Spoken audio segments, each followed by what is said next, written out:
Welcome, Long Reads viewers, to a world where covert warfare meets cosmic stakes. This is WildC.A.T.s, Covert Action Teams. In 1992, the explosive talents of Jim Lee and Brandon Choi detonated onto the creator-owned comic scene with this landmark title, launching under the Wildstorm imprint of Image Comics. What followed was a 50-issue adrenaline surge that redefined superhero storytelling with style, speed, and savage spectacle. At the heart of this high-stakes saga is a strike force like no other: Spartan, Grifter, Zealot, Voodoo, Maul, Warblade, and Void, locked in a hidden war against a shape-shifting alien threat. From deep space to dirty alleys, betrayal to all-out brawls, this series didn't pull punches, it fired them with both barrels. So, buckle up. Today, we dive headfirst into the thunderstorm that rocked 90s comics and unleashed a covert team that was anything but quiet. This is WildC.A.T.s, where the action never stops, and trust is always earned in blood.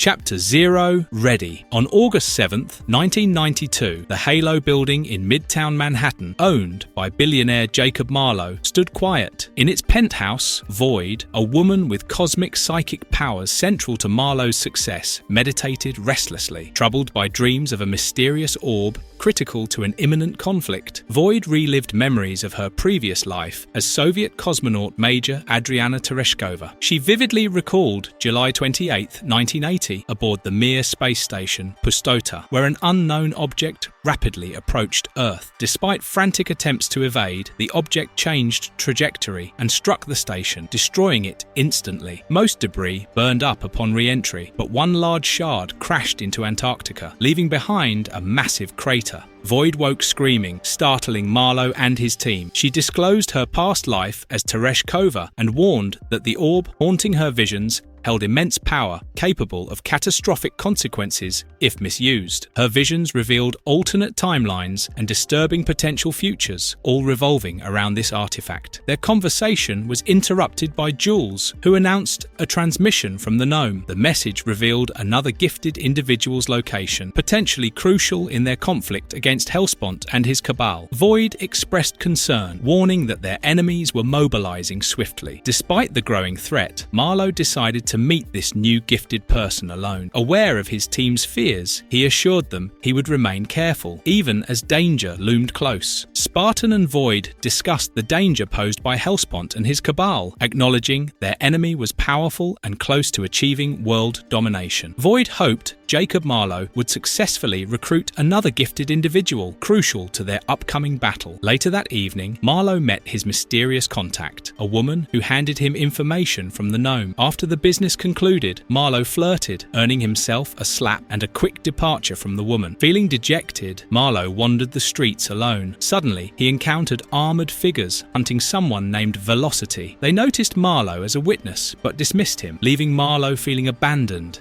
and collapsing alone in an alleyway, overcome by exhaustion. The next morning, Spartan and Void anxiously awaited news from Marlowe, who hadn't returned yet. Meanwhile, Spartan worried about the powerful recruits obtained through the Gnome, fearing they'd be disastrous if claimed by Hellespont. Their conversation was interrupted by Spartan, Maul, and Warblade, who prepared for combat training. Void teleported Warblade away for his session, causing him discomfort. Spartan led a fierce training exercise against powerful battle droids designed to incapacitate. Spartan, Maul, and Warblade fought confidently, effortlessly dismantling the robotic foes with brutal efficiency. The intense battle concluded quickly, leaving the team eager for a real challenge. Spartan praised their performance, reminding them they'd soon face genuine threats. As Maul teased Spartan about babysitting the dinosaur, Spartan angrily responded by throwing debris at him, ending the practice session on a tense but humorous note. The team awaited Marlowe's return, readying themselves for the approaching real-world confrontation. Maul and Warblade continued their rough training session with playful hostility, Maul humorously slamming Warblade into the ground with force. Elsewhere, the villainous Gnome completed a business exchange with Signor Cassini, handing over valuable information. Cassini revealed he now knew the location of a third gifted individual who worked at a Washington, D.C. nightclub called The Hotspot. Their conversation was interrupted by perimeter alarms signaling intruders. Cassini quickly ordered his elite warriors,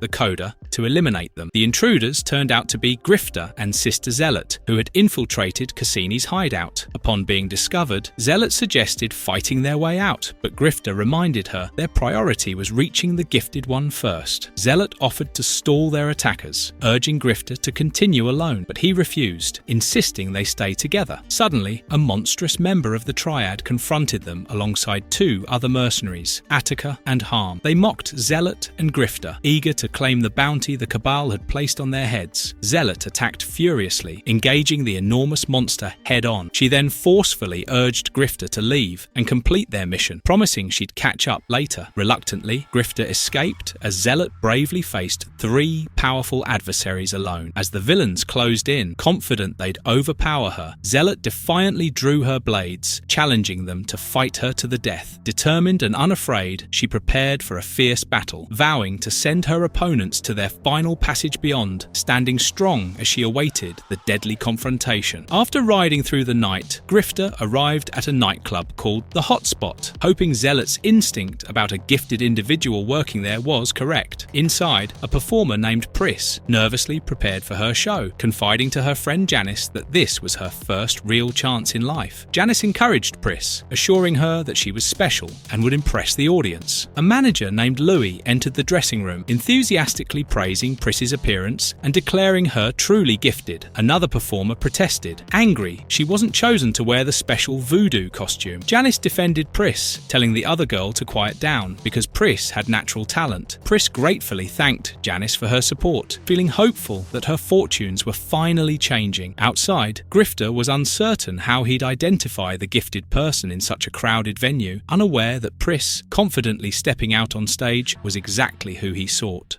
Chapter 1: Resurrection Day. In Antarctica, on July 29, 1980, at a US research station, scientists Jimmy and Doc investigated unusual activity near wreckage from a Soviet space station crash. Suddenly, Void appeared in a bright flash, urgently demanding they surrender the powerful orb they unknowingly possessed. She vanished swiftly, leaving the stunned scientists to deny they'd witnessed anything strange. Years later, Jacob Marlowe lay homeless in a New York alley, victimized by violent thugs. As they assaulted him, an unknown force intervened, warning that killing Marlowe would endanger humanity. Void appeared again, stopping the attackers with her powers. She revealed herself to Marlowe, claiming he was once the Lord Emp, a crucial figure destined to fight against the Cabal, a sinister group seeking domination. Void asked Marlowe to trust her, promising to end his suffering and prepare him for the impending war. Confused but hopeful, Marlowe took her hand, and his life irrevocably changed. In the future, on August 9th, 1992, at the C3 Crisis Control Center in Virginia, operatives discussed a catastrophic event, a battle between two covert action teams resulting in severe casualties. Forensics identified one victim as Jacob Marlowe, causing confusion. Void appeared briefly at the facility, triggering security alarms, then disappeared before she could be confronted. Officials realized something profound was unfolding beyond their understanding. Back in 1990, Marlowe had spent decades as a marginalized wanderer, overlooked and persecuted through the eras. Void's intervention marked a turning point, guiding him toward his true destiny, shifting him from desperation toward his critical role in the coming global conflict. In New York City, on August 8th, 1992, Jacob Marlowe woke up disoriented in an alley, nearly hit by a taxi as he staggered onto the street. Despite his rough night, he humorously greeted his employees as he entered his building. His assistants, Andy and Julie, briefed him on earning $2.5 billion at the market opening, and Marlowe jovially promised them raises. Void, a mysterious figure, greeted him, reminding Marlowe it had been 2 years since she rescued him from destitution. Marlowe questioned why he couldn't use the powers he possessed during their first meeting, and why he was chosen, fearing losing everything again. Void insisted he was destined to lead humanity against the Cabal, warning that turning away would doom humanity. Void described a recurring vivid dream of a mortal struggle against a man wielding a powerful orb capable of altering reality. She explained how in the dream she experienced unimaginable cosmic energy tearing through her existence, witnessing her death and rebirth, converging timelines, and alternate realities. Meanwhile, Spartan supervised the readiness of Maul and Warblade, confidently assuring Marlowe that after months of training, their gifted team would soon be prepared. Their meeting was humorously interrupted when Maul accidentally crashed through a wall. Elsewhere, aboard the underwater headquarters, Behemoth, the Cabal's leader, Hellespont, addressed his inner circle, discussing their plans for planetary conquest. He accused Alberto Cassini of betrayal for conspiring with the gnome. When Cassini denied this, Pike brutally forced his face into his food, punishing him for his deceit. Hellespont coldly remarked on Cassini's murder, deciding they must urgently find the third gifted one. A mysterious oracle warned him that the gifted was at risk of being turned by their enemies, the Cherubim, threatening reunification. Jacob Marlowe met with the gnome, who introduced him to a mission involving a gifted woman desired by the Cabal. Instead of payment, the gnome requested an unconditional future favour from Marlowe, who reluctantly agreed. In Georgetown, Grifter visited a strip club named The Hot Spot, previously a covert hangout for spies, now a place of lust and fantasy. He recognised the dancer, Voodoo, as the woman the Cabal sought. She possessed psychic powers and could see people's true forms, making her dangerous to them. Two disguised Cabal operatives attempted to abduct her. Grifter intervened, but violence erupted immediately. A deadly female assassin identified as a Coda warrior attacked, openly challenging Grifter. Cabal agents activated advanced flash suits, unleashing devastating firepower that killed many patrons. Grifter fiercely fought back, realizing he needed precise headshots to kill them. Amid chaos, Spartan, Marlowe, and Void monitored the situation. Understanding the Cabal's involvement, the Coda assassin mocked Grifter's skills, nearly overpowering him, but Grifter managed to shoot her. Reinforcements from the Cabal arrived, threatening Grifter and Voodoo. Suddenly, Marlowe's team, Spartan, Maul, Warblade, and Void, teleported directly into battle. Maul's massive size initially posed a problem, but he shrunk slightly to join the fight effectively. Spartan demonstrated lethal skill, quickly dispatching several enemies with bioblasts. However, a remaining enemy seized Marlowe, holding him hostage and demanding Voodoo in exchange. Grifter aimed carefully, confident in his shot, but hesitated briefly due to Void's warning. An unknown projectile abruptly struck the enemy from behind, surprising everyone and ending the immediate threat. Zealot dramatically appeared, swiftly ending the confrontation by rescuing Lord Emp, Grifter, and Voodoo. Zealot acknowledged Lord Emp, grateful that he had saved Grifter and Voodoo earlier, declaring they were now even. She warned him about the Daemonites, who would relentlessly hunt them down. Lord Emp suggested retreating to his secure base at Halo, though the others hesitated. Suddenly, the Coda assassin, severely wounded, activated a suicide device, shouting that her mission wasn't complete and she would take everyone with her. Despite immediate warnings, she detonated the explosive, obliterating the entire area. From afar, Hellespont watched the explosion, reflecting on the costly victory. Although saddened by losing a valuable Coda assassin, he considered it acceptable since the Cherubim were supposedly destroyed. His associate informed him that the plan to infiltrate NASA security was proceeding smoothly, promising results within 24 hours, though he intended to verify details with someone named Marilyn.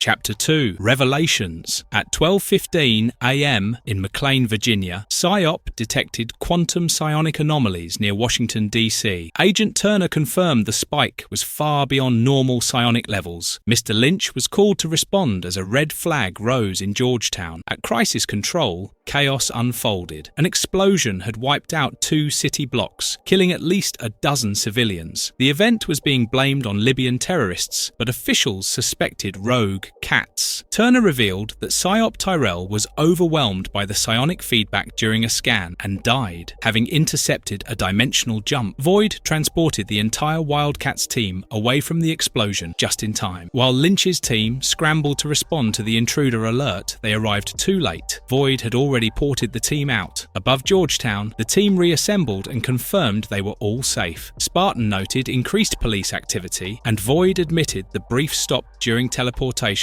had brought them through IO's command center. Inside the ship, Jacob Marlowe formally introduced himself. Spartan confirmed there were no perimeter threats, but warned that they wouldn't be safe for long. Void revealed they had crossed a timeline nexus. In a parallel reality, she had failed to save them. Now, a new timeline had been created. The team discussed the possibility of IO using paranormals and suspected they had a mole within the government. Back aboard their craft, the team headed to a safe house in Quantico. There, they reviewed the broader threat. Daemonite aliens working with the Cabal to complete Project Reunification. If successful, it would endanger all mankind. They suspected someone in the government was aiding them. Marlowe was furious no action had been taken and demanded to know more. Zealot explained that Voodoo had the sight, an ability to detect possessed humans and exorcise daemonites. While watching TV, Voodoo identified a smiling man as the mole. Zealot and Marlowe prepared to act quickly. Zealot swore her loyalty to stop the Cabal, and Marlowe offered Voodoo a choice: stay hidden and be hunted, or join them and have a fighting chance. Voodoo, shaken and confused, realized the gravity of the war she was now part of. Zealot explained how eons ago, Cherubim explorers and Daemonite marauders were stranded on Earth. While Cherubim, like herself, assimilated into humanity, the Daemonites saw humans as vessels for conquest. Bloody wars followed, balancing power until a major defeat 30 years ago shifted it again. Now, with Daemonites poised to strike, they needed hybrids like Warblade, Maul, and Voodoo to stop them. Zealot and Marlowe urged Voodoo to trust them. Meanwhile, in Norfolk, Virginia, Hellespont demanded the last orb from McCoy, who argued over the risks of using Belial, the mole. Back at the safe house, the Wildcats trained, but Zealot noticed something outside. Before they could react, the Black Razor team from IO stormed in. Marlowe identified them and explained IO was shooting first, asking questions later. A brutal fight broke out. Void was captured. Zealot led the team in resisting, but the numbers were overwhelming. Voodoo was caught, and the attackers threatened to erase her mind unless they surrendered. Marlowe responded with gunfire, but more IO forces surrounded them. Director Lynch stepped in, ending the standoff and revealing he needed their help. He and Marlowe had a tense exchange. Lynch suspected a mole within his ranks, but couldn't move due to red tape. Marlowe refused to reveal the mole's name unless Lynch offered intel on reunification. They struck an uneasy alliance. Later, at SDI Astronomics, Belial arrived to oversee the orb's arrival.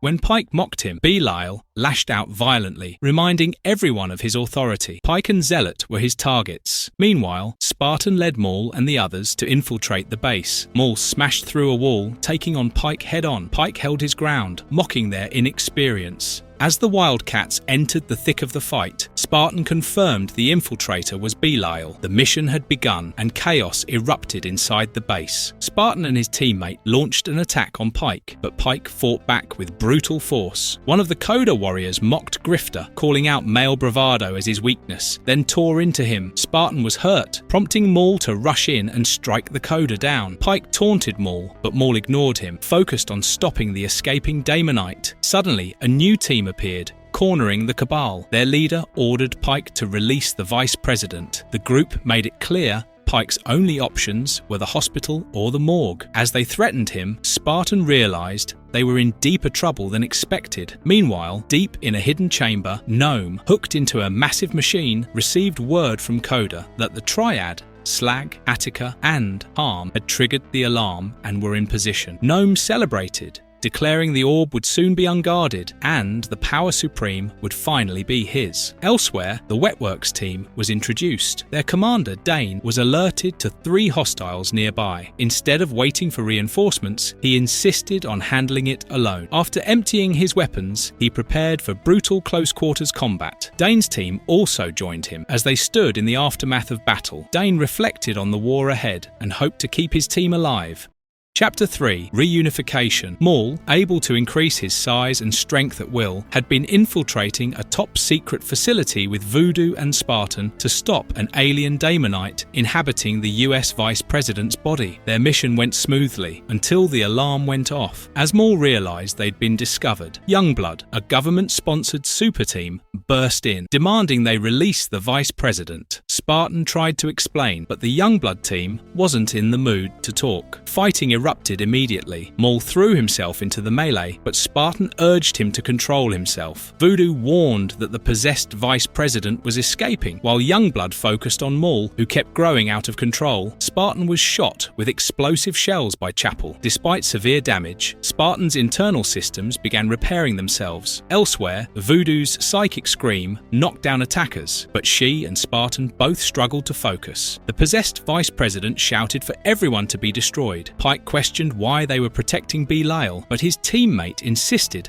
Hellspawn was the bigger threat. Youngblood's Shaft tried to maintain control, but couldn't stop his team from nearly killing Spartan. Voodoo screamed at him to stop. Amid the chaos, Voodoo sensed the alien inside the vice president, and Spartan confirmed it wasn't the real man. Meanwhile, the Daemonite began manipulating Youngblood, urging them to kill the WildC.A.T.s. As Spartan fought to defend the vice president's body and expose the alien within, the real danger, Hellspawn, was already being overlooked. Youngblood, unaware of the larger stakes, kept attacking blindly, pushing the conflict to the brink of catastrophe. Grifter realized the enemies they faced earlier were decoys, meaning the real targets, Grifter and Zealot, were elsewhere in the complex. Warblade and the others followed their leader through tight corridors. Despite Warblade's confidence, Void warned his luck wouldn't last. Slag and the rest exchanged quips, but tensions rose. Their commander snapped at the chatter, needing silence to track their target, leading them to a vital duct. Meanwhile, at the control center, Hellspawn assured McCoy that Project Reunification was proceeding as planned. McCoy, resentful of his human form, activated the fusion systems, aligning laser batteries around the orb. Alarms sounded as the final countdown began. Back with the team, Void called out to Hellspawn, while Coda and others stormed the control center. Hellspawn was alerted that Zealot and Grifter weren't accounted for. He arrogantly dismissed their threat, but Coda and the rest launched a surprise assault. Grifter, Zealot, and Pike fought viciously. Zealot demanded Pike's blood for her fallen sisters. Hellspawn scolded them and decided to intervene personally. Shedding his human disguise, he transformed into his monstrous Daemonite form. Warblade, confronting him directly, vowed vengeance for his slain family. Elsewhere, Attica infiltrated the reactor core and disabled the fusion systems. Slag and the rest of the Triad advanced toward the orb. Their master praised them, declaring that once he possessed the orb, they would all reap their reward. The threat escalated as both teams raced toward a final clash. Maul continued to grow in size, causing massive destruction as his mental restraint deteriorated. Spartan warned Voodoo that if Maul kept expanding, he'd bring the entire building down. Despite her doubts, Voodoo focused her psionic powers and entered Maul's chaotic mind. Inside, she found a storm of rage but reached the calm center and shut his power off, bringing him back to normal. As Maul woke up, Voodoo comforted him. The Youngblood team noticed her strange abilities, but before they could process what happened, the possessed vice president aimed a gun at Voodoo, calling her a half-breed witch. When a Youngblood agent intervened, the vice president shot him. The WildC.A.T.s insisted the man wasn't the real vice president. Voodoo held him at gunpoint and demanded a chance to prove it. Using her powers, Voodoo exorcised the Daemonite named Belial from the host body. The exorcism caused Belial excruciating pain and ultimately killed him once separated. The real vice president, traumatized, was comforted by Voodoo. Meanwhile, Hellspawn resumed his plan. Just as he moved to activate the control console, Marlowe and Void arrived. Hellspawn was stunned to see Marlowe alive, but dismissed it and attacked. Void attempted to raise shields, but they failed, and both she and Marlowe were hit. Elsewhere, Zealot fought fiercely against the Coda, while Grifter tried to intervene, but was slashed in the chaos. Warblade praised a young fighter, unaware he was being ambushed by a monstrous Daemonite. Zealot clashed fiercely with Coda, assassins,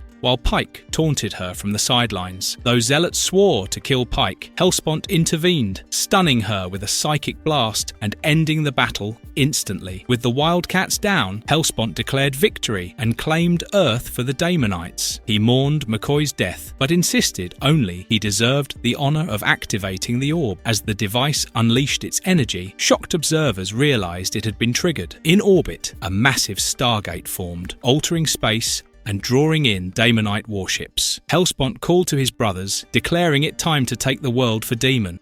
Chapter 4. Resolution. Hellspawn stood over the crumbled team, declaring his victory and initiating reunification. The WildC.A.T.s and their allies slowly regained footing. Zealot pointed out that while they were down, Youngblood was still active. The group rallied, realizing the enemy wasn't invincible. Despite her efforts, Voodoo's powers failed against Hellspawn, who mocked her inability to exercise a hostless daemonite. Shaft demanded Hellspawn's surrender in the name of the US government, but when the team opened fire, Hellspawn laughed it off. The attack barely fazed him, and he retaliated by unleashing a powerful blast that sent everyone flying.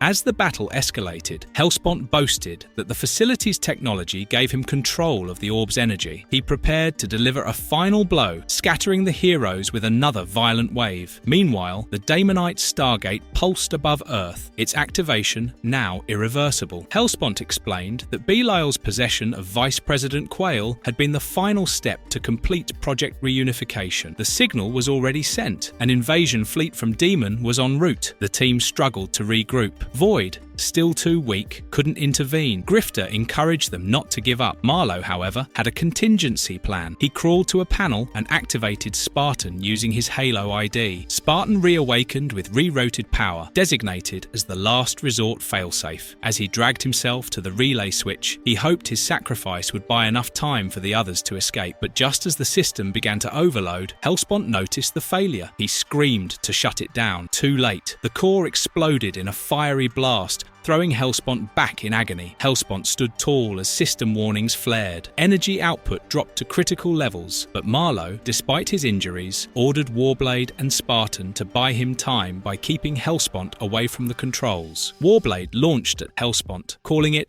sudden death overtime. He landed a fierce blow, boasting as he slashed into the Daemonite. But Hellspawn quickly retaliated, blasting Warblade and reminding him that even without the orb's energy, his own powers were overwhelming. Hellspawn mocked their sabotage attempt, confident he could activate backup systems. But Marlowe revealed he'd destroyed the needed processor, rendering the controls useless. As the Stargate began to shut down, Hellspawn cursed the Cherubim and vowed to destroy them all personally. Void prepared to teleport the team, while Marlowe urged her to get them ahead of Hellspawn. The group rallied for one final confrontation. Hellspawn raged about their interference and prepared to open the reactor casing to regain control, only to find the orb gone. In disbelief, he demanded to know where it was. That's when Lord Emp, with the gnome and his triad, revealed they had taken it. Hellspawn demanded it back, but Gnome offered him its power, unleashing a massive blast that sent Hellspawn flying. As Hellspawn writhed in agony, Gnome declared that the orb's power belonged to him alone. He ordered his triad to attack. With Hellspawn wounded and the heroes scrambling, the battle reignited. Only now, Gnome had claimed the upper hand, and he intended to destroy all the so-called heroes. The gnome seized the orb and declared his power. Void tried to warn him it was unstable due to breaching, but he ignored her and unleashed its energy, intending to destroy her. As the orb flared out of control, Void screamed in pain, urging him to stop. Marlowe and the others demanded he turn it off. When the gnome mocked their bargain, Marlowe shot him point blank, ending his rampage. The orb destabilized further. As the gnome died, the device initiated a core overload. Void collapsed, powerless from the earlier attack. Marlowe realized they had only 5 minutes before reactor diffusion. As alarms blared, Adriana confirmed the gnome's demise, but the crisis remained. They couldn't escape on foot. Void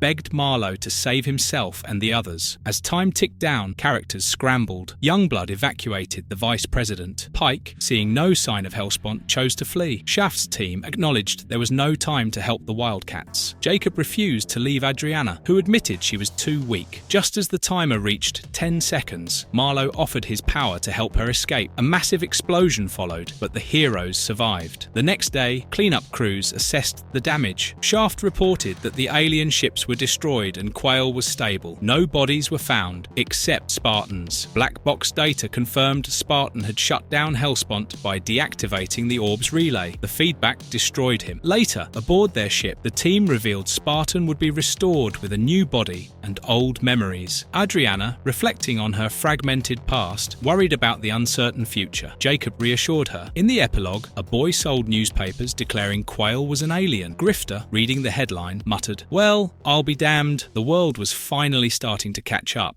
Chapter 5, Killer Instinct. First Blood. As their ship approached the mysterious bastion, Zealot questioned their mission's direction. Grifter reminded her that she was the one who pushed for action, trusting Jacob's intel. The team noticed an enemy patrol below and began their descent, even as uncertainty lingered. Zealot ordered a landing while dodging fire from the planet's surface. On the ground, Zealot smashed through enemy defenses with precision. Her narration highlighted her continued war against the Daemonites. Even after leaving the Sisterhood, she fought alongside a new dream team formed to battle the Cabal. These new enemies, known as Perfect Killers, or HKs, were genetically engineered, mindless weapons. Their creators planned to use Daemonite technology to breed unstoppable soldiers. Grifter and Zealot fought through the chaos. He explained that these HKs were biosynthetic beings that didn't sleep or feel pain. They were trying to steal Gen Factor tech from Gamora. As Zealot and Grifter cleared the floor, he signaled that they were beginning the search for the Mother Lode. Zealot reminded him that 2 HKs were still alive. Grifter reassured her, claiming confidence in his shooting skills, calling himself the best with a gun, then dropped one of the HKs. Zealot, unimpressed, scolded him for showboating. In a final strike, Zealot incapacitated the remaining HK with a swift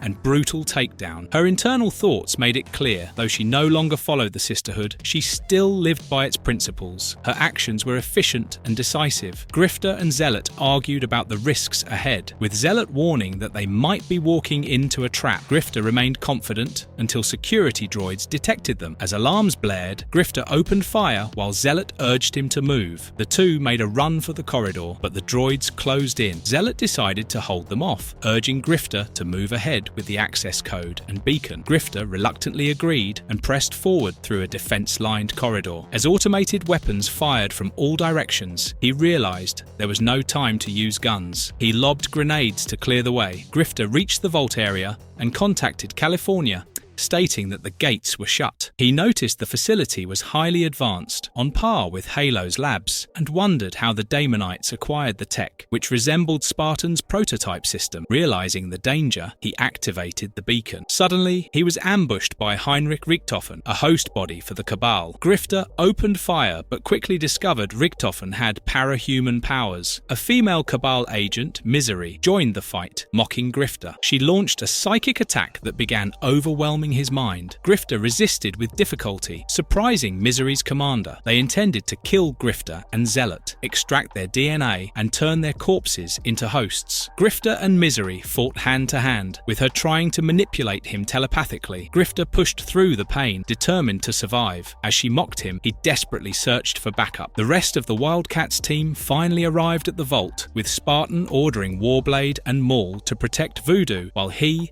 and Voodoo confronted the Daemonite. Grifter, battered on the ground, told Voodoo to proceed. Voodoo, using her psychic powers, reached into Heinrich Richthofen's mind. Once the mind lock was established, she exposed the Daemonite hidden within his human disguise. Voodoo then used her ability to psychically and physically separate the parasite from the host. As the Daemonite screamed and tore from its host, it attacked Voodoo, calling her a meddlesome half-breed. The assault left her vulnerable, but before it could strike again, Spartan intervened and killed the monster with a bioblast. Voodoo thanked him, acknowledging his vital role. Meanwhile, Maul smashed Misery through a wall, enraged by what she'd done to Grifter. She tried to play it off as a game, but he hurled her aside. Zealot rejoined, telling Maul they needed to leave before the alerted authorities arrived. Misery regrouped and confronted Warblade, shocked to see him alive. He replied bitterly, recalling her betrayal. Warblade, once her lover, lashed out using his morphing weapons and wounded her. Elsewhere, Zealot warned that reinforcements were coming, and Spartan downloaded critical data from the memory core. Grifter urged him to hurry. Spartan found the system was based on his own biosynthetic pattern. Richthofen had used his source cells and finished a prototype. Instead of deleting the data, Spartan triggered the facility's auto-destruct. As explosions began, the team fled while Grifter mused if having a fearless leader was wise. Warblade and Misery's fight escalated as she mocked him while flipping through the air. Warblade dodged her attacks and slammed her down, but she countered with more taunts. Just as she prepared another strike, Maul blindsided her with a punch, dropping her. When asked about their connection, Warblade admitted it was personal. As the WildC.A.T.s regrouped, a second wave of security droids swarmed in. The team fought back while Spartan urged Adriana to get them out. As the group held formation in inside the dimensional field, Misery lunged at Warblade mid-evacuation. He refused to leave, calling her a quitter. Determined to end things, she dove back into the fight. Misery tackled Warblade, locking him into a savage struggle. He knew he had to stop her himself and cursed what she had become. She called him a traitor and vowed to kill him. Meanwhile, the rest of the team completed the jump, uncertain if they'd see Warblade again. Their battle turned brutal. Misery slashed him mid-air, both consumed by rage and lingering wounds from the past. Explosions rocked the base as the two former lovers tore into each other without mercy. Above, Spartan piloted the escape ship. Zealot asked about Void as the first explosion hit. The second blast tore the lab apart. Spartan noted that even at their distance, the shockwave rocked them. Grifter and Voodoo watched from the ship, acknowledging that no one could have survived. Grifter muttered grimly that Jake wouldn't take it well.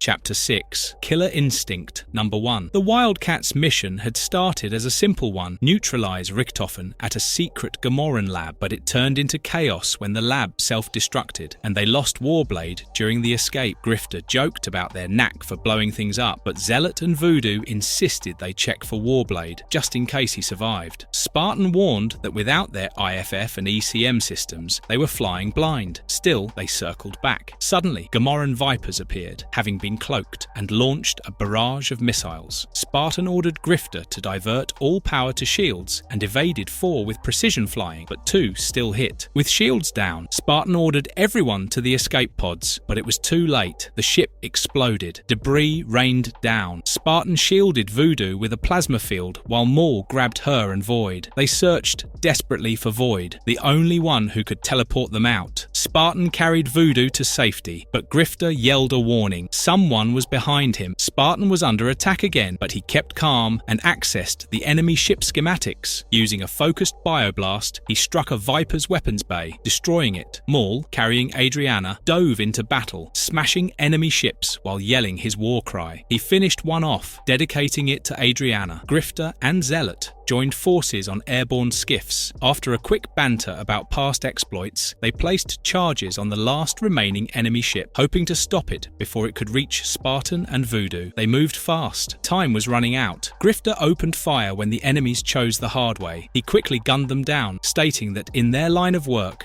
mistakes were fatal. Zealot pointed out they could have used a pilot. Grifter insisted he could fly the ship, though the controls were faulty. Zealot was shocked to learn the flight system was damaged. Grifter did his best to steer them through a valley using brakes and engines. The ship crash-landed roughly in the snow. Zealot wasn't impressed, but Grifter insisted any landing they could walk away from was a good one. Suddenly, Maul came crashing down beside them. The impact was massive, nearly burying them in snow. Despite fears he might have died or lost control, Maul emerged alive, just much bigger than usual. Grifter worried he'd crush them. Void appeared beside him and calmed the team, explaining his brain had shut down due to his size, but he meant no harm. Spartan carried the injured Voodoo and asked about her condition. Void diagnosed a concussion and internal bleeding. Grifter reminded Spartan that Maul also needed help. Voodoo insisted on trying to help using her powers, despite her condition. She focused and successfully reverted Maul to normal size. Voodoo collapsed from the strain. Spartan prepared to take her back to Halo. Void offered to handle the transport and return. As the others walked toward the wreck, they reached a reinforced sub-basement. Grifter sensed someone behind them. Misery appeared, holding Warblade captive. Grifter and the team tried to stop Misery as she prepared to escape with Warblade. She taunted them, calling their timing poor and warning them to back off if they wanted Warblade alive. Despite their gunfire, her energy shield held. As she vanished with Warblade, she promised they'd meet again. Grifter admitted she was good, really good. Back in the snow, Spartan noted their failure and warned Marlowe wouldn't be pleased. Zealot doubted they'd find Warblade again. Spartan insisted the game wasn't over and there was still more to uncover. At the site, Spartan used his thermal imager to replay what happened. He saw Warblade and Misery locked in combat just as the explosion hit. They fell into a sub-basement and were knocked unconscious. Misery recovered first and found Richtofen, who was in terrible shape. She wept, hinting at a deeper connection. Regaining her composure, she returned for Warblade and accessed a control panel. Spartan believed Misery was trying to retrieve something before the team arrived. She didn't finish inputting the code, but Spartan hoped she gathered enough information. Grifter found a stasis pod Misery had secured. He began opening it, confident in his experience, but the pod suddenly activated and shocked him. Meanwhile, Spartan received a call from Halo. Marlowe confirmed Voodoo and Adriana were safe. The Gomorrans were causing political tension, but Halo would shield the team. Marlowe ordered them to recover Warblade. Spartan explained that Misery had escaped with him and likely had a personal past with him. Marlowe admitted he should have seen it coming. Spartan recalled how 2 years earlier in Gomorrah, he found Warblade near death after being slashed by a sword. Lord Emp had learned that Heinrich Richthofen, secretly working for the Cabal, was involved with the Hadrian 7 prototype. Warblade was rescued, but he had lost part of his memory. Back in the present, Spartan and Zealot discussed Lord Emp's story, while Warblade woke up on the Isle of the Dead. Misery taunted him, trying to manipulate his mind while he struggled to recall the truth. As they clashed, Ripclaw and Bearclaw appeared, declaring Warblade must die to be reunited with Misery forever. Chapter 6.5 Killer Instinct Number 2. Several years earlier, the Cybernetic Shock team received a mission they wouldn't forget. As their ships approached the target, Ripclaw immediately clashed with the arrogant team leader, who disregarded his name and reminded him Cyberdata owned him. The operation's objective was to infiltrate and extract stolen tech. During deployment, Ripclaw tried to stay focused, but Misery's presence invaded his thoughts. Her telepathic influence haunted him, which Killjoy noted, revealing she too had been manipulated by Misery. As the team landed on the Isle of the Dead, the graveyard atmosphere unsettled some. While Misery found it oddly peaceful, the objective was to recover a stolen disk containing the COS-7 formula and neutralize the traitor, Richthofen. Orders were split between teams A and B, with Misery noting her senses warning her of something off. They found a secret panel and descended into an underground complex. Suddenly, they were ambushed by massive robotic defenses. Ripclaw's instincts were right. Killjoy questioned it, but he was proven correct. They were attacked by towering machines, forcing Ripclaw and Killjoy to fight their way out. Ripclaw tore through metal bodies with his claws, while Killjoy laid down heavy fire. The ambush turned into a slaughter, with a full platoon of hunter-killers, 25 in total, reduced to wreckage. The air was thick with smoke, gunfire and pools of synthetic blood. The Shocks had walked into a trap, but they were fighting through it with every ounce of fury they had. At 5:44 hours inside Dr. Richthofen's command post, Max suggested abandoning the facility due to the Shocks breaching their defenses. Richthofen dismissed the idea, declaring his hunter-killers as superior and the facility impenetrable. As he reassured Max of their safety, the steel door exploded behind them. Killjoy tried contacting Misery for help but got no response. Ripclaw assumed Misery had been ambushed. Killjoy thanked Ripclaw for saving them. Meanwhile, Richthofen ordered his bots to kill Killjoy and Ripclaw, but Warblade burst in, vowing to finish Richthofen personally. Killjoy accused Misery of working both sides and promised to come back for her. Warblade smashed through guards and reached Richthofen. He revealed Richthofen had removed a friend's eye during a transplant and caused his death. Warblade took revenge by tearing out Richthofen's eye. Richthofen screamed in pain as Warblade taunted him. Killjoy then contacted Sergeant Harris, ordering reinforcements. He furiously asked where Misery was, only for her to appear behind him, smug and ready. Enraged, Killjoy called her a traitor. Just then, Warblade moved toward Misery, prompting Ripclaw to intervene. Misery yelled that Warblade was a double agent trying to kill her. Warblade countered that Misery was manipulating Ripclaw. They clashed violently. As they fought, Warblade tried explaining Misery's strong telepathic powers. Misery, bleeding, mentally urged Ripclaw to kill Warblade, saying he was trying to hurt someone Ripclaw loved. The telepathic manipulation pushed Ripclaw toward a deadly decision, torn between love and loyalty. Warblade warned Ripclaw that Misery had them both under her control, manipulating their emotions. He accused Ripclaw of betrayal and struck him, but Ripclaw fired back, claiming Warblade was the one trying to control him. With one swift attack, Ripclaw stabbed Warblade and hurled him off the cliff, ignoring Warblade's final warning that Misery would destroy them all. From the shadows, Misery watched and welcomed Ripclaw with open arms. In the present, Ripclaw held Misery's wounded body close as she whispered for him to stay with her. Warblade, nearby, told Ripclaw he was still the same, still under Misery's influence. Misery feigned innocence, claiming Warblade had returned to kill her. Ripclaw warned Warblade to stay away, but Warblade charged, and the two collided in a savage brawl. Misery looked on with satisfaction, revealing to herself how she had twisted Ripclaw's guilt and grief to manipulate him. The battle between Ripclaw and Warblade grew more violent. Warblade warned that Misery had betrayed them both and struck a deal with Richtofen, a Daemonite, working on synthetic life forms. Ripclaw refused to believe it. Warblade argued she was controlling Ripclaw's mind, her telepathic grip deep enough to blind him. From the shadows, Misery whispered encouragement, and Ripclaw faltered. Warblade, bloodied but defiant, said he wouldn't let it happen again. He struck Ripclaw down as Misery reappeared, smug and untouched. Warblade radioed for medical support. Misery, smirking, said even death couldn't keep her down. Later, aboard a jump jet, Misery tried convincing the others she had changed. Cyblade didn't buy it. As the Cyberforce members flew off, a new team locked onto them using surveillance systems, WildC.A.T.s. One Cyberforce member replied coldly. The WildC.A.T.s wouldn't like what had been done to Warblade, but if they were working for Cyberdata, it didn't matter at all. Hell was about to break loose. Chapter 7, Killer Instinct Number 3. Above the Philippine coast, Cyblade informed Stryker they were approaching the drop zone. Stryker briefed the team. If Misery's claims about the new cyberdata shocks were true, they were heading into serious trouble.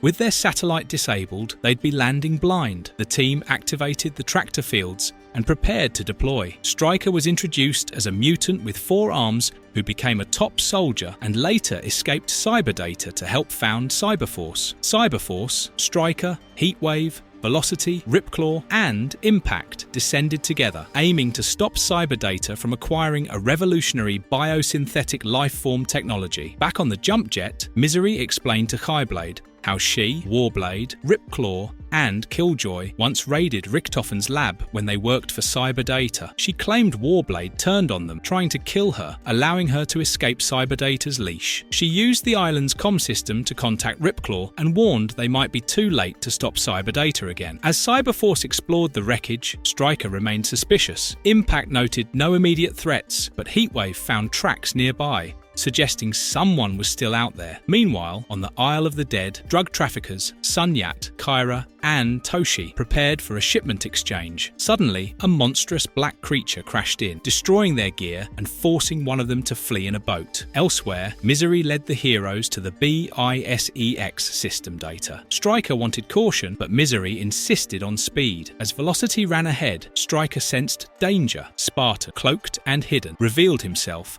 and launched a surprise psionic attack, knocking Stryker back. He detected Misery's psychic imprint on Stryker and prepared to end the fight quickly. Spartan restrained Velocity mid-run with animated filaments, wrapping her tightly before slamming her into the ground. Stryker, frustrated and suspicious, warned Spartan that something bigger was going on, and he intended to find out what. Spartan insisted the situation was too urgent to explain, demanding Stryker's trust. But after what had just happened, Stryker wasn't willing to listen. The two engaged in a fierce, close-range fight, with Stryker unleashing a barrage of bullets and Spartan retaliating with psionic blasts. Elsewhere, Impact prepared to assist Stryker, but was intercepted by another cybernetic attacker. The green-armoured figure told Impact he had his own problems, launching into a brutal physical clash. Impact, always ready with a comeback, was knocked back hard, but pushed on, only to get smashed into rubble. He quipped about his big mouth just before his opponent, massive and now transformed into a larger, more muscular form, threatened to crush him underfoot. Meanwhile, back at Halo, incorporated in New York, Jacob Marlowe, the founder of the WildC.A.T.s, worked behind the scenes to support his team, though he longed to join the action. Business responsibilities kept him grounded. He cancelled meetings, concerned about the WildC.A.T.s' well-being. Jules informed him of his next visitor, and Marlowe confirmed he'd meet them himself. In another another part of the facility, Adriana comforted a shaken Voodoo who was recovering in the med lab. Voodoo admitted she feared for her life and was struggling to accept the dangers of their work. Adriana reminded her that being scared was human and that their strength came from being a team. On the UN orbital station Skywatch, the weatherman monitored the situation in Gomorrah. He noted Morgan Stryker's presence and Cyberforce's involvement. The team Spartan fought with remained unidentified. Disliking unknowns, he ordered Agent Booth to prepare for possible conflict with the WildC.A.T.s. Cannon proposed leading a team to Gomorrah to capture Cyberforce and the rogue WildC.A.T., then hand them over to the local government as a show of good faith. He believed this would help Stormwatch save face. However, Weatherman rejected the plan outright. Meanwhile, Maul had the green-armoured brute pinned, but the real threat remained Misery. Spartan noted it was difficult to fight Cyberforce without harming them, as Misery seemed to be controlling their minds. As he tried to reason with them, a surprise psionic blast struck Spartan hard. He hit the ground with a sickening crack. Heatwave assumed he'd broken his neck, but Spartan suddenly sprang up, cracking his neck back into place. Heatwave was stunned, but fired his weapon on stun mode, blasting Spartan. Elsewhere, Zealot spotted Misery and Ripclaw entering the sub-basement. She rushed to intercept them, but was stopped by a female shock agent. The two fought savagely, with Zealot overwhelming her opponent through superior speed and centuries of experience. Zealot knocked her out cold and urged her to surrender. Ripclaw misread the situation, believing Zealot to be the enemy, and viciously attacked. Despite her attempt to explain that she was trying to save Warblade, Ripclaw stabbed her and declared she'd die with Warblade. Wounded, Zealot realized Misery's control over Ripclaw was absolute and warned that Misery had to be stopped or they would all die. Misery, from the shadows, told Ripclaw they were almost at their goal, tightening her grip on him. Misery led Ripclaw to the stasis pod as the spirit within him struggled to resist her influence. When Ripclaw suggested checking on the others, Misery dismissed the idea, insisting their priority was to reach the pod before the shocks upon arrival. She confirmed the vault had been accessed, but the pod remained sealed, declaring their victory. Misery disabled the security system and located the data she needed, gushing that the regeneration process would soon begin and they'd be together forever. When Ripclaw questioned the pod's importance, Misery claimed it held the future, perfect beings free from death, with Richtofen as the first. As she dreamed of a utopia, they were interrupted by a sound behind them. Misery turned, startled, as a voice cut in with a sarcastic, "Nice story, Misery," before a brutal slash knocked her down. The attacker was the biosynthetic entity from the pod, reborn and furious. He accused Misery and Richtofen of plotting to sell him to the Daemonites and vowed to rip her heart out.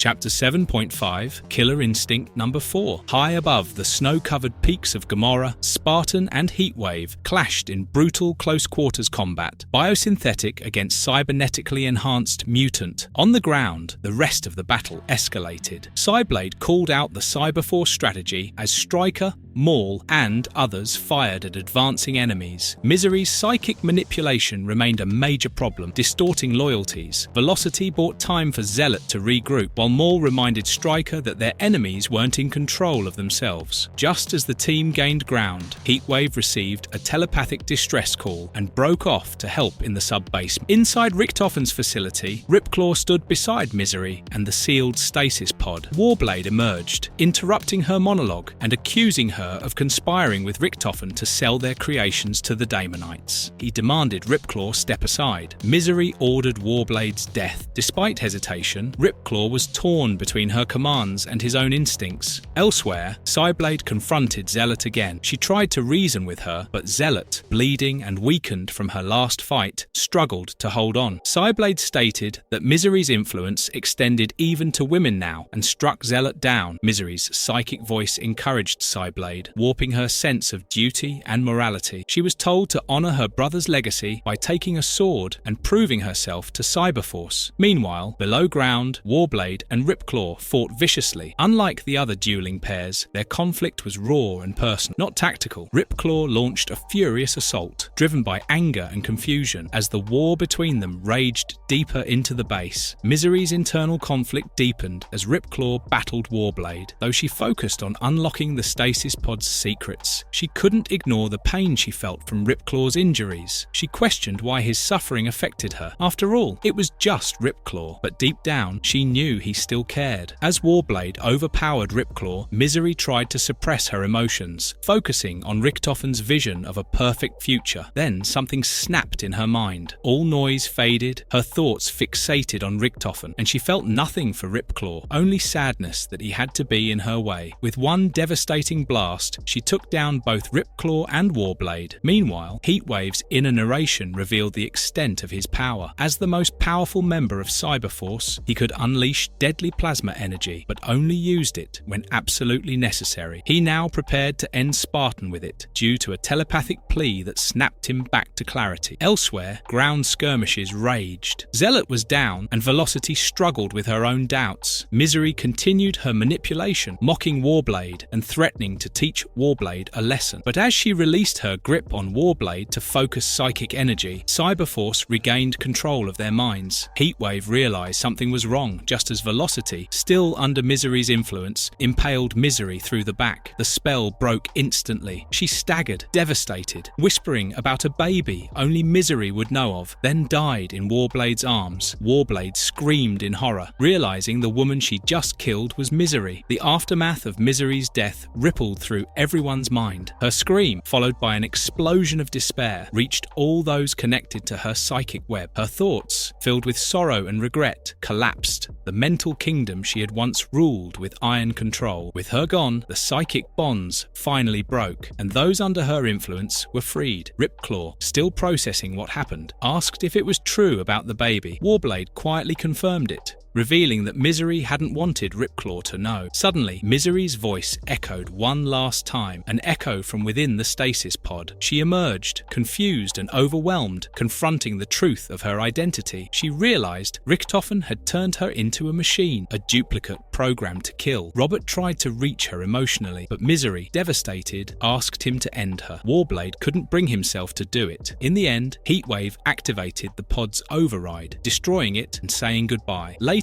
Spartan's original body was discovered in the stasis chamber. It was a prototype torn off by a coder years ago. Misery had intended to use it to resurrect Richtofen. The two teams regrouped, with Grifter trying to ease tensions between Maul and Ripclaw. The hostility lingered, but peace held. As the teams departed, they acknowledged the cost of manipulation and war. Zealot complimented Cyblade's combat precision, and Stryker offered her a chance to hang out. Meanwhile, in Manhattan's underworld, arms dealers exchanged cyber data weapons, only to be interrupted by Ballistic, locked and armed, ready for her next mission. Chapter 8. Stories. Downtime. Grifter narrated how he'd finally settled into New York. While he found peace, Zealot stayed restless, preferring training over downtime. Determined to get her out, he dragged her to a bar for a drink and a game of pool. They joked and wagered over the game, Grifter confident in his skills. As he lined up his final shot, Zealot challenged him to prove himself. Grifter sank the 8-ball, but scratched, losing both the game and his pride. Zealot rubbed it in with a smirk. Their moment was cut short by drunk patrons who began mocking Grifter. One poured beer over his head, while another tried hitting on Zealot. Grifter stayed cool, but Zealot didn't. She snapped into action, knocking them down one by one with precise, brutal strikes. Grifter got in a few punches too, though he blamed Zealot for dragging him into trouble again. As more goons surrounded them, Zealot tore through the crowd with swift, graceful efficiency. Her brutal takedowns left the remaining men scrambling back to their bar stools. Back outside the bar, Zealot asked where to head next. Grifter, shaken by a sudden alert on his device, told her it was personal and that he had to leave. Zealot offered to come along, but he insisted on going solo. She kissed him goodbye, but he pulled away, reminding her they were friends, not lovers. Grifter left in the snow, while Zealot watched silently, the unresolved tension hanging heavy in the cold. Meanwhile, elsewhere in New York, Warblade and Maul attended a private gallery opening in Soho. Warblade wasn't exactly thrilled by the idea of an art show, but Maul insisted it was a once-in-a-lifetime exhibit by a genius named Ken Marin. As Maul admired the philosophical depth in the artwork, Warblade remained unimpressed, tagging along more out of friendship than interest. Their conversation caught the attention of two women, Brooke and Ashley, who were impressed by Maul's critique. Jeremy got a date out of it, but Warblade wasn't so lucky. Elsewhere, Spartan and Pris relaxed aboard the luxury cruise ship Caribbean Princess. Pris teased him, and when Spartan used his Magres imaging on her, she retaliated by tossing her drink drink at him. It triggered a moment of tension, but he broke it with a joke, assuring her he was fine. They shared a tender moment until Jake interrupted with a mission update. A mysterious energy vortex formed near the ship, pulling everything into it. Despite Spartan's efforts to repel it, the ship and everyone on board vanished into the eye of the storm. Another victim of the Bermuda Triangle. Back at Halo, Void felt the effects immediately. The energy distortion tore at her being, and she collapsed, warning that Lord Emp and others were in danger. Warblade and Maul, still in New York, were suddenly recalled to the mothership. They suited up, bantering about their clothes and love lives as they launched into battle. Zealot briefed the team as their jet raced toward the last known location of the Caribbean princess. Lord Emp, Spartan, and Voodoo had vanished, reportedly attacked by an unknown entity. Void, who sensed the event, lay in a coma as the entity drained her life force. Grifter was unavailable, so Jules stepped in. Despite Warblade's hesitation, they had no time to waste. Meanwhile, Spartan regained consciousness beside Voodoo and Lord Emp. As he confirmed her vitals, they found themselves inside a strange domain. A golden cybernetic figure appeared, Lord Entropy, claiming he had waited for this moment. Declaring judgment, he prepared to unleash his wrath. Past lives. 3 months after her last performance, Voodoo returned to the stage at the Black Book Club. She reflected on the destruction of her previous club, Hotspot, and the death of her friend, Harry Beale, at the hands of the Coda and Cabal agents. Though hesitant, she accepted Tina's offer to perform again, noticing her new ability to sense what her audience was thinking. After the show, Tina congratulated her, but Voodoo struggled with guilt and doubts about dancing again. Their conversation turned somber when Voodoo sensed a sinister thought among the crowd. Someone intended to kill her. A disfigured Coda assassin emerged, confirming Voodoo's fears. The assassin had survived the hotspot explosion and blamed Voodoo for her fall from grace. Declaring her intent to reclaim her honor through Voodoo's death, she attacked viciously. Voodoo, caught off guard, fought back while protecting civilians. She lured the Coda outside. Knowing the danger to others if the fight stayed inside, the Coda lashed out, dragging Voodoo back and choking her. In the struggle, Voodoo reached for a hidden sword within her costume and slashed her attacker. Enraged, the Coda demanded the return of the sacred blade. Voodoo refused, challenging her to settle it outside. Their fight continued with brutal strikes. Voodoo used her powers to briefly control the Coda's mind, disorienting her and giving Voodoo the chance to drive the blade into her opponent's chest. Victorious, Voodoo declared it was for Harry and for herself. Back on the WildC.A.T.s ship, she returned in a new outfit. Maul welcomed her, while Spartan asked about her change. Voodoo said it was time to live like who she was, not who she used to be. She wasn't ashamed of her past, but she didn't want to be trapped by it again.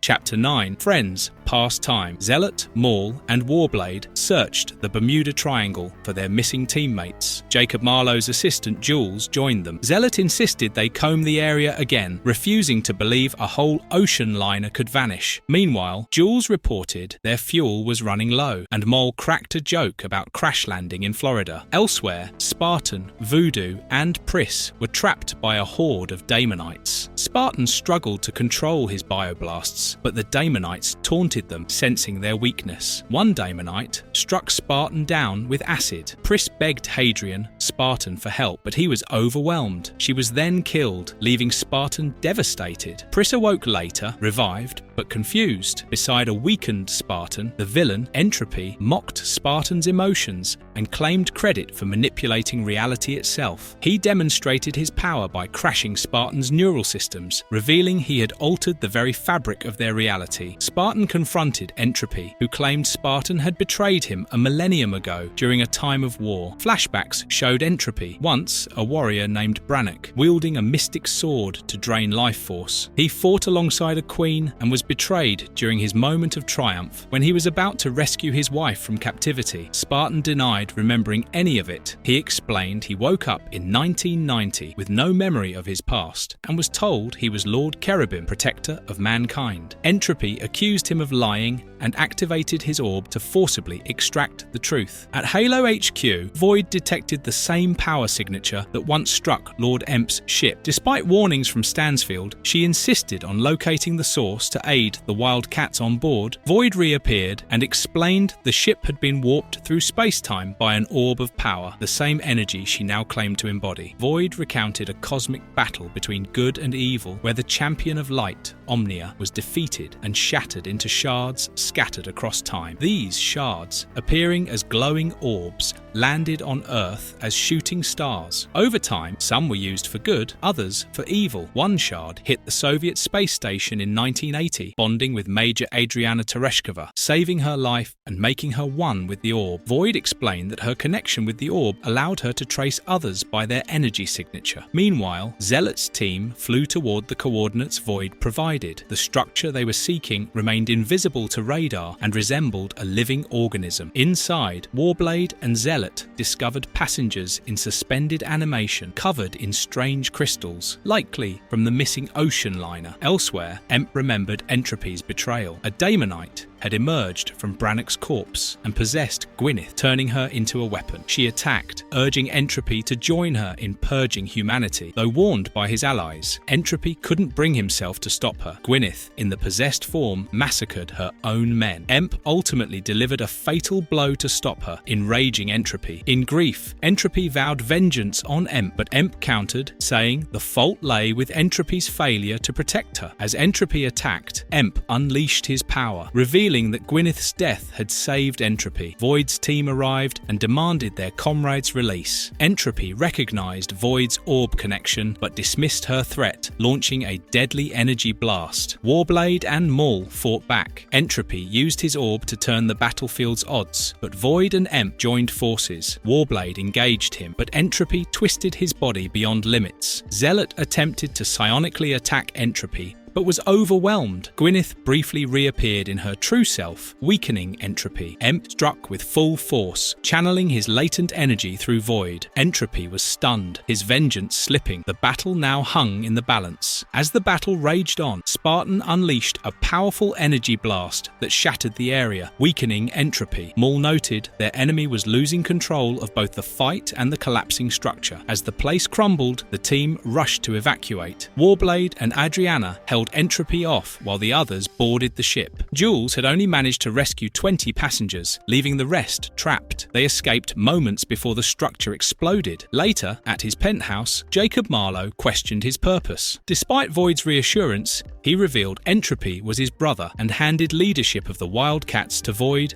and Spartan, the bonds of blood and steel. Warblade tracked Dexter to a rundown motel, thinking about his habit of hunting Daemonites. After breaking in, he discovered a young boy instead. The child called him Daddy, but Warblade quickly realized he wasn't Dexter. The boy seemed abandoned, and Warblade decided to keep him safe while he waited. When Dexter returned, Warblade confronted him and demanded answers about the Daemonite that had possessed Sharky. Dexter denied knowing anything, but Warblade was certain and threatened violence if Dexter didn't cooperate. Dexter pulled a gun, but Warblade disarmed and struck him. When Dexter counterattacked, a brawl broke out. Warblade realized Dexter was unusually strong and endured serious hits. As they fought, Dexter grabbed a suitcase full of money. Warblade suspected something more valuable, possibly the Daemonite, was inside. Dexter taunted him, calling out Warblade's past and blaming Daemonites for his parents' death. Warblade eventually landed a solid hit and sent Dexter crashing through a door. Before finishing him off, Warblade hesitated, worried about the kid watching. He tried to subdue the Daemonite without hurting Dexter, but Dexter reached for a weapon. After another violent exchange, Dexter was left dead. Warblade stood silently, saddened by the necessity of his actions. He hoped the boy hadn't been harmed and regretted that things had to end this way. Later, Warblade brought the child to Halo's legal department, making sure he'd be placed with a real family. He left money to help with the boy's needs and quietly said goodbye. As the boy gave him a farewell punch, Warblade realized the kid was tough, a fast learner who might one day find a better teacher. At least now, the boy had a fighting chance.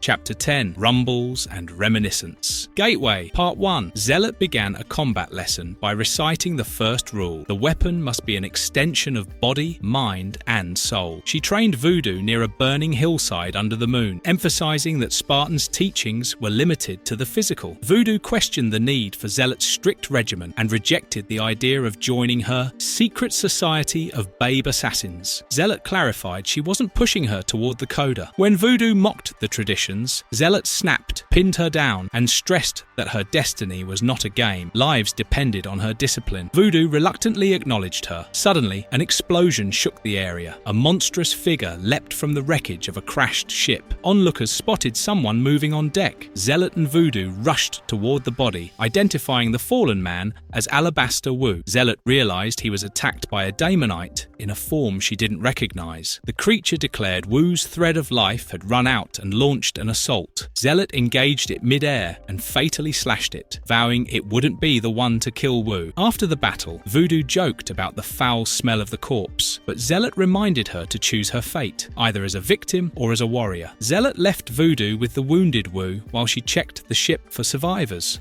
On board, Zealot heard nothing but silence. She discovered a child still alive amidst the wreckage, but was ambushed by a Rakshas. While she fought the beast, another Rakshas revealed that Zealot was alone, while their kind were legion. Just as she was overwhelmed, a new figure entered the fray, offering his blade in repayment for Zealot's protection of the child. As the battle escalated, he joined the fight against the Rakshas, ready to strike and uphold honor. Zealot and Huntsman fought back-to-back against the Rakshas swarm, coordinating deadly blows with brutal efficiency. Zealot advised him to aim for the head to finish them off, noting he was learning fast. Though wary, she remained cautious, even after Huntsman saved her. He respected her instincts and returned her blade without offense. They discussed the loss of other survivors. Huntsman confirmed there were none. When they found Tai alive, he introduced himself and the girl, Miranda. Zealot asked if Miranda was his daughter, and Huntsman replied he protected her. As they moved through the wreckage, Zealot confronted Huntsman, accusing him of avoiding questions. He responded that saving her life didn't earn her gratitude. Their argument escalated into a quick sparring exchange, which Huntsman ended with a light-hearted jab. He noted her wounds were serious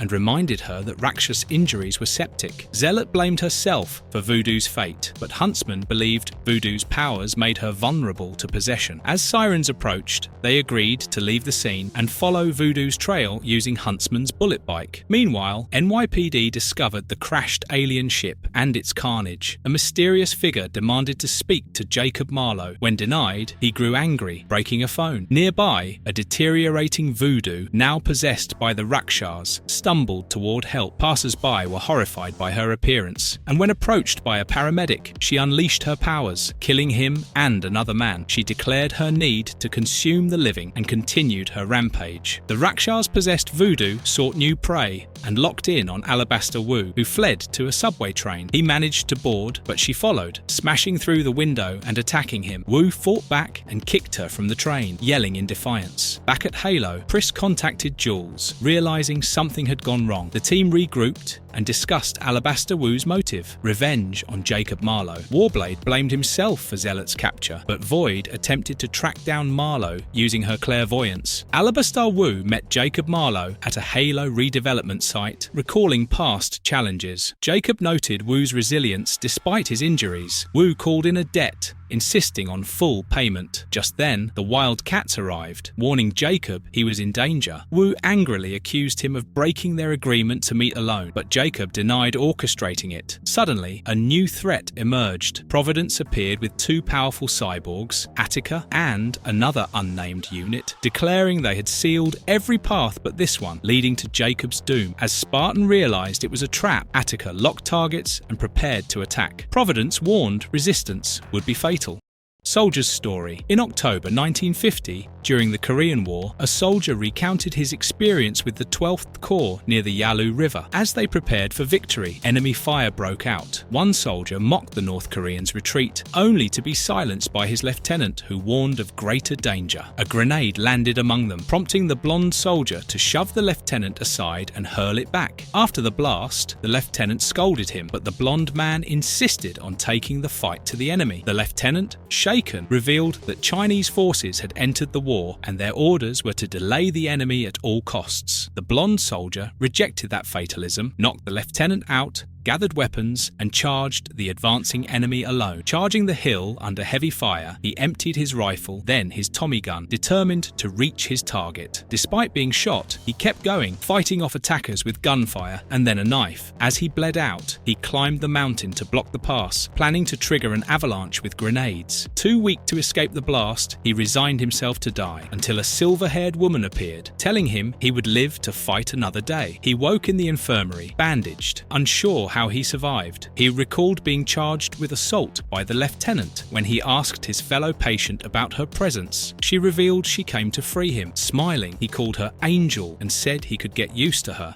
Chapter 11, Gateway, Part 2. Providence warned Lord Emp that she had foreseen all paths and sealed them except the one leading to their doom. Attica reinforced the threat, declaring the Wildcats' history. As Marlowe denied any allegiance to Providence, Pris suddenly struck him. Warblade demanded answers, and Spartan ordered Void to teleport them out, but Void couldn't. Providence was interfering with her quantum manipulation, making her sluggish and vulnerable. She revealed they shared the same power but used it differently, declaring she could outperform anything Void could do. Elsewhere, Zealot sped through Brooklyn on a hoverbike with Huntsman and Miranda. Despite being poisoned, Zealot pushed forward, determined to locate the team. Huntsman reported the team's signals had gone offline. Zealot warned him about the battle ahead, suggesting he shouldn't bring the child, but Miranda insisted they stay together. On the battlefield, Spartan noted the Troika's improved tactics. He couldn't harm the lava creature Gestalt from a distance, so he attacked directly, but Gestalt overwhelmed him. Maul jumped in to help, prompting Attica to activate a targeting protocol with Harm. Using a neuroshock payload, they overloaded Maul's nervous system and took him down. Then they locked on Wu and nearly killed him, but Rakshas intervened to stop them, demanding Wu be taken alive. Rakshas pressed her gun to Wu's head, promising revenge for the fallen. Just as she prepared to kill him, a new group arrived, stating they needed Wu alive. Soma ordered his capture, while Tapestry examined the defeated Wildcats and showed disinterest in their condition. She praised Attica and handed him payment, while confirming a turncoat inside helped them win. Tapestry mocked the missing Zealot and Grifter, but Attica warned they were dangerous. Later, Soma instructed his forces to ignore Grifter and Zealot despite warnings.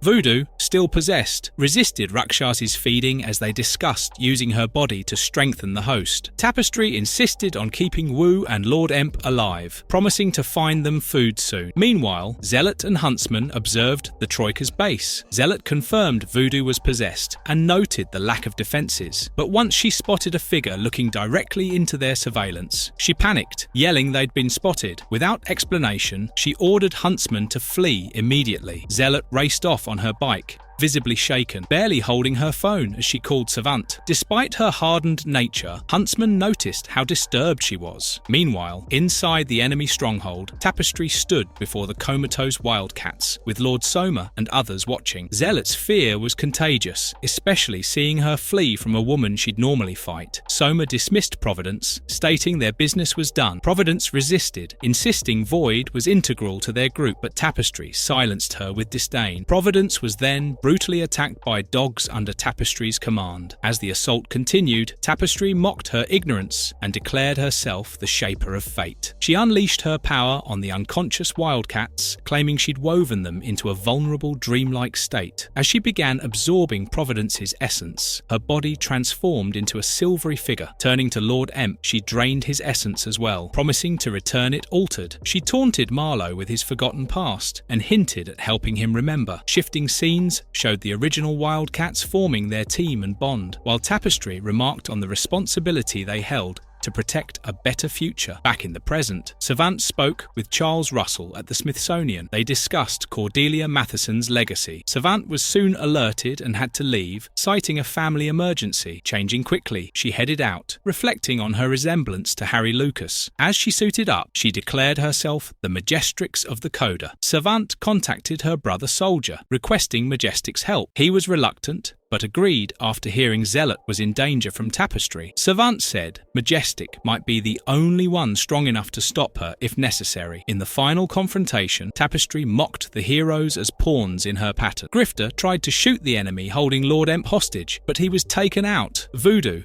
possessed, turned on the team, preparing to kill Lord M, but he refused to give in, defiantly resisting with a cry of "never" as the blade was about to strike. Tapestry declared that she would test her sword against Zealot, the one who taught her, to prove who was truly supreme. In a fierce clash, Zealot leapt to meet her strike. Afterward, Tapestry saved Jacob from another attacker. When Jacob asked if she saved him, she confirmed she did, but only from Zealot. As he panicked about possible other threats, she reassured him, offering protection and power if he gave himself to her fully and without reserve. Later, Jacob was shown suspended upside down in a containment chamber, helpless. Tapestry stood beside him, whispering that now she owned him in both body and soul. Meanwhile, far above the Arctic Circle, Savant arrived at a remote cabin where Lord Majestic lived in seclusion. She greeted him and complimented the location, brushing aside his attempt to remain hidden. She explained she needed his help. Zealot was in trouble. Majestic resisted, saying he wasn't ready to return to the world, but Savant persisted, confronting him with knowledge of his past mistakes and urging him to face the future. She showed him something that shocked him, compelling him to reconsider. Majestic reflected on his guilt and the mistakes he had made, realizing he had hidden too long. He transformed into his armored form, declaring that if Zealot needed him, she would have his support. Savant welcomed the change and joked about his name. They prepared to leave together. As the interlude ended, a doll was left behind in the snow near the cabin. Majestic's narration revealed his inner thoughts. He had made bad choices and carried guilt, but he still had a duty to the planet. He couldn't allow doubt to bury him again. Chapter 12. A Gathering of Eagles. Huntsman drove a hoverbike through a burning cityscape with Miranda and a poisoned Zealot barely conscious in his arms. The Rakshas toxin was eating away at her, and their enemies, the Troika, kept up relentless fire. Despite the chaos, Huntsman focused on keeping them alive. Miranda internally panicked, recalling how Zealot was spooked by a woman named Tapestry, something she never thought possible. Since then, they had been running. A scanner showed multiple incoming threats. Though they tried to evade them, explosions followed. Elsewhere, a creature named Harm fought against another enhanced warrior, Slag, and a tank-like ally, Attica. After a blast, they detected no life signs around the blast zone and assumed their targets were dead, but demanded proof. Slag wanted the Troika gone and blamed Tapestry for the mess. At the Docklands, Tapestry hovered over the captured Warblade, warping his memories while the Troika watched. Lord Soma acknowledged Zealot's strength and said capturing her alive would be difficult. Meanwhile, Warblade's mind resisted, showing mental projections of a monster trying to break him. Voodoo's consciousness also fought the creature tormenting her, refusing to let it harm her friends. The entity mocked her, saying she was powerless and would be used as a host. Jules and Stansfield found Voodoo's body after her internal battle and confirmed no sign of the others. Pris, distraught, told Jules they had walked into a trap. Back on the street, Slag and Attica found Zealot's hoverbike but no bodies, concluding their targets had taken shelter. They prepared for destruction. Inside, Miranda and Zealot regrouped. Zealot insisted Huntsman take Miranda and save himself, but he refused. She brought up Tapestry, and Huntsman suggested he'd act as a distraction while she and Miranda escaped. As Troika prepared to storm the building, Zealot armed Huntsman. Meanwhile, Tapestry planned her final move, confident Zealot would challenge her and that Providence and Void would help crush her. Zealot struggled to stay conscious, her mind clouded with voices and hunger as the Rakshas' poison continued to spread. She forced herself to speak aloud to maintain focus, while Miranda slept beside her. The child's life force shone brightly, tempting the Rakshas' influence within Zealot. She denied the hunger, but recognized the corruption growing inside her. She realized the transformation into a Rakshas would be complete if she gave in, and she refused to allow that. Outside, Huntsman fought off the Troika's forces. He faced off against a large armored trooper, mocking the bot's design and managing to launch it out of the building. Another enemy moved in, but Huntsman held his own, launching missiles and using agility to avoid the worst of it. Just as things escalated, Soldier arrived to help. Together, they managed to take down two enemies, but the lava beast Slag re-emerged, roaring from beneath the floor. As Miranda screamed in psychic pain, Zealot lashed out and swore she wouldn't die. Not tonight. Harm opened fire inside the building, but couldn't detect any enemies due to sensor failure. His wild barrage caused more chaos. Slag smashed through walls, and Zealot used water sprinklers to try weakening his lava form. She then unleashed ball bearings, tripping Slag and sending him crashing through angled floors. Slag seized Miranda and threatened to burn her unless Zealot revealed herself. Zealot reunited with Huntsman and revealed her deteriorated state. Together, they devised a risky plan, using Zealot's power surge to stun Slag. Zealot embraced the pain and intensity of the transformation. As Slag held Miranda, Zealot's unleashed power hit him square in the eyes and soul, stunning him long enough for Huntsman to act. Slag's molten form melted into a human shape before collapsing. Meanwhile, Zealot levitated in a radiant display of unleashed energy. Soldier arrived and mocked the scorched Slag. As systems rebooted and enemy weapons came online again, the fight was far from over. Zealot collapsed, quietly asking Mother Hagav for forgiveness. Her recent transformation had left her drained, though Huntsman called it magnificent. She replied that she felt damned. When he asked about Miranda, Zealot deflected, suggesting he already knew. She admitted her control was slipping, but Huntsman reminded her she'd saved the girl, and that mattered most. He called her honourable, and she thanked him, though warned he might have to prove it soon. Just then, reinforcements arrived: Mr. Majestic, Savant, and others. Soldier was surprised, but welcomed them. As Majestic tried to settle the group, Savant panicked at Zealot's appearance, crying that it was already too late. Meanwhile, the enemy's systems reactivated, preparing to fire. Savant, in desperation, raised her weapon to kill Zealot to save her soul. Zealot calmly told her that if she truly was what Savant feared, no weapon would matter, and if she wasn't, the attack was unjust. Before Savant could act, Harm was suddenly blasted aside. Zealot understood what happened, and Savant realized they'd just been saved. Afterward, Huntsman stated Zealot had earned the right to control her fate. Savant questioned the delay in backup. Grifter then arrived, embracing Zealot as his sister. He introduced himself to Huntsman. As the team regrouped, Savant confessed to a detour while securing help. Zealot warned that while Troika was dealt with, their next enemy might be fellow WildC.A.T.s. Grifter welcomed the challenge. From afar, Tapestry watched, gloating. She vowed Zealot's allies were doomed, and this time Zealot's soul would belong to her forever. Chapter 13. Fight Till You Die. Female Fury. Voodoo, now overtaken by a Rakshas, lunged at Savant with feral aggression. She had once been an exorcist, but the creature had turned her into a threat. Jules tried to take the shot, but was blocked. Voodoo shouted that Marlowe had set them up and that she was meant to kill Savant. Savant protested, refusing to believe Marlowe's betrayal, insisting he founded the WildC.A.T.s. Voodoo warned that everyone, possibly except Zealot, had been compromised. When asked to purge the entity from herself, Voodoo admitted she didn't have the strength and that she'd need to draw it from another. Jules offered his life force. Savant, though hesitant, chose to trust her. Together, the three initiated a risky energy transfer. Grifter and Huntsman fought against their corrupted teammates. Grifter demanded clarity, and Huntsman explained that Tapestry now controlled the Rakshas and the WildC.A.T.s. He admitted to a personal debt to Zealot. Grifter used non-lethal rounds, trying not to hurt their allies. Zealot refused to stand down. Despite Savant's protests, she insisted the threat was greater than anyone realized. She instructed Miranda to steal a powerful crystal from Savant's bag, then vanished with Void's teleportation. Maul, struck repeatedly, grew stronger but less stable. Warblade launched a vicious assault on Grifter, gaining the upper hand. Savant, armed with sacred Coda blades, handed them to Grifter, calling him the only man Zealot had ever trained in their ways. Soldier pulled Savant from the crossfire. She realized the crystal was missing and feared what Zealot might do with it. Her panic grew, recalling how close Tapestry had come to erasing Zealot's identity once before. Tapestry began merging Providence and Void into one form, seeking ultimate power. Zealot stood ready to stop her, power building between them as both women prepared to strike with everything they had. Zealot and Tapestry's duel intensified, their magic tearing into each other. Savant watched in horror, realizing they were a perfect balance, Zealot's will offsetting Tapestry's skill. But the clash threatened to destroy Providence and Void in the process. Savant suspected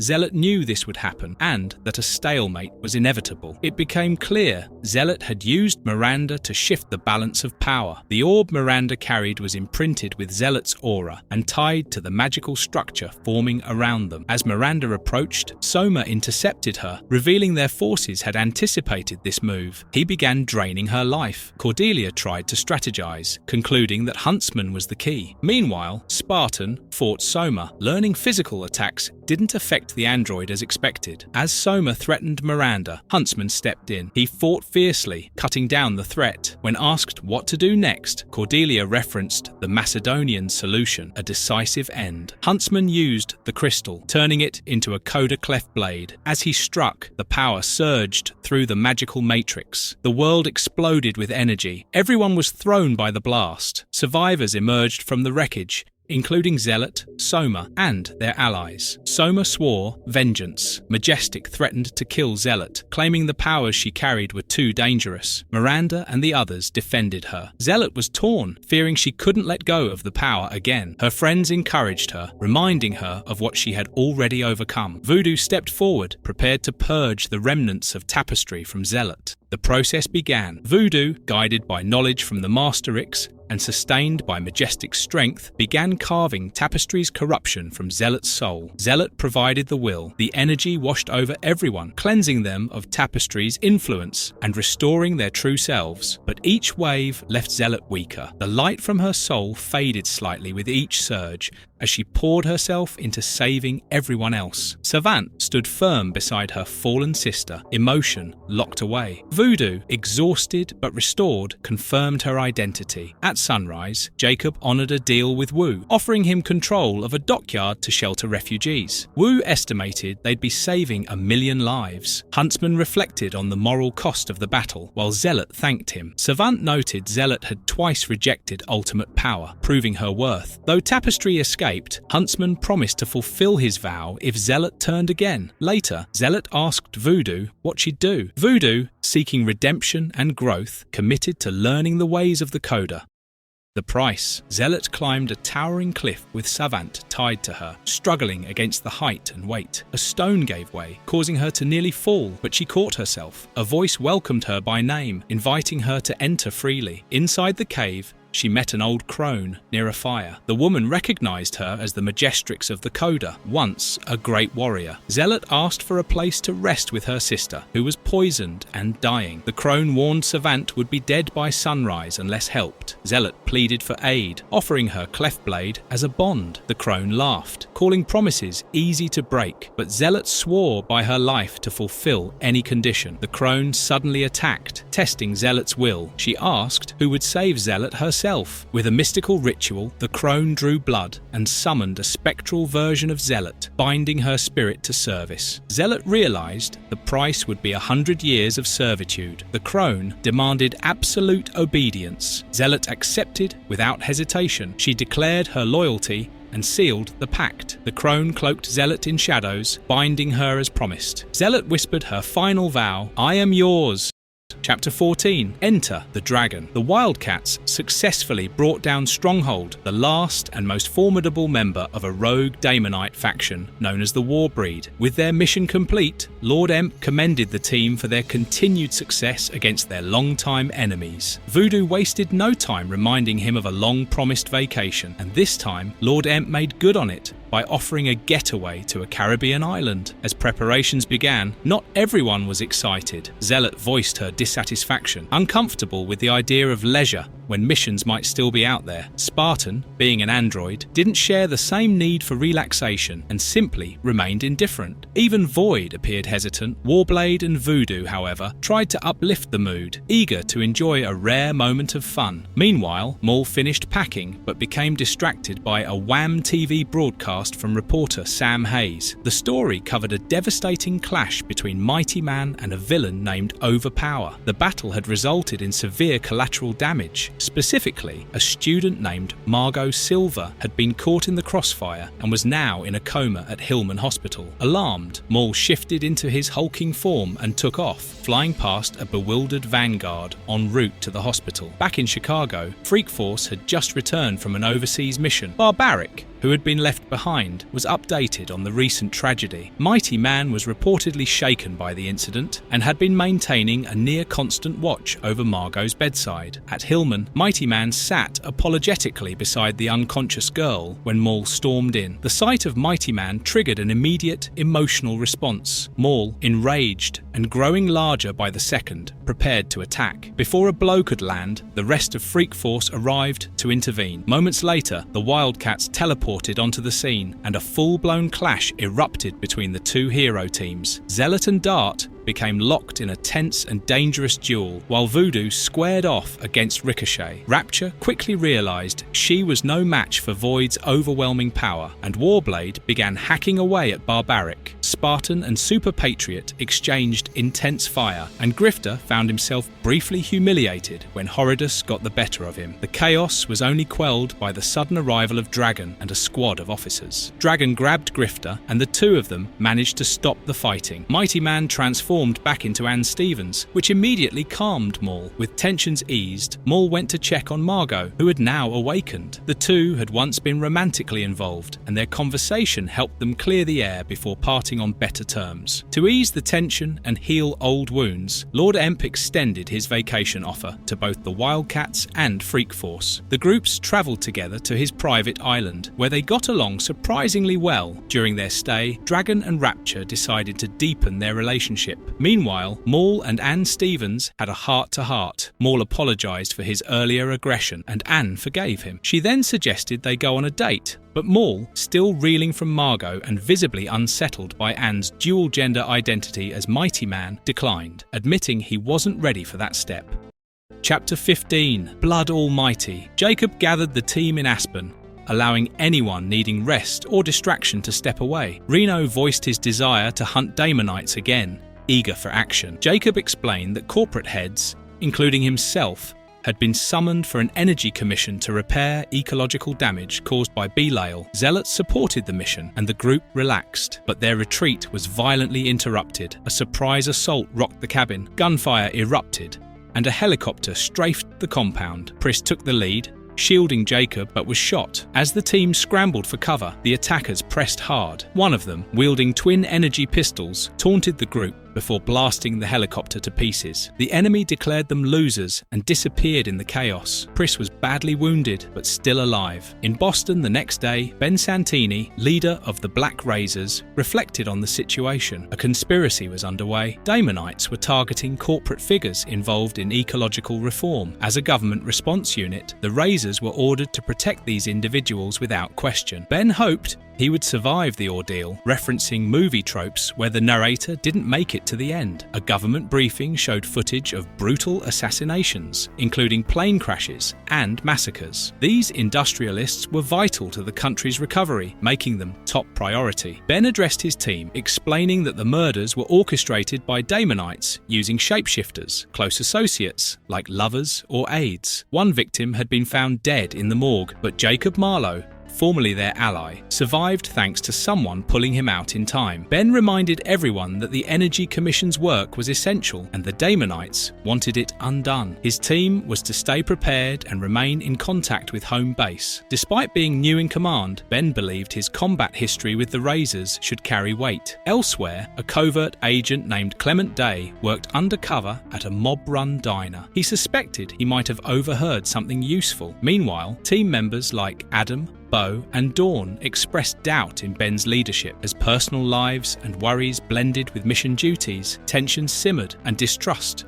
began to surface. Ben Santini visited a priest, tormented by the chronic pain in his leg and hatred for the man who crippled him. He confessed he'd seen that man's picture and admitted his hatred burned constantly within him. He questioned whether such hatred made him sinful. Elsewhere, moments of joy and intimacy unfolded. Children cheering at a horse race, a happy father and son, and a couple in bed. Ben trained intensely, reminding himself he had to be braver and stronger if he was to lead. Even so, he feared everything would go wrong, no matter how hard he tried. He dealt with personal issues, debts, alimony, strained relationships, while still holding on to connections with family and former lovers. His sister Rose reunited with their father, gently tending to him and reaffirming her love. Meanwhile, Agent Daly called in from a phone booth, warning his contact that he knew the next hit location. But Daly was being watched by two masked enemies. He begged for extraction, saying he was in too deep, just before they destroyed the booth, killing him. The Razor team geared up quickly. With only 10 minutes to act, They prepared for combat. Although some questioned why Santini was armored up, they arrived in Boston just in time, spotting their targets. Suddenly, armored enemies crashed in and opened fire. Chaos erupted. Daniels was identified but didn't survive the ambush. One agent swung through gunfire using an American flag, using it to zipline dramatically to a new location. As the battle escalated, one agent landed near the enemy ship but was ambushed by large hostile figures. Elsewhere, another team member hoped the rest were doing better. Heavy combat broke out across the ship. Santini was nearly killed but managed to counterattack. The enemies mocked his absence, but Santini revealed himself just as the fighting intensified. He took out one of the attackers and ordered the ship landed. The ship spiraled down in flames. On the ground,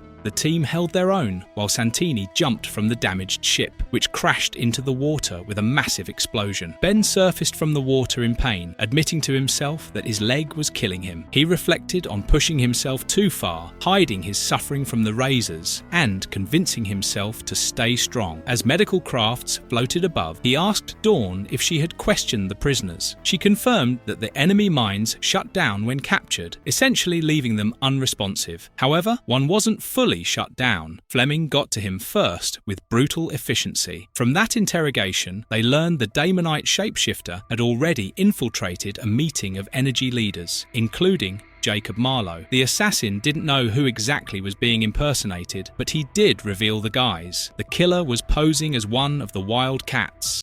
Chapter 16, End Program. Cyril Fleming, Louis Sisko, and Rose Grady trained in a combat simulation against a demonic enemy. As they fought, Rose asked Fleming why he disliked Santini so much. Fleming denied hating him, but admitted he didn't trust Santini and didn't see him as leadership material. He criticized Santini for not being at Lynch's level and claimed he was more deserving, especially since he wasn't crippled. He resented that Santini got promoted despite his injuries. Though another Razor mentioned Santini had seniority, Fleming dismissed it, arguing Santini had been out of commission and bedridden while he remained active. The session ended, revealing they were in a holographic simulator. The leaderboard showed Fleming with the highest score, and though he offered to buy drinks, he remained bitter, insisting he should be leading the Black Razors, not Santini. Rose suggested they just hope Santini wouldn't get them killed. Later, Santini returned to confession, telling the priest that he was troubled again. He admitted he couldn't give details without jeopardizing security, but explained that he was sending his men into danger against super beings, one of whom was an imposter targeting a powerful oil emir. The imposter's identity was unknown, but Santini hoped the imposter's combat irregularities would give them away. The priest acknowledged the burden of leadership, and Santini explained how he was expected to lead like John Lynch, detached from combat, because he was now considered too valuable for field duty. Santini confessed he hated the super team's leader, Jacob Marlowe, who had shot his knee. He still felt the pain and dreamed of that moment. He feared that if he encountered Marlowe during the mission, he might lose control and kill him. Dawn signaled the start of the operation. As the team suited up, Santini briefed them. Computers would track the WildC.A.T.s combat patterns, and any deviation would expose the imposter. He instructed them to eliminate the target swiftly once identified. Though he wouldn't accompany them due to orders, Santini addressed the team's doubts about his leadership. He acknowledged he wasn't Lynch, but emphasized his loyalty and history with them. He urged them to watch each other's backs and warned it was a shadow mission. No IDs, no dog tags. Meanwhile, Jacob Marlowe met with an oil emir discussing mutual goals. Elsewhere,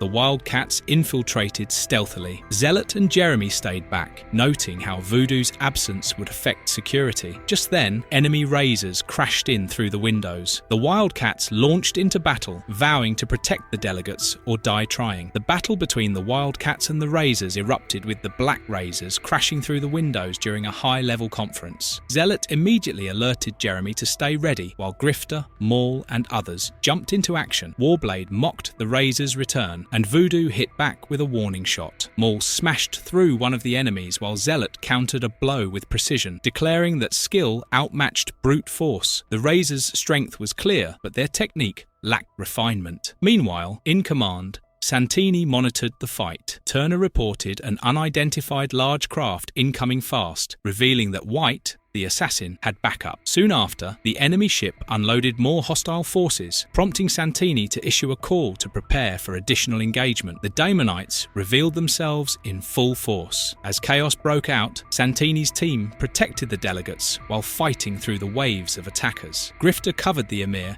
as his guard was taken down. Zealot and Maul battled fiercely. Turner's systems identified the imposter as White. Santini confirmed it and gave the kill command. He reflected bitterly on how his orders always placed him away from the front line. Unlike Lynch, whom he once served under, he then initiated Gamma 6, a maneuver to take the shot himself. In the final moments, Santini moved through the battlefield, identifying White disguised as a razor, and took the decisive shot. As he wrestled with the choice, Rose intervened, neutralizing the target. Grifter and Santini covered the Emir from another assault just in time. Later, with the battle won, Santini confronted Marlowe. He blamed him for the injury that crippled him and warned that if he ever had a chance, he'd take him down. Marlowe admitted that the rogue Damonite, White, was kin to another. As Santini flew off, Marlowe asked, "Where the hell is the real one?" To which Santini replied, "Not my problem." Chapter 17. Shoot 'em up! In Morocco, Spartan and Zealot were tracking a target, but missed a crucial clue, a rare beetle crossing a stone. In New York, Warblade ignored the tempting aroma of nearby cooking, too focused on a golden armoured figure he battled. Meanwhile, Grifter stood in the Florida Keys, lost in thought as waves crashed at his feet, also locked onto a singular question: where? All three Wildcats were independently driven by the same goal, to find Maul. Spartan and Zealot blasted through enemies as they fought across ruins, while Grifter stalked a facility from the shadows. The narration made clear they all sought the same answer, no matter where they were. Where is Maul? Meanwhile, a fierce melee between Warblade and a red-armoured Cabal agent, both locked in a brutal personal brawl. Warblade shouted, demanding Maul's location. Jacob Marlowe and Void discussed the ongoing investigation. They had 3 Cabal bases to probe, but so far, no clear lead on Maul. Void reminded him that Santini's intel confirmed a connection between the shapeshifter who posed as Maul and the Cabal, though Santini didn't know much more. They agreed their plan was crude and desperate: hit the Cabal and hope something turned up. Elsewhere, Spartan and Zealot's mission escalated. They ambushed Cabal troops and found Johnny Fetty, a high-level Cabal servant holding a golden armoured hostage. Zealot demanded answers and sliced through Fetty's men. Spartan confirmed Fetty wasn't who they were looking for. Grifter stormed a different Cabal facility in a one-man assault, gunning down agents through waves of gunfire. Meanwhile, Void prepared to digitally enter a system, working with Marlowe to retrieve buried data. As Void entered the computer world, she transformed, spiritually uplifted by the infinite digital expanse. Simultaneously, in Washington, D.C., Savant returned to her private Smithsonian sector, preparing for a new quest. Holding a trinket she identified as Atlantean, she recalled memories of a long-lost past, suggesting deeper, ancient connections waiting to resurface. In a smoky bar, an aging soldier fought off a group of thugs, clinging to combat as if it were his final purpose. Despite the years behind him, he fought like a man haunted by pain and time running out. Elsewhere, Majestic returned to the role of a hero, standing triumphant outside the Bank of La Jolla, having thwarted a robbery. Rather than retreat from the world, he now embraced it, honouring the memory of John Colt. At Halo, Void appeared before Jacob, glowing with energy. She excitedly told him she had found Maul. Overwhelmed by the computer realm she had visited, she tried to explain the sensations, how alive she felt within it. Jacob calmed her down and asked if Maul was alive. She confirmed he was safe, giving them time to regroup and retrieve their scattered teammates. Jacob told her to make that the first priority, and Void initiated retrieval. In the Florida Keys, Grifter held off gunmen as Void appeared beside him. Calling his name, she phased him out just before bullets hit. Meanwhile, she also rescued Reno from a snowy battlefield, narrowly avoiding Pike's attack. Pike, left behind, recalled a peyote-induced vision in which he killed a wildcat, possibly Warblade. He believed that vision would one day be fulfilled. Elsewhere,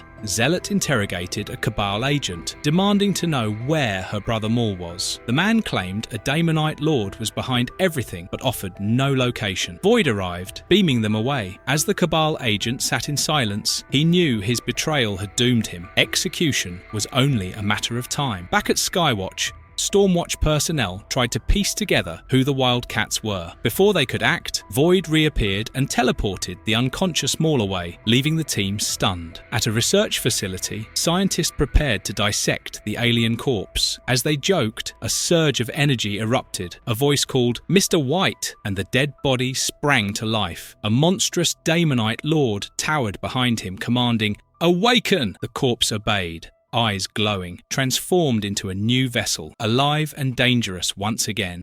Chapter 18. Secret Files. The Void and Grifter Files. Void was prepped for a critical operation, encased in a machine while her teammates gathered, including Jacob and Hadrian. Jacob asked if they were ready, but the real concern was whether Void was. She confirmed she was as ready as she'd ever be. Meanwhile, Grifter launched a violent assault on a group of traitors, mocking them while gunning them down. He called it his Crimson Period, using bullets as his brush. After subduing a cybernetically enhanced man, Grifter interrogated him, backed by a bizarre painting of armed rabbits. As the interrogation ended, Void began her mission. Her consciousness entered the digital mind of Pris, the Wildcats' teammate. Exploring her mental landscape, Void narrated her journey, entering chambers within Pris's psyche. The first chamber was filled with dancers and memories of clubs from her past, but Pris wasn't there. Void found Pris fighting monstrous versions of their team, mutated reflections of Spartan, Zealot, Reno, and others. She questioned how Pris viewed them subconsciously, and noted that Pris and Hadrian fought with uncanny synchronicity. Pris joined the battle, eliminating a mutant copy of herself. Though not a fighter by nature, she rose to the challenge, fighting through waves of doppelgangers, each returning until killed multiple times. As they pressed on, the team faced a new swarm, Daemonites. The setting resembled a surreal TV screen, the world flickering like a halogen-lit dream. Despite the odds, they fought without pause or mercy. Elsewhere, Grifter continued his brutal vendetta against Cabal collaborators, ambushing them from shadows, blasting them off boats, dangling them from buildings, and extracting confessions at gunpoint. He saw them as cowards filled with dread, afraid of the darkness they'd helped unleash. Inside Pris's mind, Void reached another chamber, one that told a deeper story. It revealed a lineage passed down from prehistoric times, with fragments of ancient memory imprinted in DNA. Pris, born in Louisiana, was one of the most gifted of these descendants. The chamber depicted her family line, tribal warriors, and a Daemonite birthing tube that finally activated with her. Pris stood ready, determined to face what lay beyond and meet her truest self. Adriana reflected on what Priscilla found within the final chamber, admitting she didn't know the answer, only that it raised many questions. If Pris was a hybrid of cherubim and Daemonite, perhaps that explained her occasional monstrous transformations. Adriana wondered whether that Daemonite strain would eventually dominate her, for good or bad. Pris's perception of her teammates as enemies might have stemmed from deep-rooted self-loathing, a reflection of what she feared she truly was. Her romantic feelings for Hadrian, a synthetic being of mechanical perfection, also raised questions. Was it admiration for his flawlessness, or was there something deeper? Pris confronted her terrifying mirror self, the monstrous doppelganger that embodied her internal fears. With determination, she finally defeated it and disintegrated the creature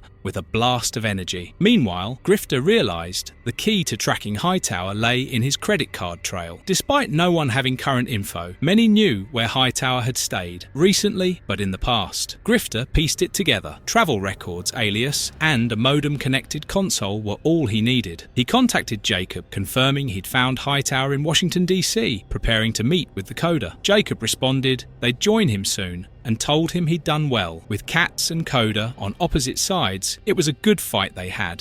Wedding Day Jitters. Savant's story began with a hunt for the Head of Solomon, a mystical skull said to hold ancient power. Her quest took her across Africa, Australia, Iceland, and Detroit, before finally leading her to a remote South Pacific island. She posed as queen to the island's king, Luth, planning to knock him out and steal the skull during the distraction. But with Luth gone, Savant didn't know becoming queen came with a ceremonial cost. She was tied up by the islanders, unaware of what was to come. As the ceremony began, Savant was horrified to realize what kind of king Luth really was, a towering, furious ape god. The islanders cheered his name as he approached, but Savant broke her bonds, knocked out her captors, and fought her way free. She made it clear there was no wedding or honeymoon in her future. Still determined, she grabbed her bag and fought her way through the crowd. With Luth gaining ground fast, Savant sprinted barefoot through the jungle. Just when all seemed lost, she heard a plane's engine. It was Mabel, her eccentric aviator partner. Savant leapt into the air,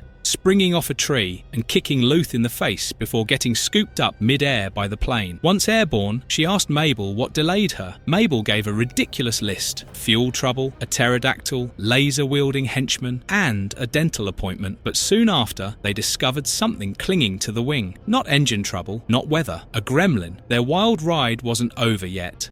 Chapter 19. Hunting Seasons. Hard Hunt. The WildC.A.T.s team geared up for action. Grifter, Priss and the others suited up, armed themselves, and prepared for action. Cole asked if everyone had their gear ready, and with a determined nod, the team was set. In Washington, D.C., beneath the cover of a fine restaurant, the Coda assassins operated from a hidden base. A woman entered the establishment and requested their services. Hightower met with the Coda leaders, requesting protection and interference while he retrieved an artifact, fearing interference from Lord Defile. Just as he expressed confidence in their alliance, the WildC.A.T.s stormed the restaurant. A massive brawl erupted. Zealot, Adriana, Grifter, and the others clashed with Hightower and the Coda. Adriana and Zealot immediately began fighting, while Spartan commanded his team to hit hard. Adriana recognized the Coda warriors, and the room erupted in chaotic combat. Grifter fired while Priss unleashed her full strength. Zealot was warned to watch her back, but kept her focus. As the WildC.A.T.s overwhelmed their enemies, the Coda fighters retaliated. One of them, obsessed with defeating Zealot, ordered her squad to cut them down. Zealot welcomed the challenge. Blades clashed as Zealot fought fiercely, proving her skill unmatched. Meanwhile, Hightower realized the danger and quietly slipped away. Outside, Adriana teleported the civilians to safety in New York. However, the strain overwhelmed her. Collapsing, she muttered that she had no control. Jacob reassured her, but she screamed in agony. A vision struck her, distorted and haunting, featuring Defile and other dangers, foretelling conflict and suffering. Jacob, concerned, asked what was wrong. Adriana revealed the vision, a warning of something beginning at that very moment. Though she was too weak to teleport back, she insisted they had to return. Whatever was happening with the WildC.A.T.s,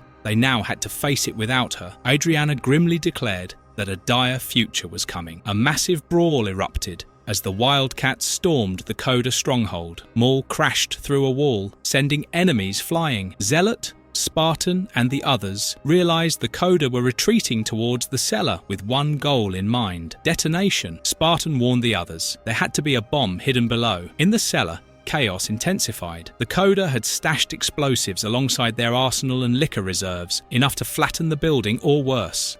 While others like Voodoo and Warblade joined the push. Blood flowed, walls shattered, and Coda members were relentless. A leader issued the final call to implement the Omega option, their last resort. As the WildC.A.T.s closed in, they battled through tight quarters and violent resistance. Sister Monroe prepared the Omega option, saying farewell to her comrade. Cole and Voodoo led the charge, desperate to stop her before she could trigger it. The team shouted to hold the line as the enemy leader began arming the device. But it was too late. An enormous explosion ripped through the structure, consuming the entire area in a fiery blast. Amid the wreckage, smoke, and destruction, the team slowly regrouped. Maul, Spartan, Warblade, and Zealot survived. They counted 4 of them, unsure about Priss and Spartan's alternate form. Just as they questioned their status, Spartan appeared, holding a limp but breathing Priss. Right then, the Stormwatch team arrived, issuing a final warning. With weapons drawn, they ordered the WildC.A.T.s to surrender or face their full wrath.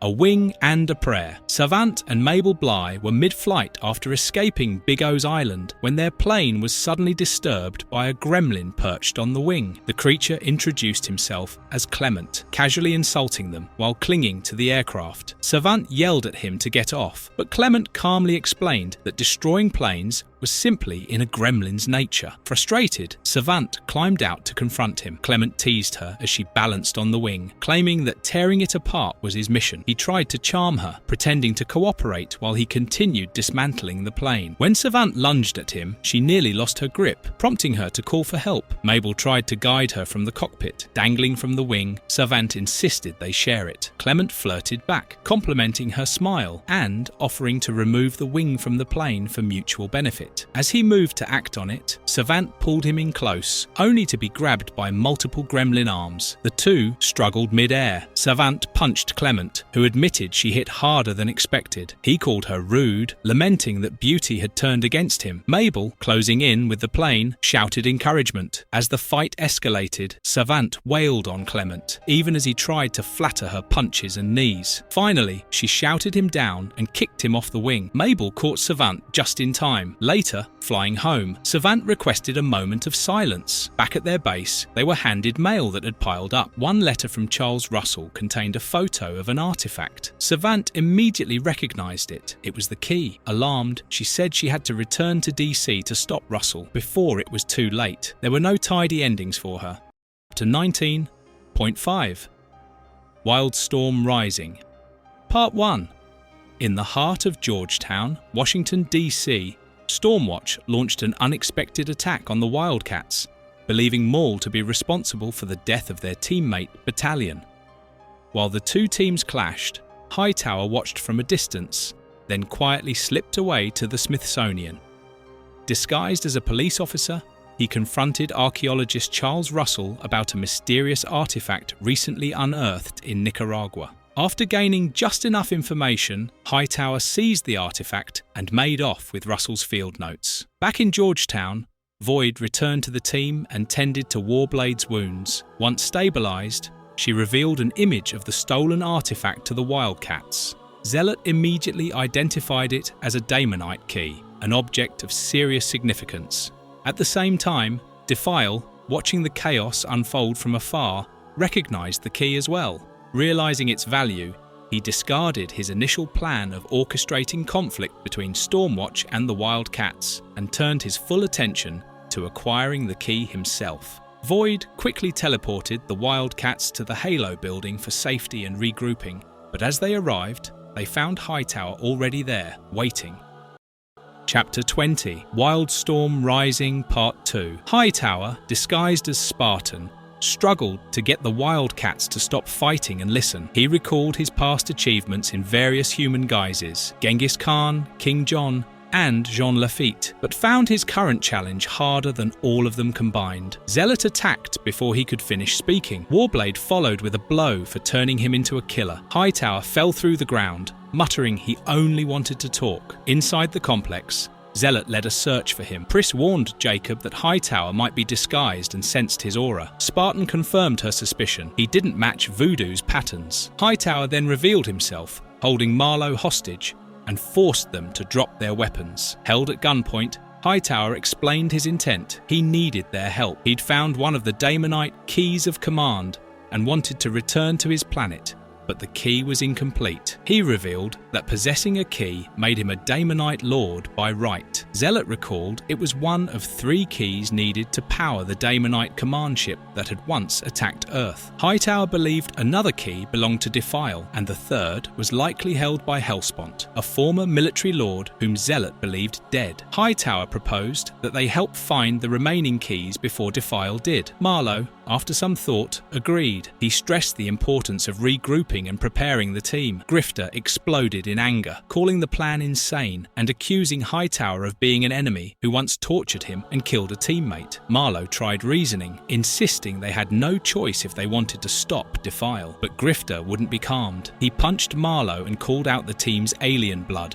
calling them half-breeds. The others watched in shock as he lashed out, consumed by mistrust and rage. After the confrontation with Grifter, Zealot walked away in frustration, declaring she was done and quitting the team. Marlowe, still on the ground, smoked silently, and the rest stood in tense silence. Elsewhere, 10 minutes earlier, Charles Russell told Savant and her friend that the journal detailing the artifact's location had been stolen. His notes only narrowed the spot to a couple miles. Savant asked if someone could find it just from his shorthand, and Charles reluctantly admitted it was possible. She explained the artifact was a key from another planet and warned Charles about the alien threat. She planned to send in a team. When Charles suggested that the aliens might locate the site first, Savant decided it was too dangerous to handle alone. As she attempted to call Halo, she got no answer. Back at Stormwatch, Synergy responded to Savant's distress call. Acknowledging the situation had become chaotic and unpredictable, she promised to send an operative to help Savant and protect Charles. But the line scrambled just as she sensed danger. Savant's location was then attacked by mercs. The strike came fast and brutal. Savant tried to defend Charles, but was struck down. Amidst the chaos, a figure emerged from smoke and introduced himself as Mr. White. As Savant struggled, another figure named Fawn revealed her presence. Meanwhile, Grifter drowned his frustration in a cheap motel with cheaper whiskey, trying to process what he had done. He questioned whether he had made a mistake or done something necessary. Losing Zealot and the team weighed heavily on him, but he remembered the Daemonite key and realized something. Deathblow had the other piece. Grifter knew he had to find him. Somewhere else, Charles Russell was being tortured by White, who wanted the exact location in Nicaragua. Despite protests from Savant, White continued his assault. Suddenly, Majestic appeared, announcing himself and launching into action to defend Charles. As the fight broke out, Majestic faced off against White's team. Even after getting hit, Majestic stood tall, unfazed, and ready to bring the fight back with full force. But right then, Union arrived. He misunderstood the situation and asked Majestic to back off.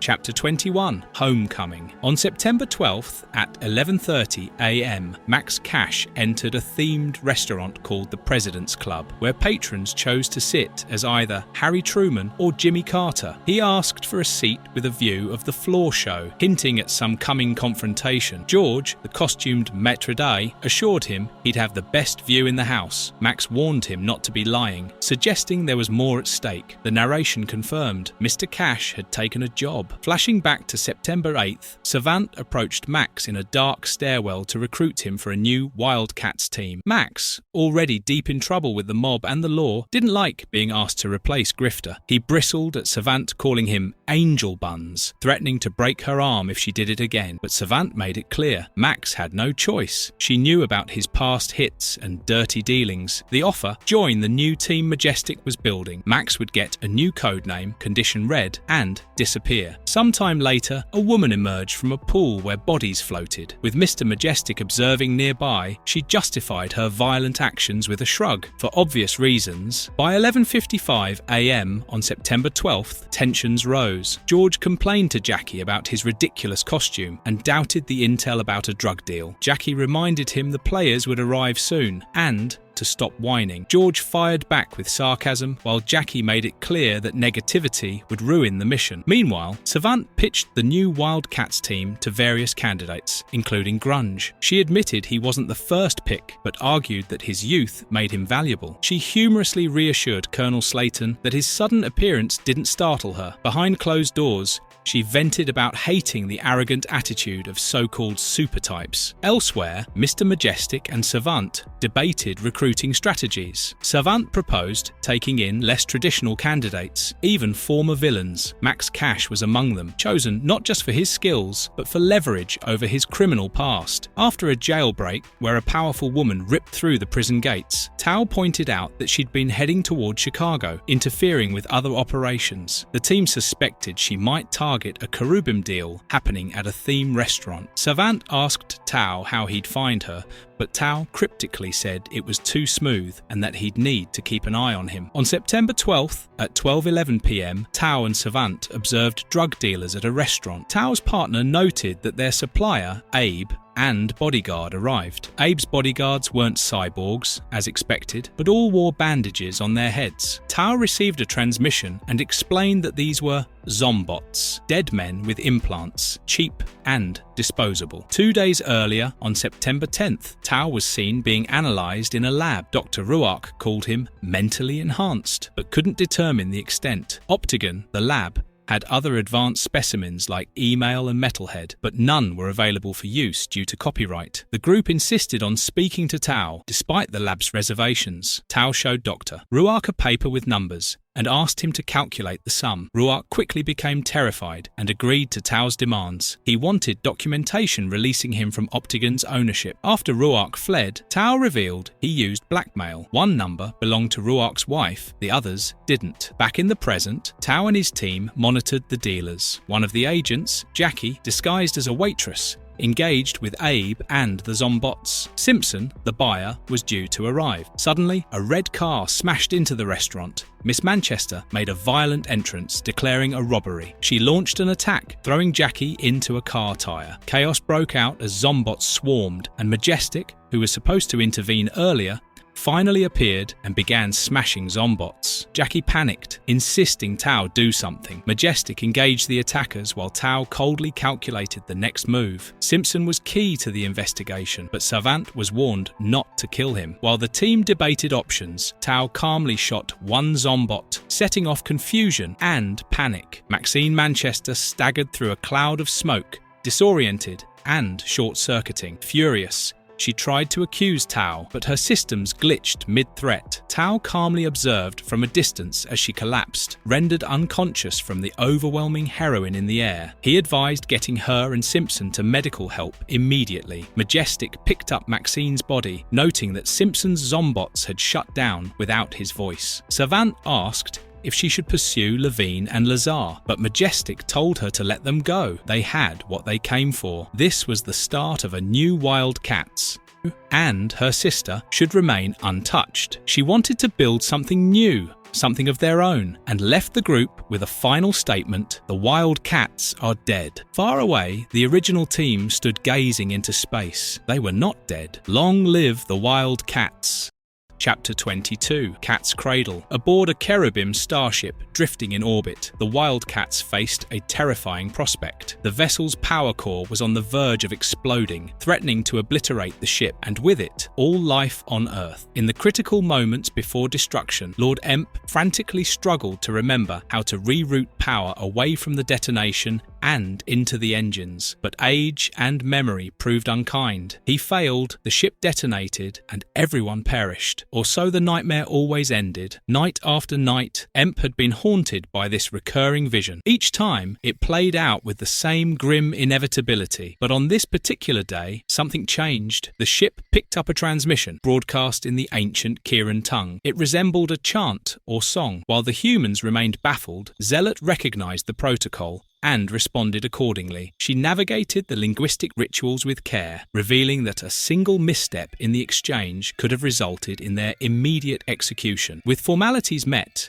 they were granted permission to land. Upon arrival, they were received with ceremonial grandeur. The locals spoke only in Kieran, leaving most of the WildC.A.T.s confused. Fortunately, Kieran science offered a remedy, a linguistic patch, an advanced chemical device that instantly encoded the entire Kieran language system into the mind. With communication enabled, Hadrian, who had previously been destroyed, was transferred into a newly constructed body. He, Emp, and Zealot, revealed now by her true name, Xana, were escorted away by dignitaries for debriefing and matters of state. The rest of the team was funneled through customs, a process surprisingly efficient. Each member was classified on a scale from level 2 to level 5 and directed toward a hotel known as the Coincidental Mansion, located across the majestic plaza of cascading lights. As they crossed the plaza, Maul encountered a Titanothrope woman named Glingo, who was distributing flyers and protesting systemic injustices against her kind. Before he could speak further, she was abruptly shoved aside by local authorities. Amid this, the team realized Voodoo was missing. They brushed it off, assuming she had wandered off or found her own path. They told themselves she was safe and Earth would manage in her absence. Voodoo, however, had been pulled from the line when her DNA scan revealed traces of Daemonite ancestry. Classified as level 6, she was forcibly relocated to the Daemonite sector. She insisted she had fought against the Daemonites in the war. Her guards merely scoffed, "What war?" before throwing her into a holding area. Overwhelmed by the number of Daemonites around her, she fought back fiercely, but futilely, eventually subdued by a swarm of captors. Back on Earth, Savant's squad was working to recruit Ladytron. Their efforts quickly turned chaotic. Ladytron knocked out Mr. Majestic with ease, then dispatched Condition Red and Savant without hesitation. Tao attempted a different approach, negotiation. She shot him, but he remained standing, unaffected. Before she could react further, her surroundings shifted. A voice came through from a screen. Game 17 over. Play again. It had all been virtual. Tao had constructed a VR prison to condition Ladytron, hoping to redirect her instinctive violence before unleashing her on the world. Savant approved. After all, in just 2 weeks, they would begin their campaign against supercrime. Ladytron would need to be ready.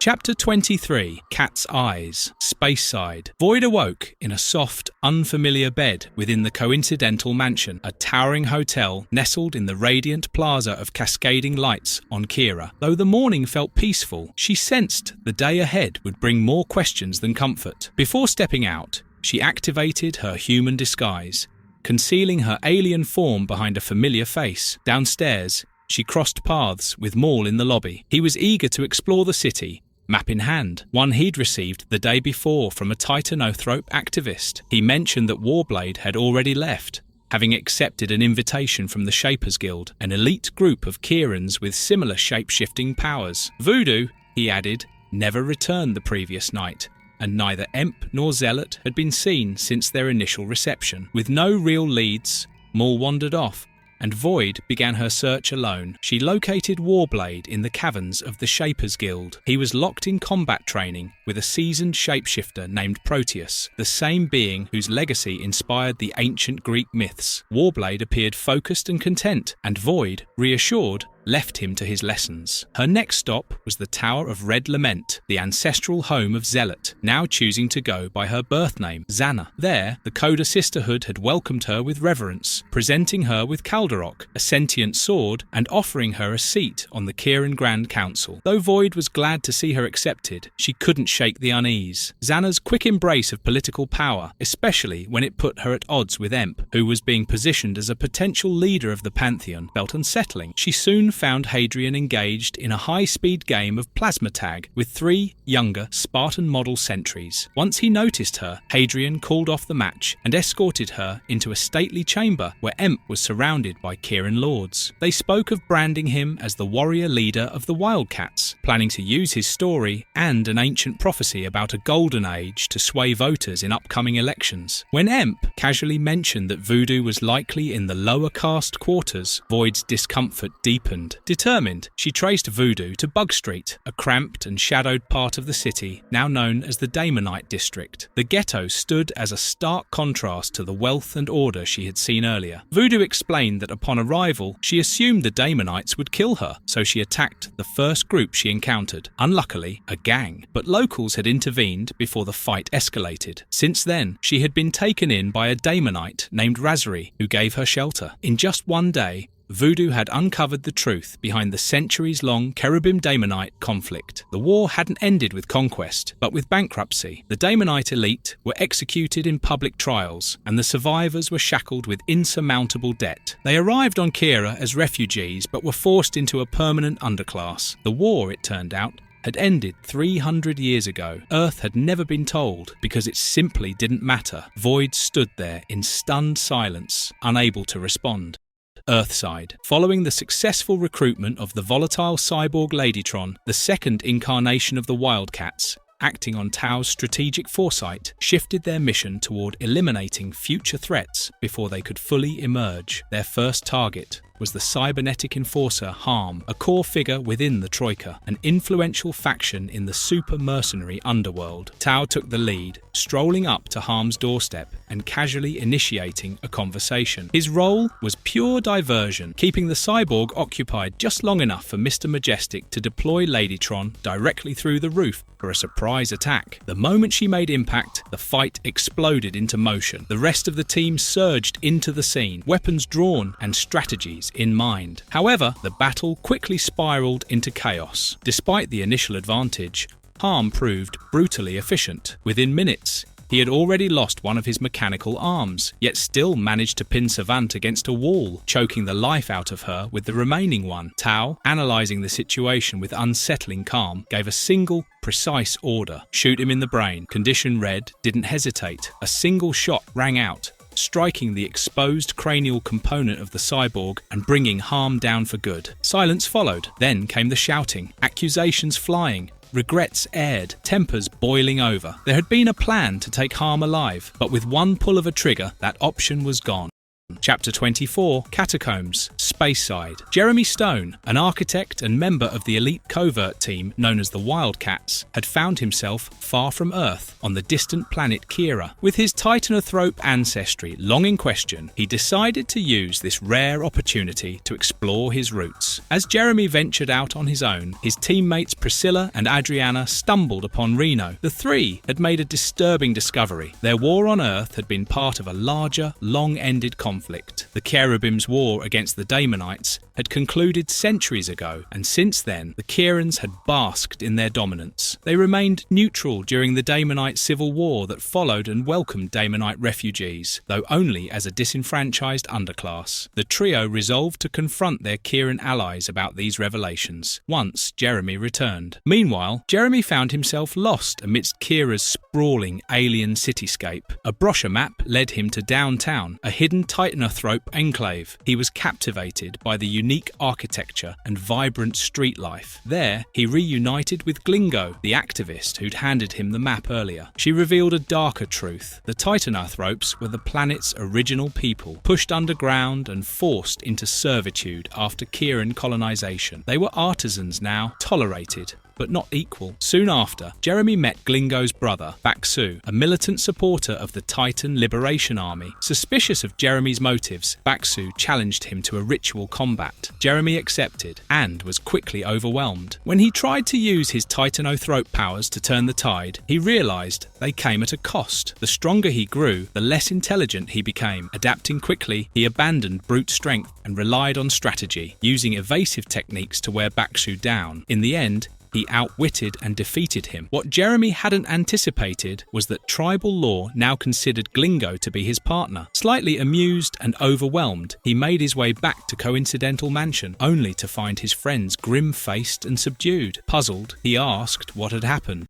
Earthside, beneath the ruins of an old industrial foundry, the WildC.A.T.s prepared to crash what was supposed to be a quiet farewell for Harm, the lethal cyborg they had unintentionally killed in a prior encounter. What they hadn't anticipated was stumbling upon the so-called cyborg's graveyard, a secret underground sanctuary operated by the Church of Gort, a cult shrouded in mystery and devotion to machine-enhanced life. As the team observed from the shadows, they listened to a solemn eulogy for Harm, revealed to have once been Charles Sweeney of Cleveland, Ohio. Once just a man with broken dreams and a failed marriage, Charles had abandoned his old life to chase the fantasy of becoming an unstoppable cyborg. His former allies in the villainous group known as the Troika were visibly shaken to hear about this past, realizing they knew almost nothing about the man they'd fought beside. The quiet didn't last. Without warning, the WildC.A.T.s burst through the floor, launching a surprise attack on the gathered supervillains. The Troika attempted to shield Irene,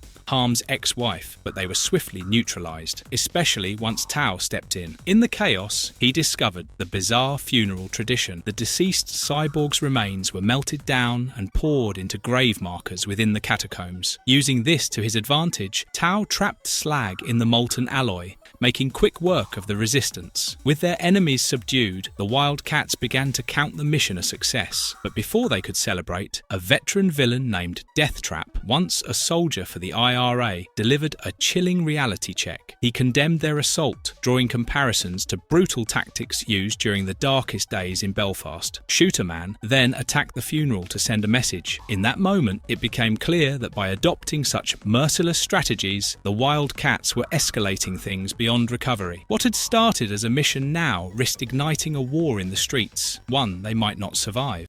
Chapter 25, Catfight. Catfight on Earth. Magestros, once a warrior sent from Kira to Earth to wage war against the Daemonites, had long carried the title of Mr. Majestic. His powers rivaled gods, and his mission was absolute: enforce order and wipe out the Daemonite scourge. But on this night, as the world turned beneath him, he found himself questioning the legacy he had helped shape. Earlier that morning, the team wrapped up the fallout from Harm's funeral clash. With most of the squad busy transferring their captured enemies into Halo's virtual reality containment system, Ladytron and Condition Red were left behind to handle the onlookers. Ladytron offered a blunt apology for the chaos, but the Church of Gort, surprisingly unfazed, welcomed her warmly and even offered her a role among them. Meanwhile, Condition Red handed Harm's widow some cash, confiscated from criminals, as a quiet gesture of sympathy. She accepted and walked away, leaving Ladytron feeling unexpectedly unsettled. Now, in the present, Majestic reflected bitterly. He realized he had tried to fill the void of his old comrades with a team stitched together from unstable parts. Cyborgs, rogue thinkers,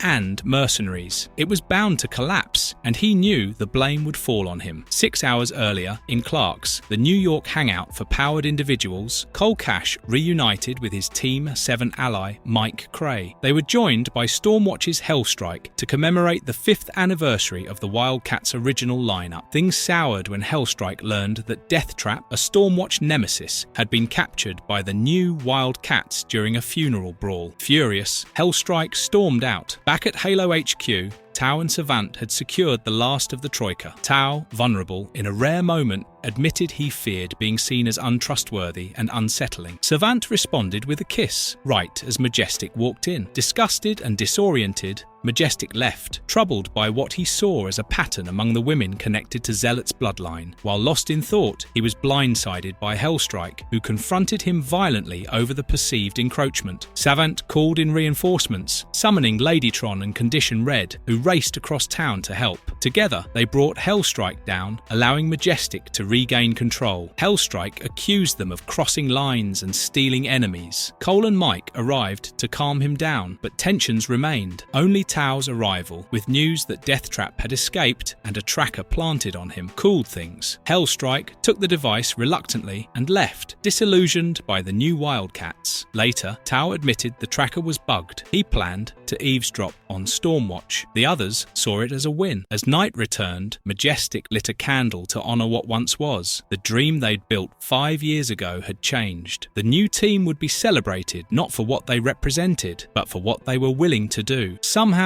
that truth stung more than failure, as it is in heaven. For over 3 millennia, Zealot had worn many mantles: soldier, instructor, even legend. But before any of that, she was simply Xana, a member of the Coda Sisterhood on Kira. That night, she stood ready to reclaim her original self. Meanwhile, her former teammates explored Bug Street, the Daemonite quarter. Their first impression was one of unease and disgust, shaped by old prejudices. Yet Priscilla pointed out a painful truth. The Daemonites they'd fought on Earth were bred for war, while those here seemed to wield their powers in ceremonial traditions rather than conflict. It was time, she said, to get answers from Emp and Xana. At Emp's residence, the group barely got through the door before they were attacked by robotic guards. Hadrian intervened just in time. Inside, Emp appeared detached and focused more on political aspirations than addressing their questions. He dismissed their concerns and proudly spoke of using their past missions to bolster his Senate campaign. Disheartened, they left for Xana's stronghold. At the Tower of Red Lament, the Coda Sisterhood gathered for the Blood Dance, a ritual where warriors clashed to rhythmic drums, drawing blood that their healing abilities would soon erase. Xana, now fully immersed in her old life, appeared unmoved by her teammates' arrival. She greeted them coldly, mocking their intrusion. Her condescension escalated when she insulted Priscilla's heritage. The insult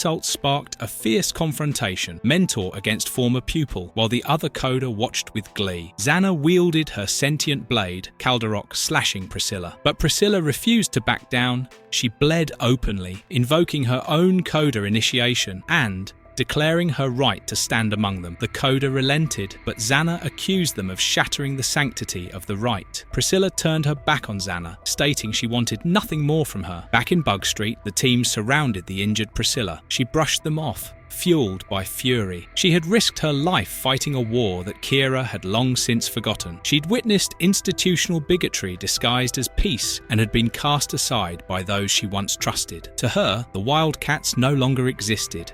Chapter 26, Cat's Paws. Kira. In the quiet hours before dawn, deep within the private barracks of Lord Emp, Hadrian, designated Spartan, awoke under a secret protocol he'd embedded within his systems. Though bound by duty to serve Emp throughout the day, he had grown troubled by the fractures appearing in their team, rifts driven by Kiran prejudices of gender and race. The only time he could act freely was during this hidden window, and he intended to use it. His first destination was Emp himself. Once a disoriented figure on Earth, Emp now stood at the heart of Kiran politics. Hadrian recalled a recent talk where Emp admitted he didn't believe he was the prophesied saviour of the Pantheon faction, but had chosen to play along with the narrative for strategic purposes. Disappointed by this revelation, Spartan concluded that Emp was too entangled in politics to be of help. He next soared to Coincidental Mansion, where Warblade had returned, uncertain how long he could stay. Boyd informed him that Voodoo and Maul had already left, disillusioned. Spartan found it strange that Culture Shock was achieving what countless enemies had failed to do, fracture the WildC.A.T.s. Finding no clarity there, he moved on. In the heart of downtown, among the Titanothropes, he encountered thinly veiled hostility. Still, he located Maul with Glingo, his new partner. Their conversation drifted to the upcoming elections. Glingo expressed hesitant support for her brother, an activist flirting with extremism, but Maul managed to temper her resolve. Hadrian took note,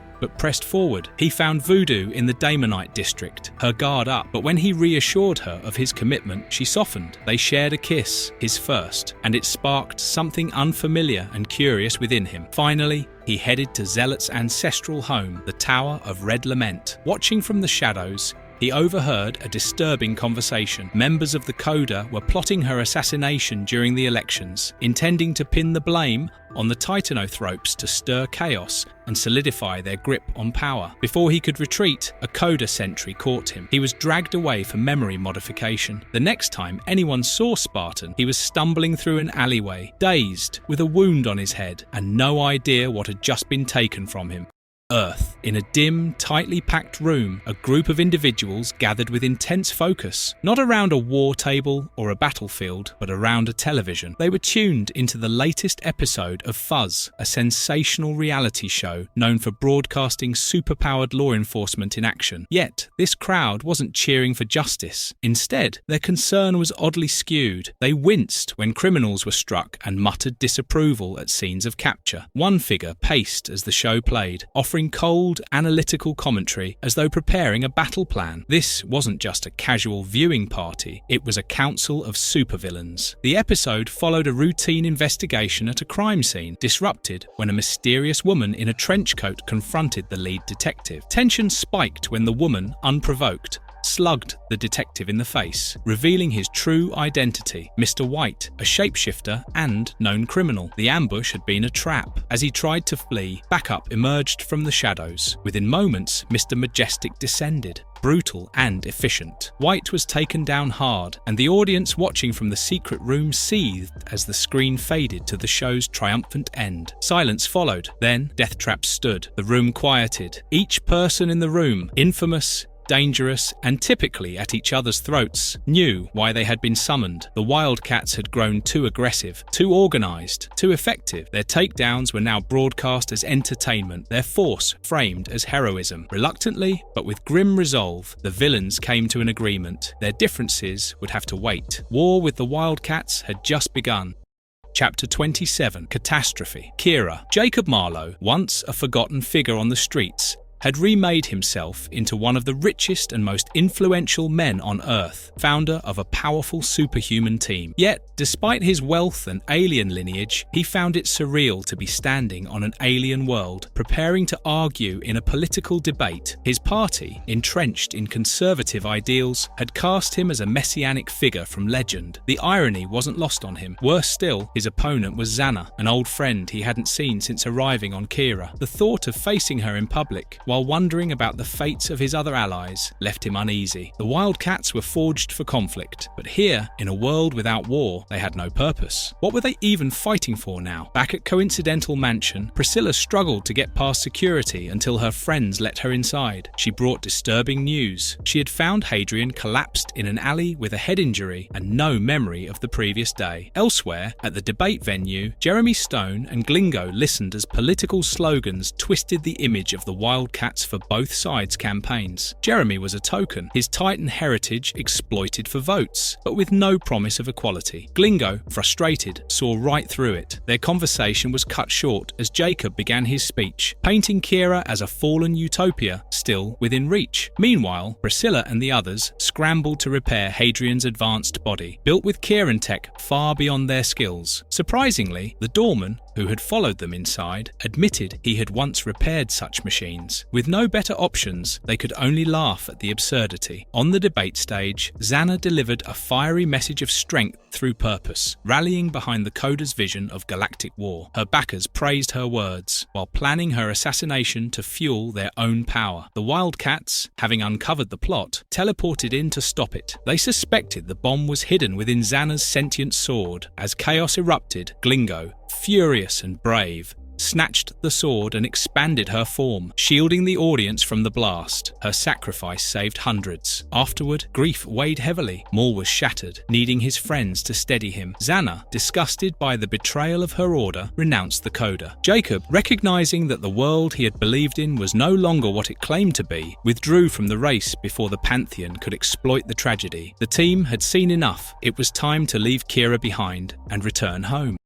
Earth. In a modest New York apartment, a man lounged in bed beside a woman exchanging casual banter. As their conversation deepened, something about her comments set off alarms. She knew things no stranger should. At that moment, the silence outside broke. A mafia hit team, sensing their ambush slipping away, stormed in. On the bed, a long-haired figure silently pointed toward the closet. The killers swung the door open and found a woman, bound, gagged, and very much not the one they'd been talking to. She had short hair and fear in her eyes. Before they could process what was happening, the figure on the bed yanked off a wig, drew a gun, and opened fire. The ambush flipped in an instant. Down on the street, a backup crew yelled into a bullhorn, demanding surrender. After a pause, someone stumbled out, wrapped in a large coat. Without hesitation, they fired. But once they approached, they found the same woman, dead and riddled with bullets. While they processed that, a nearly naked man emerged behind them and mowed them down with precise shots. On the way out, Max Cash, better known as Condition Red, ran headlong into a third squad waiting on the stairwell. He grappled with them, fists flying, but it was clear he was outnumbered. Just as they were about to land a killing blow, backup arrived in the form of Maxine, Ladytron,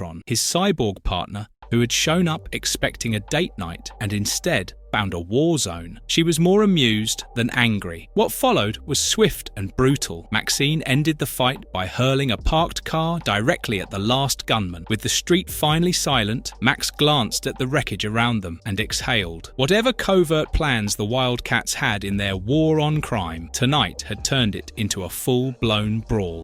Chapter 28, Cataclysm. Reno Bryce, also known as Warblade, reflected on his time on Kira while practicing the forms he learned from the Shapers Guild. He felt conflicted, grateful for what he learned, but regretful they ever went. He noted the strain on the team. Voodoo had resigned, Maul was grieving his girlfriend's death, and Marlowe hadn't left his cabin. He wondered if the Wildcats were finished now that the Daemonite War was over. Back on Earth, a street battle erupted as Zombots attacked. The Wildcats and their allies, including a sarcastic pyrokinetic and robotic teammate, held their ground. Majestic took the chaos seriously, recognizing the situation as the beginning of a new war, one they may have brought on themselves by waging war on crime. As some of the heroes considered relaxing at Clark's bar, Maxine expressed interest in joining them, though her companion was hesitant. In space, Warblade continued to brood over Zealot and the emotional distance between the team members. He reflected on how cold and vast space felt and questioned his own identity after the war ended. Later, at Clark's bar, Maxine and her friend entered. The bar was filled with strange and colourful characters. Inside, Maxine's enthusiasm contrasted with her friend's embarrassment. As they sat, Maxine stirred reactions from others at the bar. Her friend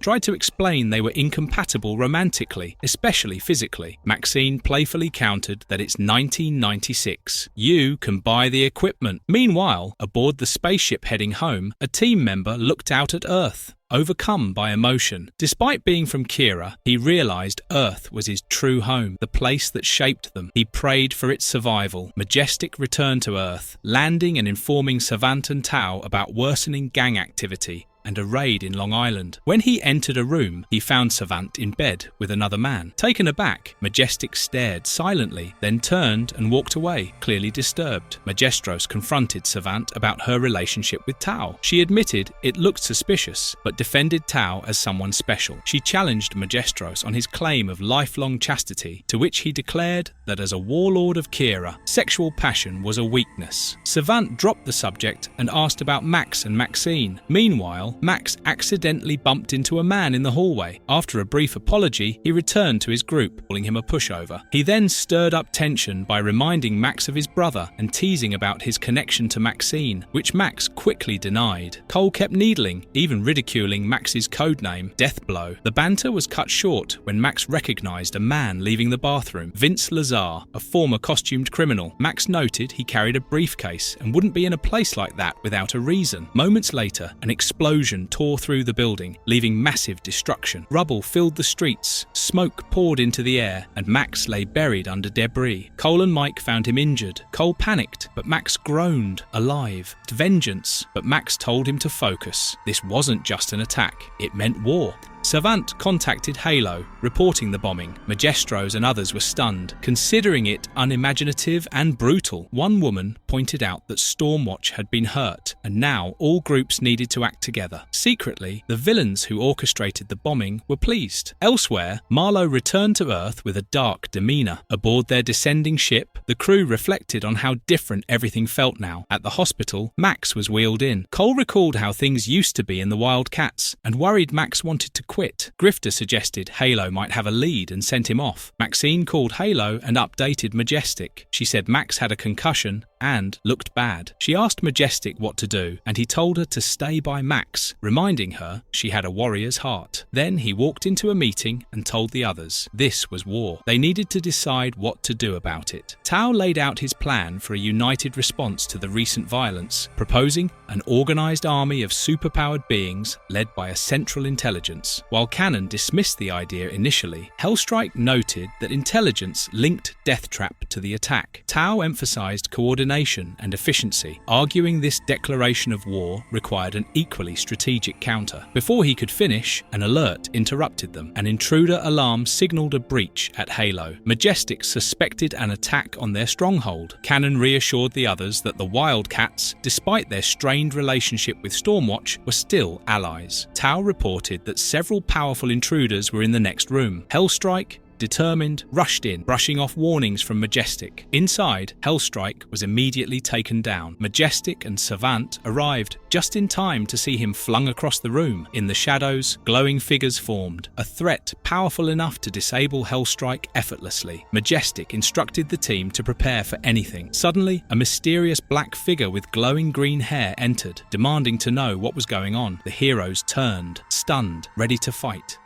Chapter 29, Deathblow Crossover, Fire from Heaven. Grifter and Deathblow stood outside the Halo Corporation building. Though Grifter was glad the WildC.A.T.s had returned from Kira, he felt disconnected from them now. The two were preparing to leave for Gamorra to retrieve their gen factor, which they needed to survive. As they made their way into the building to say their goodbyes, Jacob Marlowe, known as Emp, emerged carrying a suitcase. Frustrated and bitter, he muttered about no longer having a home planet and walked away. Inside, Ladytron chatted with Void, revealing that she used to be an armed robber before being recruited into the new WildC.A.T.s. Void was surprised by the admission. Upstairs, Grifter and Deathblow boarded an aircraft, while Savant tried to convince Grifter to stay. Tao silently observed. Savant reminded him of the looming gang war and that his brother, Condition Red, had been hospitalized after a bombing at Clark's bar, but Grifter insisted their mission in Gomorrah took priority and departed. Though disappointed, Savant found some comfort in knowing the original Wildcats were back. The next day, Warblade and Maul reflected on how much had changed since Keira. Voodoo entered and announced she was quitting the team. Despite protests from Spartan and the others, she remained firm. After kissing Spartan goodbye, she left. Elsewhere, Zealot told Majestic the truth about Keira, that the war with the Daemonites had long since ended. Majestic, stunned, questioned his purpose. When Void arrived and informed them that Grifter had already left for Gomorrah, Zealot decided to go after him. Savant and Majestic tried to dissuade her, but she, along with the rest of the original team, boarded a craft and departed. Savant worried about the gang war, but Tau assured her that his predictions indicated they wouldn't need the original members. They still had the Stormwatch rookies to rely on, though Savant doubted their capability due to their inexperience. Meanwhile, Ladytron visited the infirmary to see Condition Red, only to learn he had discharged himself. He claimed that he needed space from someone who liked him more than he liked them back. Furious, she blasted through a wall and stormed out. Majestic intercepted her and managed to calm her down. Together, they flew to a battleground where the new Wildcats and Stormwatch rookies were locked in combat with rogue, superpowered beings, including Pike, Helmet, and Mako. Majestic and Ladytron joined the fight, while Savant could only hope that the original team's mission was worth their absence. Above Gomorrah, the original Wildcats faced heavy anti-air fire. Spartan, wired into the aircraft controls, skillfully dodged the attacks. However, a heavily armed troop carrier emerged from the clouds, bearing the Stormwatch insignia. Realizing the UN had intervened in Gomorrah, the team braced for more conflict. Maul and Voodoo held off incoming boarders as Spartan struggled to control their failing aircraft. Eventually, the damaged craft plunged into the ocean. On the nearby shoreline, a hunter-killer daimyo and his soldiers watched the crash. Pleased, daimyo prepared to report to Kaizen Gomorrah that the threat had been neutralized. As they walked away, Void and the Wildcats teleported onto the island.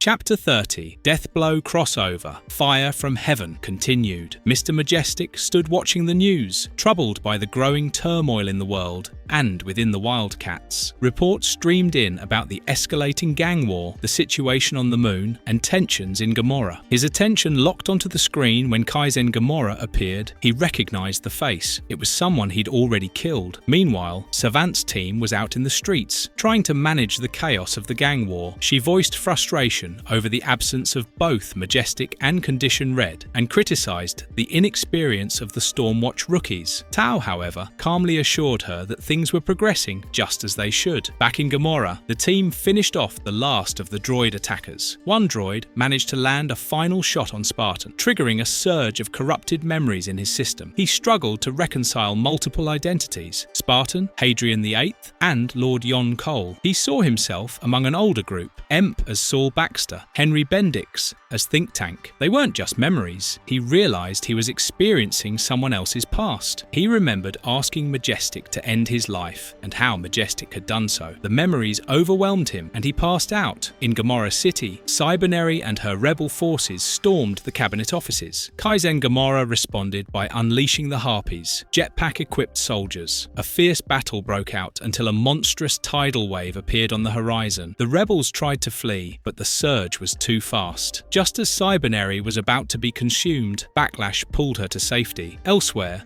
Void's teleportation had saved the rest of the heroes from the wave. Freefall noted the wave seemed unnaturally restrained. Majestic soon arrived and confirmed he had diminished its force using compressed air and his thermovision. Kaizen Gomorrah and Rhodox appeared next. Grifter insisted it was time to leave for the moon to deal with Damocles, but Spartan countered that Kaizen needed to be dealt with first. Kaizen then addressed Spartan as John Colt, deepening Spartan's confusion. Kaizen revealed the truth. Spartan was once a cherubim noble named Yon Cole, who became the adventurer John Colt in the 1930s, Earth's first superhero. Something went wrong. Majestic killed him, but not before Emp uploaded Colt's partial personality into an android, which became Spartan. Kaizen declared himself to be what was left of the original John Colt, the body that had survived and taken over Kaizen Gomorrah's identity after killing the real one. A brutal fight broke out between Spartan and Kaizen. Kaizen taunted him, claiming claiming superiority without Spartan's compassion or restraint. He nearly delivered a fatal blow, but Mr. Majestic intervened, announcing it was time to finish what had begun long ago. He unleashed a powerful blast that turned Kaizen to ash. In the aftermath, the group realized that though Kaizen was gone, a greater threat remained. Damocles still loomed, and the moon crisis demanded their attention. Void urged everyone to suit up in Storm Force's vacuum gear for the trip to the moon, but admitted concerns about their exhaustion and low morale. Spartan, now understanding himself as both John Colt and something more, delivered a powerful speech that reignited their determination. Energized and unified, they prepared for the mission ahead.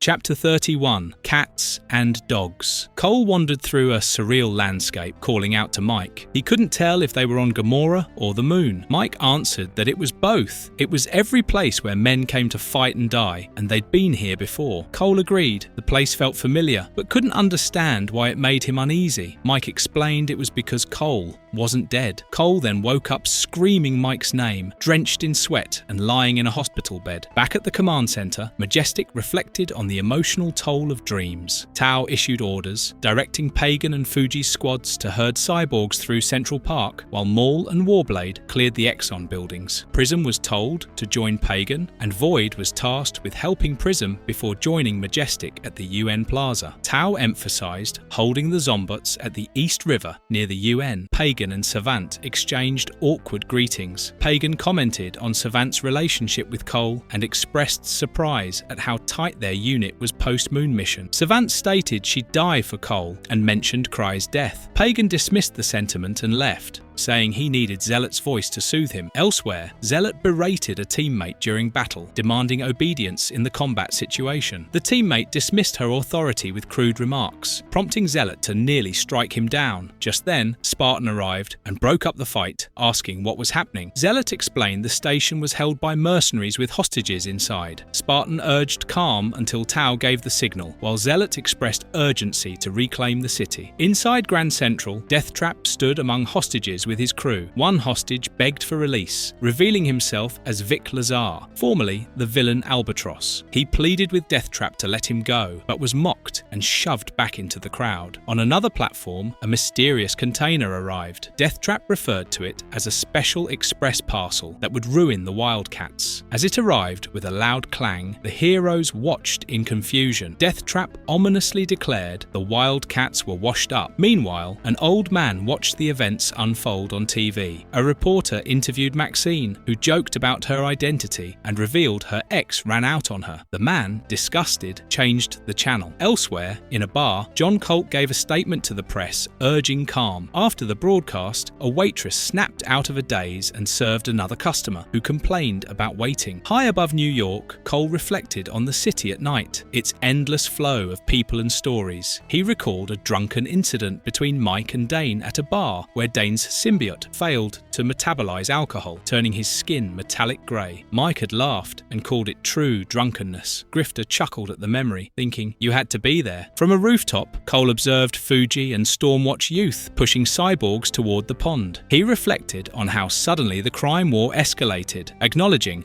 that while such chaos had always been a possibility with so many superpowered individuals around, it didn't truly hit until now. Now, the floodgates were open. At UN Plaza, Cash approached Majestic, who clearly disliked him. Cash teased him about his glowing eyes, comparing it to conjunctivitis. Majestic wasn't amused. Cash remarked that shooting the enemies only annoyed them and suggested Maul and Warblade were more suited to street fighting. Majestic confirmed he, Void and Zealot were handling the Zombots fine. Across at the Exxon building, Cole greeted Reno, commending his performance in the field. Reno shared that after fighting Damonites and Coda, mobsters weren't intimidating. They'd rounded up Twiswell's men for the cops. Reno also expressed condolences over Mike's death. Cole said he was heading to check in on Zealot's front, hoping there was still action left. Outside Grand Central, Zealot cautioned the team, but one member impatiently rappelled down. Colt urged Zealot to wait, saying they needed to talk. He revealed he wasn't Hadrian, but John Colt, her old partner and lover. Zealot was stunned, admitting she thought he was dead and had emotionally severed that part of herself. John asked her not to reopen old wounds, but it was too late. They embraced and kissed, watched quietly by Cole, who masked his emotion. Meanwhile, Maxine entered the station. Things were eerily quiet until an explosion went off, startling her. Giant mechanical feet emerged, and she came face to face with a massive cyborg. She recognized him excitedly, comparing his fame to pop stars and recalling her collection of his merchandise. The cyborg responded nonchalantly as she fangushed, asking about her favorite window in the building, just before ominously questioning why she thought he asked. The next moment, a crash caught Zealot and John Colt's attention. They realized Maxine, the younger team member,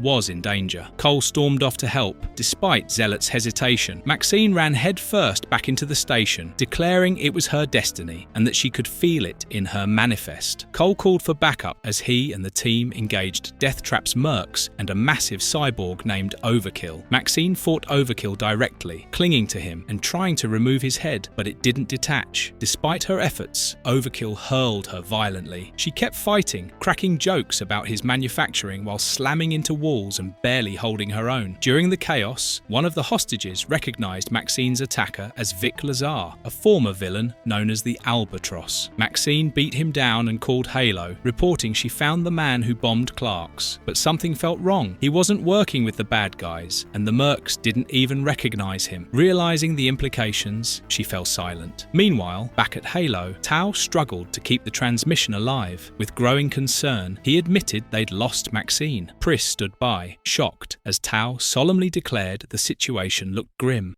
Chapter 32. Catharsis. The battle continued to spiral out of control. Maul, Warblade, and Majestic moved toward Grand Central Station as communications collapsed. Loy felt the situation was too coordinated to be mere chaos. Someone was sabotaging them from the inside. She suspected there was a traitor among them. Meanwhile, Zealot led the original Cats in combat, but Loy pointed out they'd only just returned from space and new allegiances might be forming. Tao hinted it could be Zealot trying to undermine the mission, but he advised against assuming too much. He suggested there might be even more likely suspects, like Mr. Cash, formerly a hitman. Tao admitted he had doubted Cash since day one, but Loy defended him, vowing to protect Tao if there was a plot against him. The focus shifted to Overkill, the massive cyborg mercenary, tearing through Maxine with brutal strength. He mocked her cybernetic enhancements, praising the craftsmanship before ripping her apart. Despite the damage, Maxine fought back, eventually tearing out his gyroscope with her bare hands. Overkill was left disoriented and furious. Another cyborg tried to ask her out mid-fight, but Maxine responded by slamming him into the pavement. Grifter entered the fray guns, blazing, gunning down mercs. Deathtrap taunted him during their shootout, calling him washed up. Grifter fired back, both with bullets and insults, and managed to wound Deathtrap. They bantered about who bombed Clark's, realizing neither was responsible. As their standoff continued, they agreed a truce might be smarter, but neither was willing to be the first to lower their weapon. Elsewhere, Zealot and John fought off more mercs. John tried to talk about his earlier emotional outburst, but Zealot shut him down, saying the timing was poor, and Cole's reaction complicated things. She asked if they could talk about it another time. The war was still raging, but doubts and mistrust within the team threatened to fracture them even more than their enemies. The battle escalated with Zealot asking for help in containing the mercenaries so she could support the young cyborg, Ladytron. Another teammate flew overhead, scanning life signs below, identifying Zealot and the others, along with Grifter and Deathtrap to the west, and the sound of machines fighting. He spotted Overkill, a hulking armored foe, and dived in. As Overkill rambled about a movie, he was blasted by an energy attack. The flying WildC.A.T. member mocked the encounter while Ladytron regrouped. She noted the bar bombing and sarcasm followed as the mech opponent fell. Inside, chaos reigned. A hostage identified the bomber, hiding among civilians, prompting a panicked rush. Ladytron took off after him, furious that the bar bombing had ruined her love life. The man fled, terrified, while Ladytron, ranting, pursued him through the halls. As he begged for his life,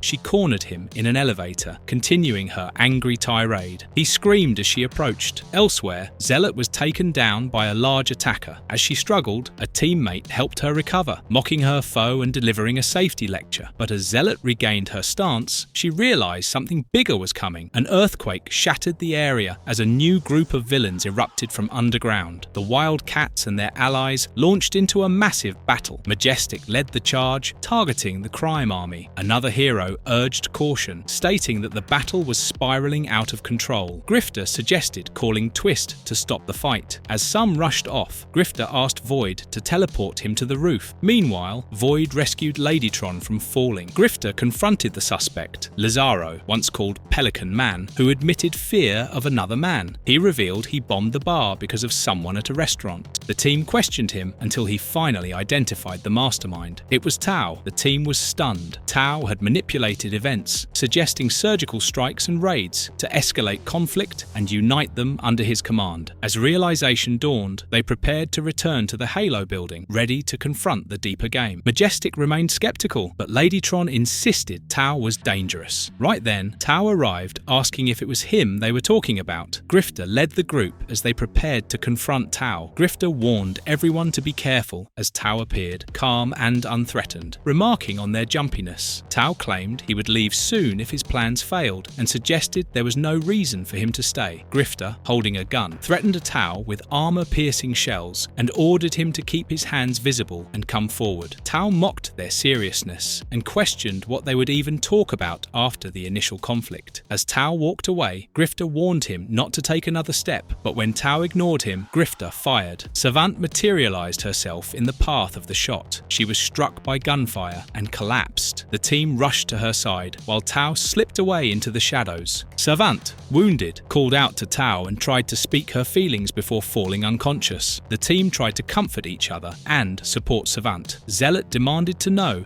how Tao managed to let Savant get shot and then vanish. The group realized Tao was still in the building and began planning their next move. The entire team gathered around the injured Savant, with Warblade asking, "Who's gonna take him down?" as they prepared for the next confrontation with Tao.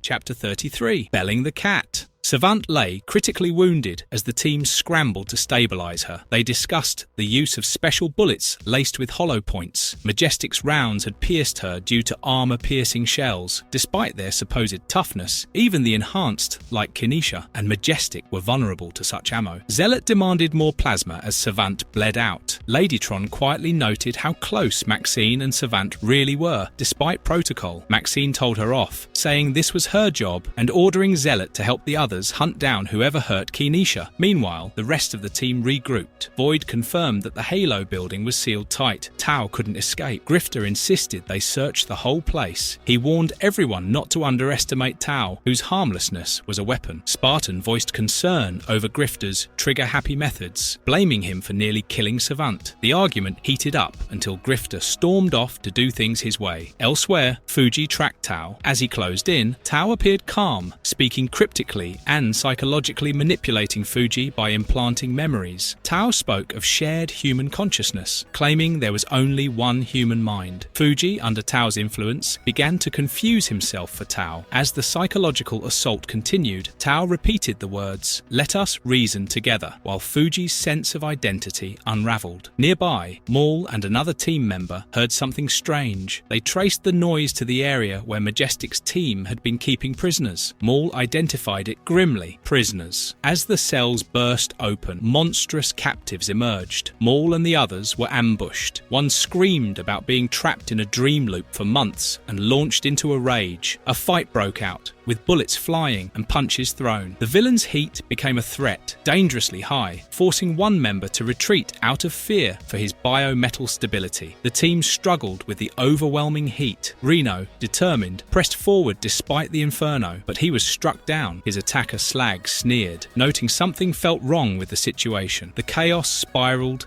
as the team was overwhelmed and outmatched. Slag struck Maul, ranting that the Wildcats they were fighting were the wrong ones, a team that was supposedly dead. Despite this, he insisted the current reality felt real, unlike the dream state illusions they were trapped in before. One of the Troika members pointed out that the people who beat them earlier weren't familiar, mentioning Mr. Majestic, a blonde girl, and others he'd never seen, wondering aloud if they were in another dream loop. Suddenly, Spartan and his team crashed through the wall and launched an attack. Spartan clarified that things had changed. He now went by John Colt and had become Judgment, the Man of Quartz. He and his team overwhelmed the Troika and burst through the perimeter wall, escaping Halo. Maul hesitated to pursue them, but another teammate explained that going after them might be part of Tao's plan. They needed to prioritize stopping Tao and dealing with the fire that Slag started. Ladytron revealed she had already teleported the oxygen out of the corridor. extinguishing the fire. Majestic ordered the breach sealed to prevent T.A.T.s escape and questioned who had lured them down there with a scream. They confirmed it wasn't Slag or Attica, prompting a search. One of the team members investigated the breach and called everyone over after realizing who screamed. They found Fuji collapsed and mentally broken. Fuji muttered, questioning what was happening and who he was. The team looked on in shock. Majestic planned to take him to the medical bay, noting his condition was unlike any trauma he'd seen before. The others speculated that Tao might have done it, not with powers, but with a far more dangerous mind. They agreed that Tao's abilities didn't fit any known category and hoped to find him quickly. Meanwhile, Tao was already moving. He approached a terminal, greeted Maxine, and used his manipulative voice to influence her thoughts. Though she began succumbing, she quickly resisted, calling him out and attacking. Despite his calm threats and arrogance, she was defiant, promising to tear him apart herself. Tao continued psychologically pushing Maxine, questioning her need for armor and casually bringing up her traumatic past, implying knowledge of her father's abuse. Maxine was stunned. She'd never told anyone. Tao brushed it off as empathy, saying it helped him get to know her, just before placing his hand on her stomach, claiming it helped him get close. Suddenly, Maxine screamed as Tao tore open her torso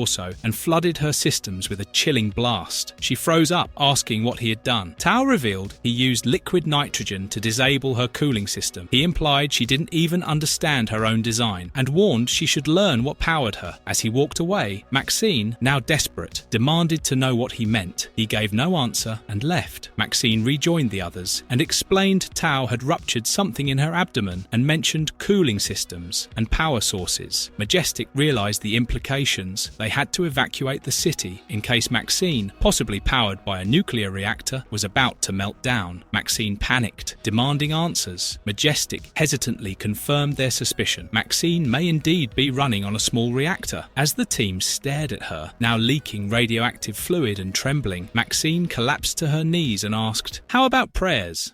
Chapter 34. Catechism. Outside a chapel, Zealot and Adriana waited, concerned about the team's delay, and reflecting on recent turmoil. Adriana apologized for how she acted on Kira, and Zealot accepted it, saying death puts things into perspective. As funeral cars arrived, Zealot admitted she didn't fully understand why a funeral was happening given how things ended, but acknowledged closure was needed. 6 days earlier, the team gathered around Maxine, who panicked over the idea of a reactor melting down inside her. Cole tried calming her, but she freaked out, demanding help. She begged Majestic to do something to save her, declaring he was like a father to her. Majestic reassured her, embraced her, and told the others to let him handle her situation. Majestic flew Maxine out of the city, searching for a safe location. As they landed in a park, she nervously asked if he could remove the reactor. Majestic confirmed he would have to surgically extract her lower body, warning it would be painful. Maxine braced herself, but joked about preferring lies over painful truth. Back at the chapel, a symbolic funeral was held, since the body couldn't be recovered. The pastor recited the 23rd Psalm as mourners listened in silence. Meanwhile, in the medical bay, Zealot checked on Savant, who was stable, while Fuji remained sedated and mentally broken. Zealot and Cole briefly touched on her past with John Colt, but she shut it down. When Cole pushed again, Zealot told him to drop it. The team regrouped to focus on Tao's location. Cole led them downward into Halo's lower levels, deducing Tao's escape route. He explained Halo stretched deep underground and they were searching maintenance shafts. They discussed Tao's familiarity with the building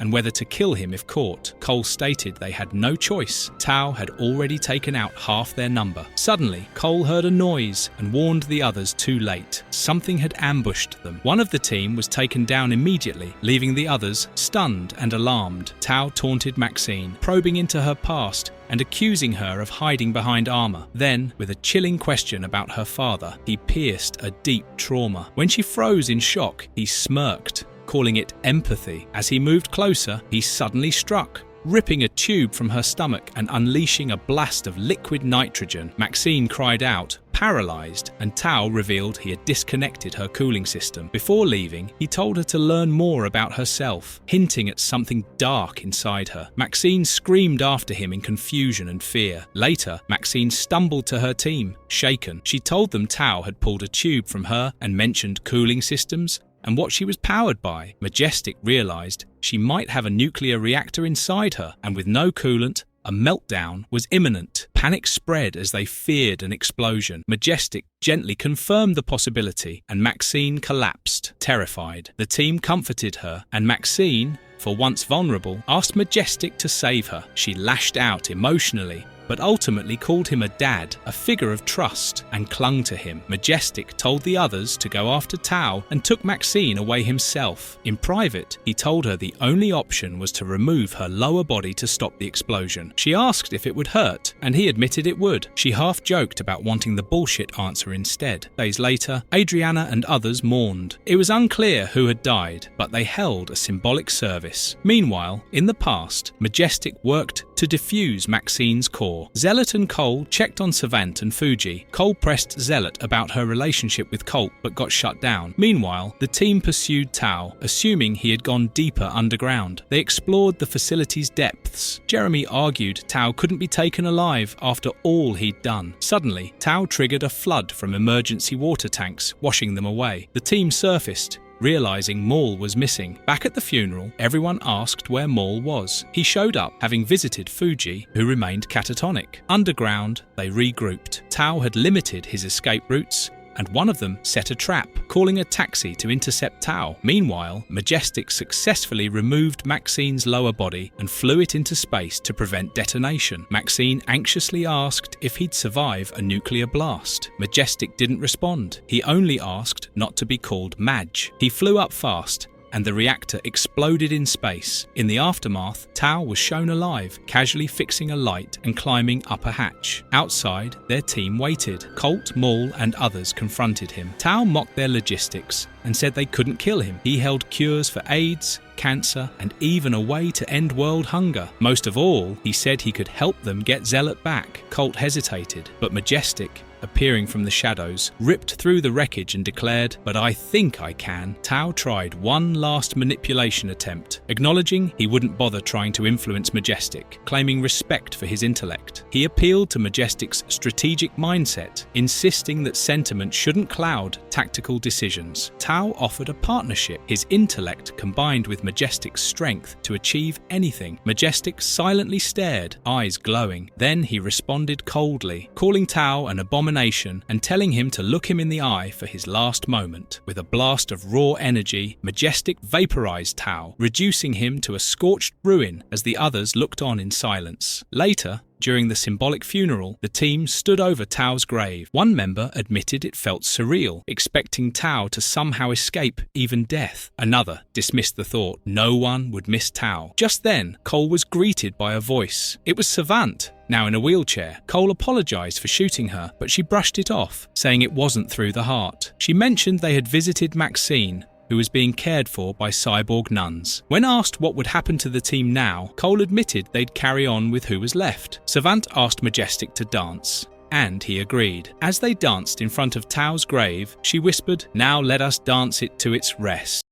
Chapter 35, Taking Leave, Part 1. At the Halo building in New York, Savant stood 130 stories above ground, arms spread, eyes closed. On the edge, she greeted Majestic and asked if he came to say goodbye. He urged her not to jump, but she clarified she wasn't going to. She was just feeling. Majestic, concerned, reminded her why he came. Savant, still reeling from trauma, bitterly listed everything she'd lost: lover, team, purpose, blood from Grifter's bullet, and joked that maybe she did want to end it. Majestic told her Zealot cared about her and handed her a message from her sister. He reflected on Kira, the peace it held, and how stagnant it had become. He preferred Earth's chaos and energy. Savant couldn't say the same. Meanwhile, in Connecticut, Cole, Reno, and Jeremy discussed the future of the team. They wanted to redefine the WildC.A.T.s. No more secrecy or focus on Daemonites. Reno called it a new WildC.A.T.s with a new purpose. Nearby, an imposing man named Said locked eyes with them, growling cherubim in anger. As the others left, he muttered that he needed to await his opportunity. Zealot, irritated by Reno and Jeremy, took a break. Said attacked her in a bathroom, screaming she should die. Zealot deflected his strike, and the two battled violently, exchanging words about Coda pride, cherubim scent, and weakness. She held her ground, even after being slammed through walls. Maul stepped in, furious at S.A.D.'s arrogance, and attacked with brute force. Warblade joined, slashing in defense of Zealot, but S.A.D. fought back hard, saying he knew everything about their kind and would not rest until they were all gone. Majestic entered the fight and caught S.A.D. off guard with powerful blows, telling Zealot and the others to return to Halo while he led the battle elsewhere. Speaking in Kieran, he impressed the others, who questioned how he knew their native tongue. As they left the ruined battleground, Grifter asked Zealot what S.A.D. had said. Zealot replied, the stranger spoke flawless Kieran, but didn't come with them. With only one ship from Kira, they wondered who or what the warrior truly was. Maul ended it with sarcasm to the crowd. Show's over, have a nice day. Majestic confronted Crusade, accusing him of cowardice for attacking his teammates. Crusade responded that attacking Cherubim was his sacred honor and duty as a knight of the Order of Crusade. Majestic challenged his idea of honor, especially when his actions resembled those of a rabid dog. Crusade insisted that all Cherubim were evil and needed extermination, but Majestic argued that Cherubim were as diverse and flawed as any race, not inherently evil. He believed Crusade had been horribly misled, but Crusade rejected that notion. Back at the Halo building, the press surrounded the team. Reporters questioned their purpose, and the team had no clear answer. One member claimed they were merely outside advisors. Voodoo, aware of the PR situation, worked to spin a favourable image. Void, Zealot, and others regrouped inside the damaged building. Grifter tried to talk to Zealot, but she avoided him again. Just then, Majestic came crashing in through the wall, injured. Crusade followed, declaring his pursuit of the evil ones. Void stepped in to protect Majestic, and Crusade was shocked by her space-warping ability. He accused her of serving evil. Void suspected Crusade was a Cherubim hunter, but noted he was human and somehow familiar. Grifter tried again to talk to Zealot, but Spartan told him to back off. Voodoo asked how long until Crusade returned, and Void estimated 17 minutes, just as Crusade reappeared. He vanished again almost immediately. Union then arrived, surprising everyone. Voodoo recognized him from a past mission in Nicaragua and asked if he was involved with Crusade. Union denied it. Grifter and Spartan surrounded Union as he explained he had fought alongside Crusade before but didn't trust him. Crusade then burst through the wall, hailing Union as an old friend. Crusade demanded combat, ignoring Union's pleas for diplomacy. The WildC.A.T.s engaged him in a chaotic brawl. Outside,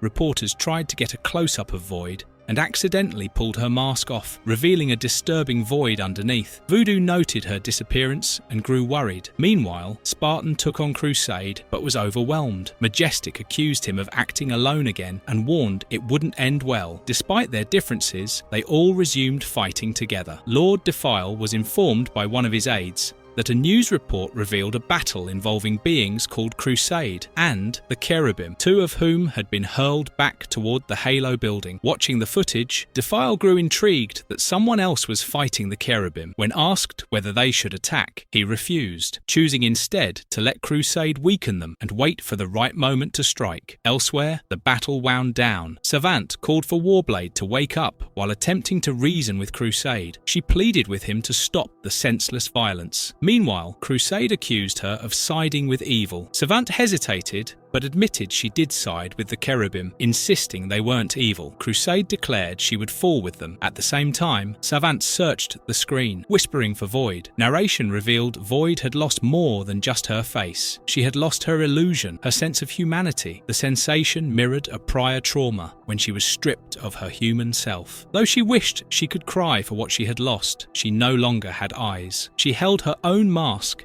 as she floated adrift in a glowing void.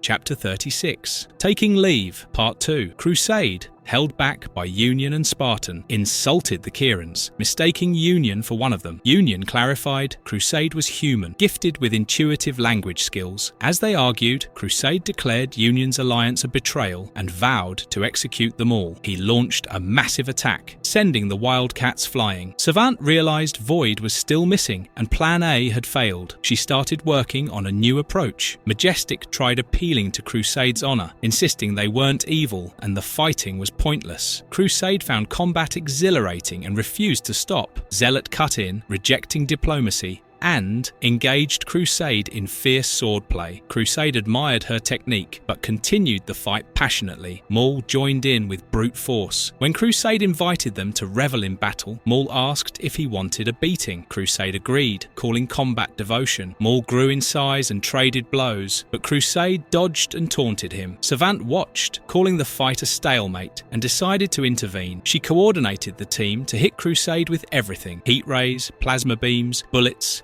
knives and fists. Crusade absorbed it all, declaring he grew stronger the more he fought. Savant stepped up to confront him directly. When he asked if she wanted to fight, she said no. She was only curious about his intellect and intuitive language skill. She spoke Kieran words: duty, honor, justice, sacrifice, directly to him. The concepts overwhelmed Crusade, contradicting his beliefs about the Kierans. He began to understand, then denied, until he collapsed. Everyone was stunned that Savant defeated him with words. She called it simple logic, avoiding bruises. Zealot moved to behead Crusade, claiming it was to redeem Kira. Spartan, Union, and others tried to stop her, arguing he deserved jail, not death. Majestic blocked her sword, offending her. Zealot challenged him, but Majestic walked away. Others warned her to calm down. She accused Majestic of not understanding what her blades meant to her, recalling her betrayal by the Coda warriors on Kira. As her rage exploded, Majestic asked if she was done with her tantrum. She told him to drop dead. Savant welcomed Void back, urging her to follow. When asked why she was suddenly worried about morality, Savant argued this wasn't war, and the Daemonites weren't involved. Void looked uneasy, and Savant guessed she had lost her face, her illusion. While outside, where others could see the emptiness inside, Void was stunned by how accurately Savant understood. Savant insisted what they did was self-defense, and the foe was unconscious. Reporters arrived, and Savant encouraged Void to meet them. Void hesitated, but Savant pleaded with her to trust her. Facing the press, Savant introduced Void and spoke of her sacrifice, how she gave up her humanity to protect the world. She corrected the perception that Void was hollow inside, praising her strength and determination. When reporters asked for comments from Void, Savant deflected, asking for privacy. Elsewhere, Crusade reflected on his past. He and others were trained in holy warfare by the Order, indoctrinated to fight the evil ones. He called the Kierans the true source of evil. Savant scoffed at his xenophobic views. Crusade recounted how he returned to Earth craving battle, encountered Union, then taught ethics and history until the WildC.A.T.s reawakened his bloodlust. Maul mocked how they were always labelled evil. The team speculated about Crusade's programming and who might have done it. Spartans suggested Daemonites. Savant insisted Crusade should not be killed, only stopped. She disappeared with Void. When asked where she went, Void simply said, "Away." Grifter confronted Savant, accusing her of taking over Tau's manipulative role. She denied it, but tempers flared. Savant eventually shouted everyone down, explaining she made peace with the media, neutralized Crusade, and left files to help them. Now she was done and walked away. Later,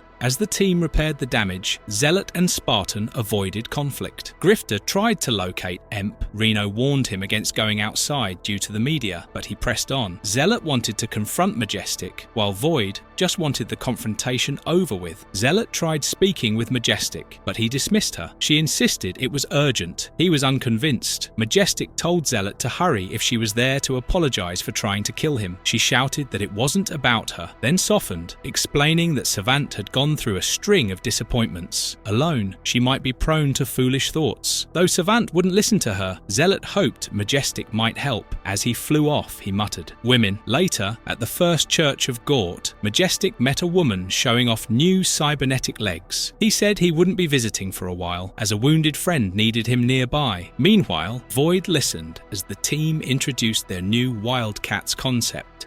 Chapter 37, Survival of the Species, Part 1, Hunting Season. 11 months ago in Hong Kong, a man entertained Gina in his lavish penthouse, boasting about his survival strategy amid political transitions. He remained confident that no matter who ruled, he'd profit by appealing to power while keeping most of the gains. Gina, unimpressed, cut their exchange short. Suddenly, the building was stormed by Purgation stormtroopers, elite soldiers meant to be off the books. They identified their target as Mythos and were ordered to capture him alive. A violent skirmish broke out as Mythos fought back fiercely, revealing he was incredibly resilient. Despite heavy fire and tasers, he withstood the assault, calling himself invincible. However, Gina shot him unexpectedly. As he collapsed, her team bagged his unconscious body, preparing him for transport. Elsewhere, Max Prophet, struggling with guilt over past decisions, tried to keep composed as he prepared for a live mission. He met with Franklin, who ordered him and his team to brief in Conference Room D. The team was told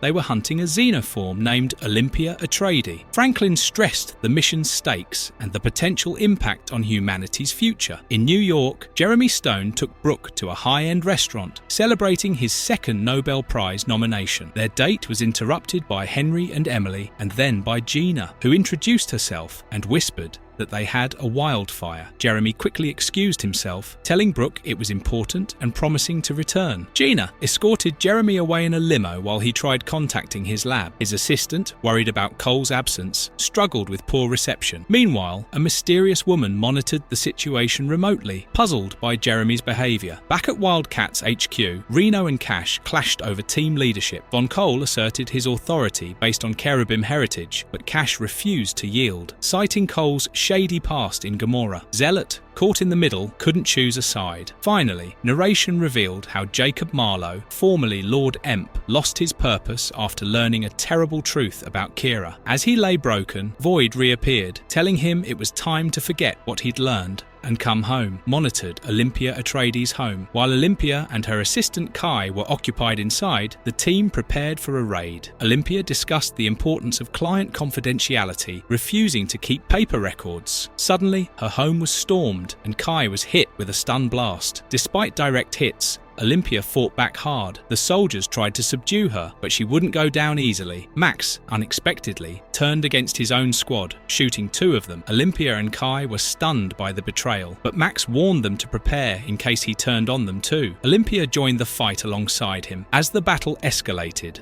Olympia knocked out 1 soldier and Max gunned down others. The team, overwhelmed, called for an emergency extraction and prepared to destroy the site. Olympia and Kai thought they were safe when the helicopter lifted off, but Max warned them it was just gaining altitude to launch a strike. Moments later, an explosion leveled the area. Max insisted Olympia owed him answers and help saving his friends. In Washington, D.C., corporate tension brewed as Halo Industries faced declining stocks, and Jacob Marlowe's absence stirred investor concern. Mr. Sabo ordered a flight to New York to deal with the matter personally. Meanwhile, Elijah Sterling at Sector 52 learned that the entire Olympia strike team had gone dark, even the mothership. He ordered a sweep but delayed further action, awaiting a special guest who held the key to their mission's success. Back in New York, Zealot reunited with Cole and tried to assure him she was fine, though visibly changed. Tensions rose between Cash and Yon Cole, who claimed leadership due to his Cherubim lineage. As emotions flared, another Spartan unit was activated. Grifter brought back a synthetic version of his friend they once lost. The team split, tensions mounting over leadership and heritage, until Zealot finally declared her allegiance to Yon Cole, demanding an end to the division for the team's survival. Jeremy Stone and Gina arrived at the secret Sector 52 base in Nevada, which was hidden beneath a decommissioned airfield. Jeremy was stunned by the heat and secrecy, joking about conspiracy theories. Gina explained the facility extended over 15 stories underground and housed something more dangerous than a nuclear reactor. After decontamination, Gina led Jeremy to a chamber containing alien creatures suspended in fluid. She revealed they were Daemonites, extraterrestrial life forms that had plagued humanity since ancient times. Gina declared that Sector 52's mission was to eliminate these xenoforms from Earth permanently, promising to end their threat once and for all.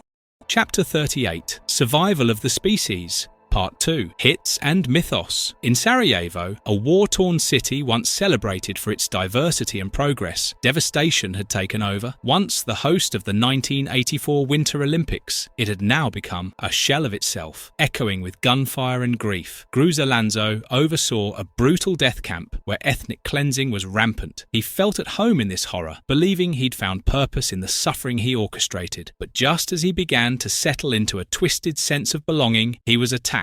A gas weapon forced a daemonite out of his body, revealing he was merely a host. Lanzo died from the shock, and the team capturing the daemonite planned to store it for Project Flashback. Disregarding orders, they liberated the camp, revealing their own agenda. In Washington, D.C., Elijah Sterling coordinated from afar. Gene Franklin met with National Security Advisor Eric Bradworth, delivering evidence of alien threats. Bradworth was stunned by photos of grotesque xenoforms. Sterling's plan to eliminate these threats gained traction, with Bradworth set to brief the president. Sterling explained to Bradworth that daemonites, parasitic aliens, had plagued Earth for centuries, thriving on human suffering. Their ancient rivals, the cherubim, had become a part of human history through interbreeding. Sterling emphasized the risk these races posed and the need for eradication. Meanwhile, in the Mojave Desert, a group of covert operatives watched Sector 52. Jeremy Stone, working with the facility, had developed a serum to stabilize xenoneural pathways. As he toured the lab with Gina, he questioned the ethics of their methods, which included memory extraction from alien brains. Gina justified the measures as necessary for war. Sterling received confirmation from Franklin that Bradworth would support Project Flashback. He also asked for an investigation into the missing body of Max Prophet. Gina introduced Sterling to Jeremy, who had aided their research. Though Sterling was brief, he acknowledged Jeremy's importance and assigned Gina to oversee a new Manhattan operation. In Marin County, Olympia and her team infiltrated a compound where the elusive Mythos was rumored to reside. Olympia was taken down by a neurocollar, and as her team responded, she suddenly sensed something unusual, something only she could see. Mythos appeared suddenly and disarmed one of the intruders, demanding Olympia explain who he was to her companion. She pleaded for his help and for the removal of the neurocollar. Later, seated with the group, she explained their plight and asked for his help saving the WildC.A.T.s. Mythos responded with disbelief. Max taunted him about how Zealot would react to seeing him with Olympia. Max warned the Puritans would soon come for him and urged unity. Mythos dismissed the threat as humanity's recurring flaw, scapegoating, and saw no reason to help. Olympia called him arrogant, pointing out he could have broken that cycle. He refused further discussion and walked away. Meanwhile, in New York, Gene Franklin investigated Max Prophet's identity at the I.O. archives. Cross-referencing data, he discovered that Max was a deep cover identity created by Miles Craven and was actually the brother of Cole Cash. Gene realized the implications and resolved to accelerate their plans. Elsewhere in space, Zealot, Xana, fought alongside Stratos. Overwhelmed by daemonites, Stratos ordered Xana to escape. As she did, he sealed the hatch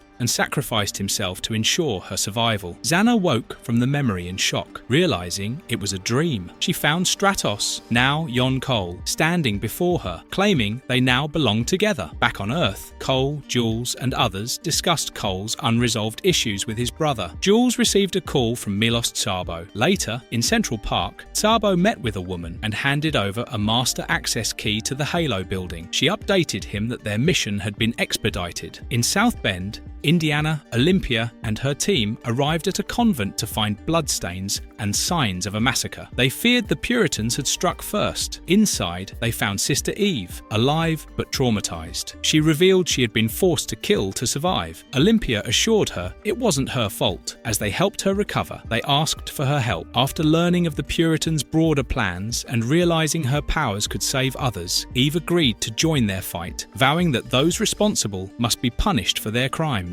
At the Puritan Regional Operations Center in New York City, agents confirmed Max Cash had survived the Olympia mission and was likely trying to warn his allies. The final phase of Project Flashback was launched, now targeting cherubim as key to victory. Agent de Medici showed their images to the operatives, labeling them the enemy. She rallied the elite I.O. soldiers, equipped with powerful harpy suits and plasma weapons, promising they'd be walking engines of destruction. She made their mission clear: elsewhere, take the fight to the Wildcats on their own turf. The briefing ended with one promise. Only one side would be left standing. Chapter 39, Survival of the Species, Part 3, Predator and Prey. In July 1964, West Berlin became a flashpoint as agents Elijah Sterling and Lieutenant Andrew Stansfield launched an assault on a NATO base. Sterling blasted away, ignoring cries that they were killing allies. When accused of insanity, he snapped back that their own agency had ordered the strike, claiming a terrorist plot needed immediate containment. Inside, they questioned why Allied soldiers betrayed NATO, discovering a hidden nuclear warhead. General Cornwall, revealed to be a traitor, justified it by declaring the goal was species-level annihilation. Beginning with them, a monstrous daemonite burst from the general's body, exposing their presence and revealing their ability to possess others. The creature attacked viciously, and Sterling ordered Stansfield to act. Despite being in the blast zone, Sterling told his partner to throw an explosive. The bomb hit,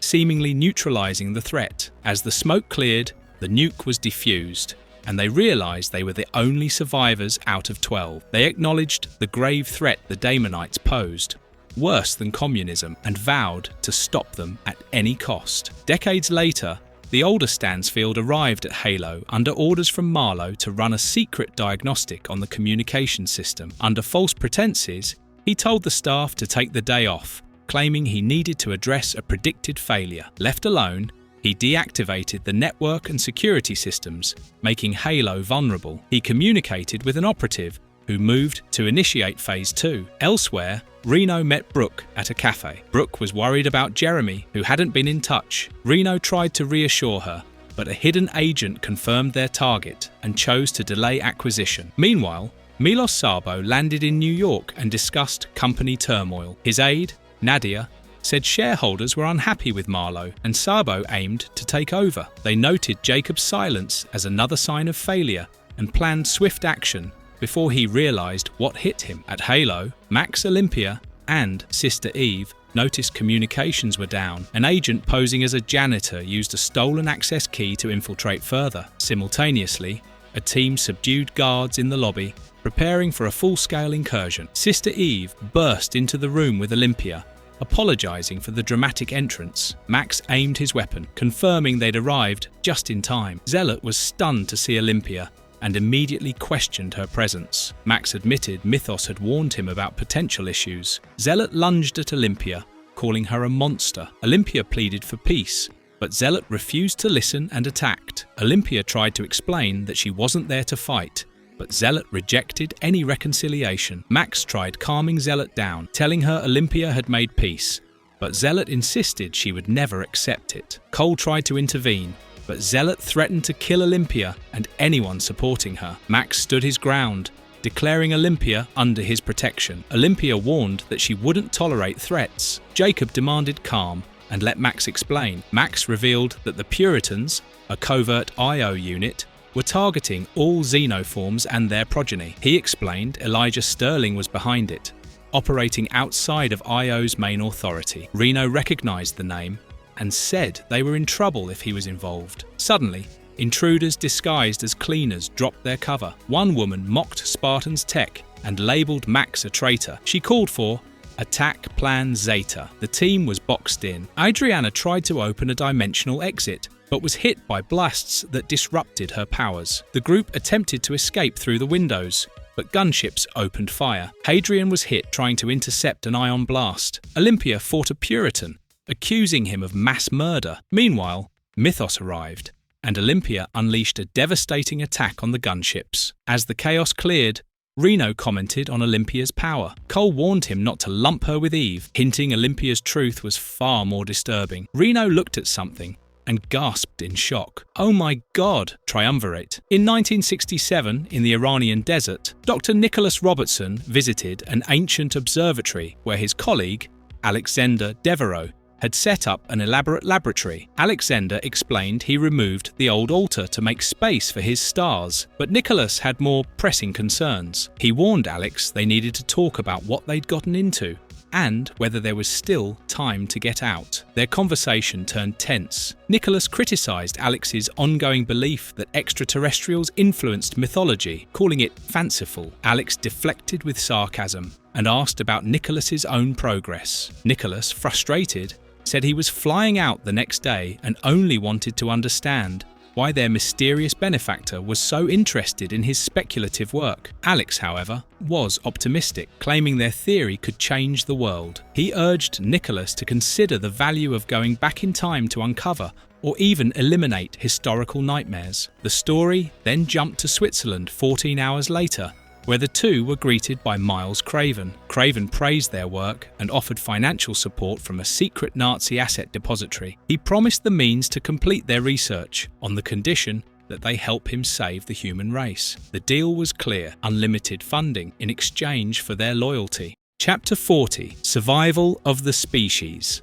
Part 4: Fight or Flight. At the I.O. Archive Depository in New York City, FBI agents Ludlam and Clark arrived to access the I-Core databanks under orders from Senator Hillary. They were initially blocked by guards until Ludlam aggressively reminded them of her authority and connections. Once inside, they began investigating Miles Craven's files. Clark joked about Ludlam's single status, but she focused on extracting sensitive data. They found a log indicating someone named Somber accessed the files hours ago. Fortunately, a NSA-designed decryption program helped them bypass the lock. They uncovered shocking details. 2 alien races, the Cherubim and Damonites, crash-landed on Earth millennia ago and had been influencing human affairs while waging war. A militant I.O. faction called the Puritans was created to combat them. Their mission was to purify Earth by eliminating all alien life. Clark was disturbed, but Ludlam found their plan theoretically possible, citing Project Flashback at Sector 52, nearing completion. When Clark worried about the implications, Ludlam's ambiguous response drew suspicion. Just before they were targeted, I.O. guards received kill orders and prepared to execute them. As Ludlam and Clark tried to escape with evidence, a squad opened fire. Meanwhile, in Midtown Manhattan, Olympia Atreides fought a monstrous alien trying to possess her. She revealed herself as a Damonite, secretly a Coda warrior trained in combat. Her transformation unsettled even her allies. Grifter accused her of being no better than the Puritans. Olympia defended herself, insisting she did the right thing. Elsewhere, a team rescued Warblade and Marlowe via airlift, escaping under fire. Back at base, the team discussed the Puritans' motives. Olympia revealed they took what they came for and avoided unnecessary combat. Zealot doubted her. Mythos, though,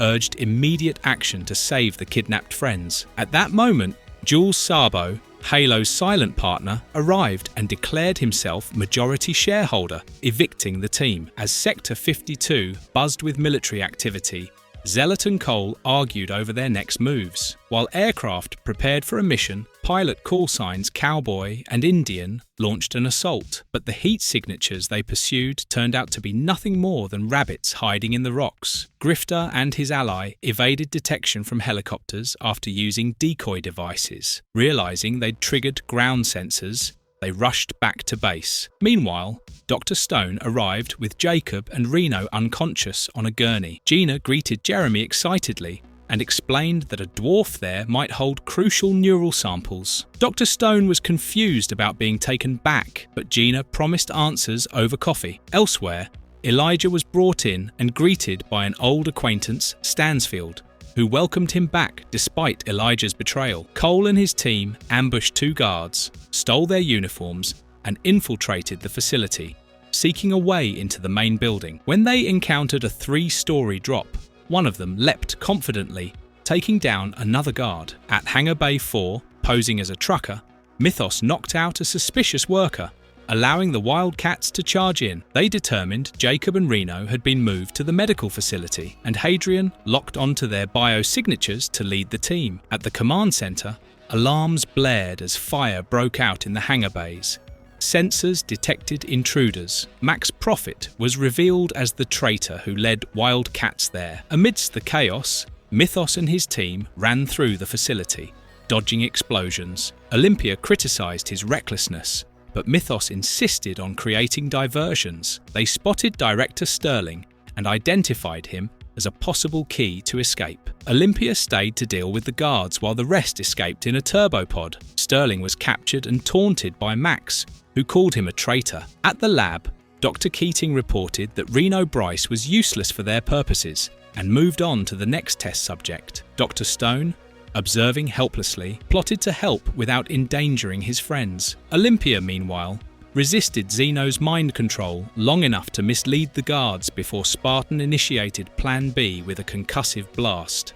Eve used her molecular entropy powers to breach the medlab wall and took down armed guards with precision. Reinforcements arrived, but she stepped forward with her sword, ready to face them alone. As the Wildcats found themselves trapped, they called on Dr. Jeremy Stone, who unleashed his crossbreed powers, transforming into a massive brute named Maul. He burst onto the scene, reassuring allies and terrifying enemies. As the battle turned in the Wildcats' favor, the enemy commander warned that the intruders would soon breach the command post. He urged Agent Demegdi to succeed in their mission, emphasizing humanity's fate. Meanwhile, the team discovered a chamber housing a chrono-displacement device. Hadrian confirmed the Puritans had activated Project Flashback to rewrite history. Olympia noticed the device had already been used, and Spartan revealed the Puritan strike team had made the temporal jump, setting the stage for a larger confrontation. Chapter 41: Endangered Species. Part 1: For Whom the Bell Tolls. At Puritan headquarters, Area 52, Agent Demedic and her strike team received a final briefing from their commander, who acknowledged the danger of their mission and warned that they might not return. He wished them Godspeed and reminded them of the respect they'd earn if successful. As the displacement mechanism activated, the team prepared for their time travel mission, named Project Flashback. Meanwhile, the Wildcats, still recovering, learned of the Puritans' plan to erase Cherubim and Daemonite life by altering the timeline. Inside the displacement chamber, Demedic's team entered the field. Olympia, Max and others felt an ominous sensation. Max identified the destination as the Gates of Hell. As Maul smashed through a wall, the team prepared to pursue the Puritans. Back at base, they realized they were too late. The strike team had already jumped. Elijah Sterling activated an escape shuttle, leaving the others behind to face the consequences. As the team discussed their situation, they identified the machine as a Puritan time device. Suddenly, Void and Jules arrived. Jules apologized for her late arrival and explained she'd been rescued after the battle at Halo. Jacob's associate, Sabo, was mentioned, a difficult but brilliant man. They determined Void could act as a temporal anchor to bring them back. As they prepared to follow the Puritans, Lewis and his friend, recent captives, saw the guards fleeing and decided to escape. The story then shifted to a dreamlike flashback, with young Max and Cole playing soldier in the woods. Their father caught them using family heirlooms and reprimanded them, speaking bitterly about their grandfather Frank, a man who died in war, leaving behind ideals and tragedy. Suddenly, their father collapsed mid-sentence. Back in the present, Cole and Max were on a battlefield. Max, dazed, relived childhood memories. Cole snapped him back to reality as gunfire erupted. The team found themselves in the trenches of World War I, struggling with the horror of war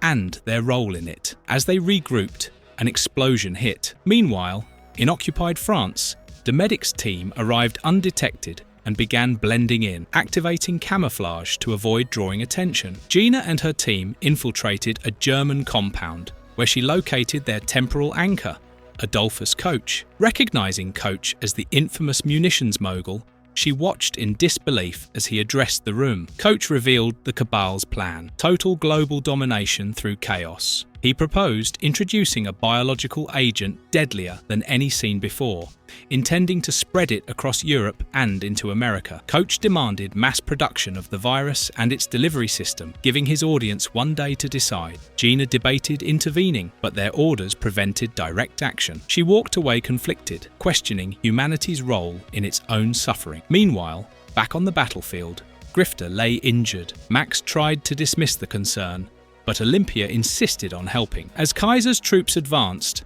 Olympia took the lead in holding them off. She impressed Max with her sharpshooting, taking down 3 soldiers swiftly. Later, As Grifter was loaded into an ambulance, Max introduced himself and asked where they were being taken. Two American-looking soldiers, Ernest and Frank, agreed to take them to a field station across the Meuse River. Max found Frank vaguely familiar, but brushed it off. Elsewhere, Hadrian briefed the team. They were in France, 1917, and had 53 days before America officially entered the war. To avoid altering history, the group donned disguises to blend in, and a scout was sent to locate the Puritan strike team. Max and Olympia joined the scout team as Red Cross volunteers. Along the way, they talked with local soldiers, including a young man named Ernie, who shared how hard war service had become. Just then, a plane flew overhead. Initially mistaken as friendly, it suddenly opened fire. The ambulance was strafed, then bombed by a grenade, erupting in a massive explosion. In a separate flashback, in 1969 Mojave Desert, agents Elijah and Andrew arrived at a remote bar for a secret meeting, but it was a trap. They were ambushed by masked enemies. A brutal brawl erupted. It was confirmed they were elite operatives known for their deadly efficiency and shared history, including a prior mission in Berlin. The two fought ferociously, unwilling to be stopped. Andrew and Elijah passed Craven's combat test with ease. Craven, impressed, introduced himself as director of the National Security Office and offered them a special assignment. Suspicious, Andrew demanded answers, but Craven remained cryptic, promising to explain. They boarded a helicopter, and Andrew joked about being dropped in Las Vegas. Craven teased Andrew's bad gambling habits and revealed their destination was secret. As the chopper flew over the desert, Craven said the area was chosen for its perfect natural camouflage. They finally arrived at Sector 52, which Craven declared would be their new home, whether they liked it or not. Chapter 42: Endangered Species. Part 2: Brothers in Arms.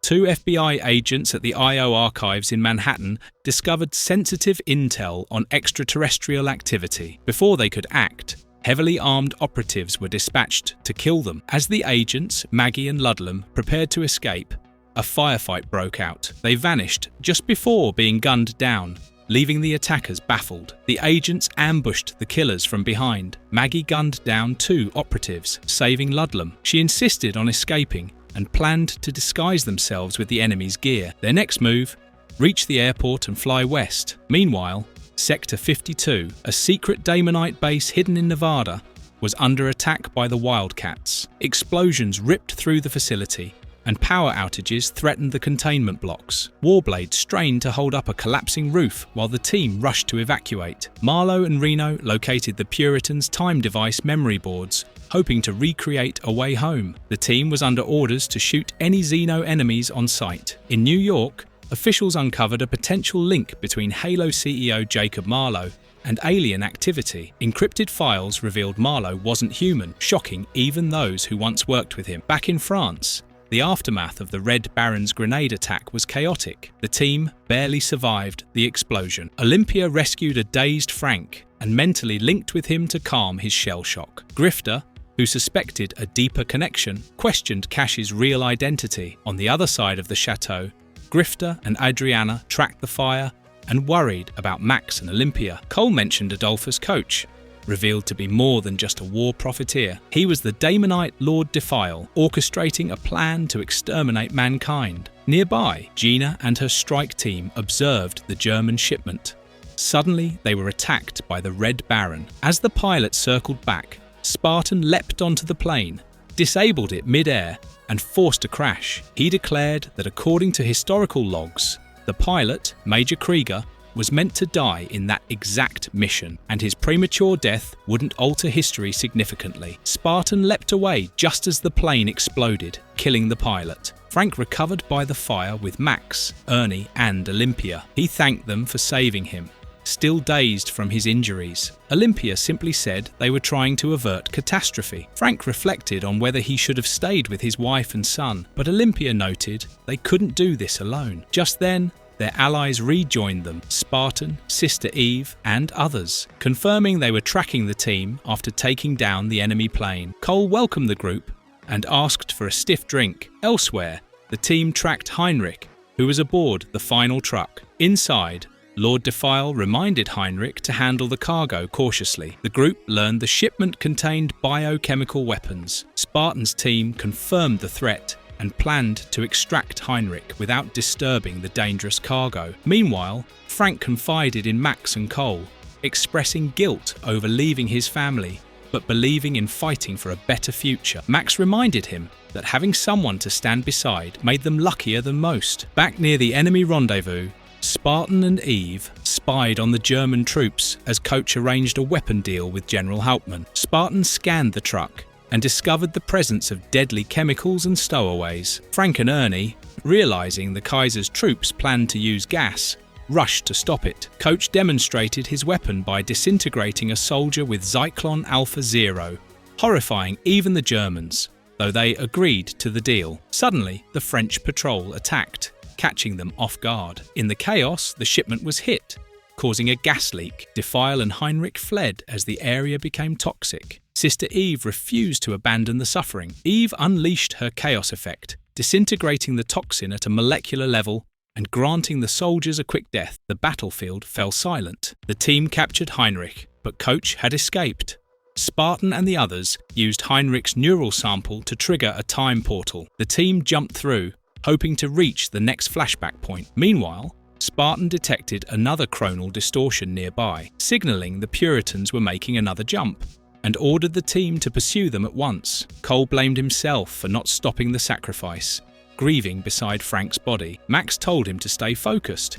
They had a mission to finish. Mythos informed the team the portal was collapsing, and they needed to move fast. Void stayed behind to monitor the situation. As Spartan led the team through the portal, Frank held onto his fallen friend, saying there was nothing more they could do. Outside the church ruins, he mourned silently. Elsewhere, Cole emerged from the portal, guilt-ridden. Spartan slapped him to snap him out of it. The team found themselves high in the Himalayas, and they had to go through another round of hell. Chapter 43: The High Road to China. In the Himalayas, a weary caravan braved the punishing cold of 1297 AD, with one man, Bernardo, collapsing in exhaustion. His companion, Marco, encouraged him to push forward, insisting the cold of Asia was better than the darkness in Europe. As they continued, a hooded rider blocked their path, threatening only death. Elsewhere in the peaks, Max and Grifter arrived through the portal, wondering where the others were. As a swirling portal opened,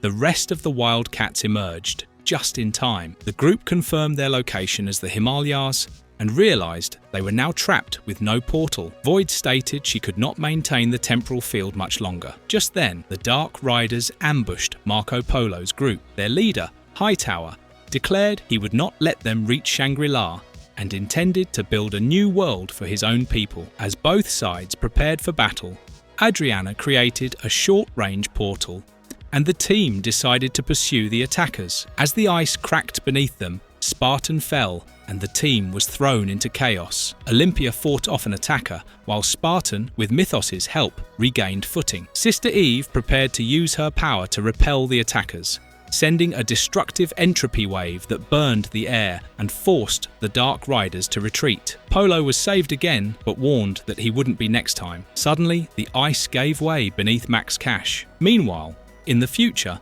at LaGuardia Airport, a team evaded surveillance by pretending to kiss. With agents tracking them, they vanished without a trace. Back in the Himalayas, Spartan dove into the icy waters after Max. The others debated what to do next. Olympia apologized for pushing Eve too hard, and the android Adriana pulled Max from the water. Max was in critical condition, water in his lungs, signs fading rapidly. After Max was pulled from the freezing water, Spartan confirmed he had no vital signs. Olympia quickly took over and began administering CPR. Desperate and determined, she revived him, though he remained unconscious. Void speculated that brain damage might have occurred. Olympia begged Max to wake up, refusing to believe it could end like this. Spartan scans revealed Max was suffering from severe hypothermia.